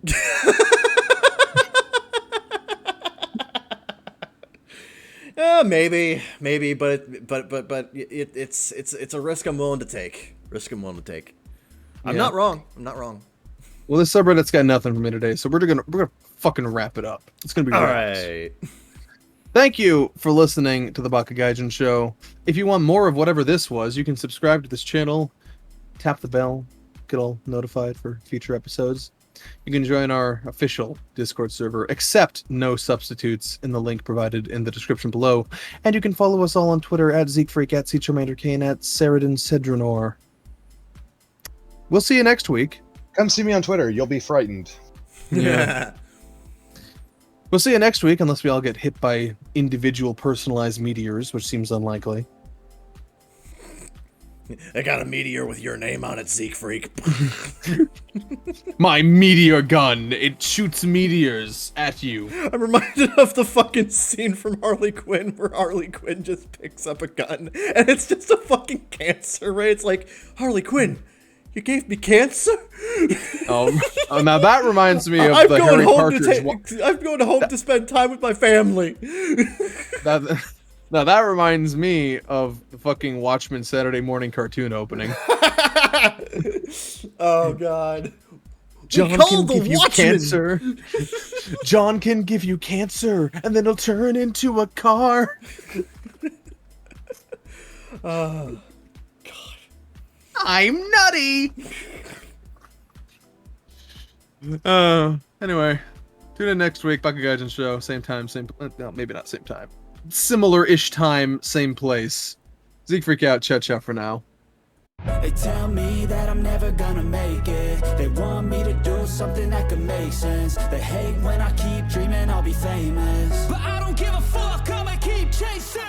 I got all this potential that's deep inside of me, but they hate when you're successful cause they try to be. They sit there being judgmental because you're trying things, and they just want you to settle and do the right thing. So get a good job, don't slack off. Wake up every morning, make a good impression on your boss. Don't do anything that I wouldn't do, and when you're making money, make sure you don't spend it too soon. Fuck that, I'll do what I wanna do. I got a different path from everyone and that includes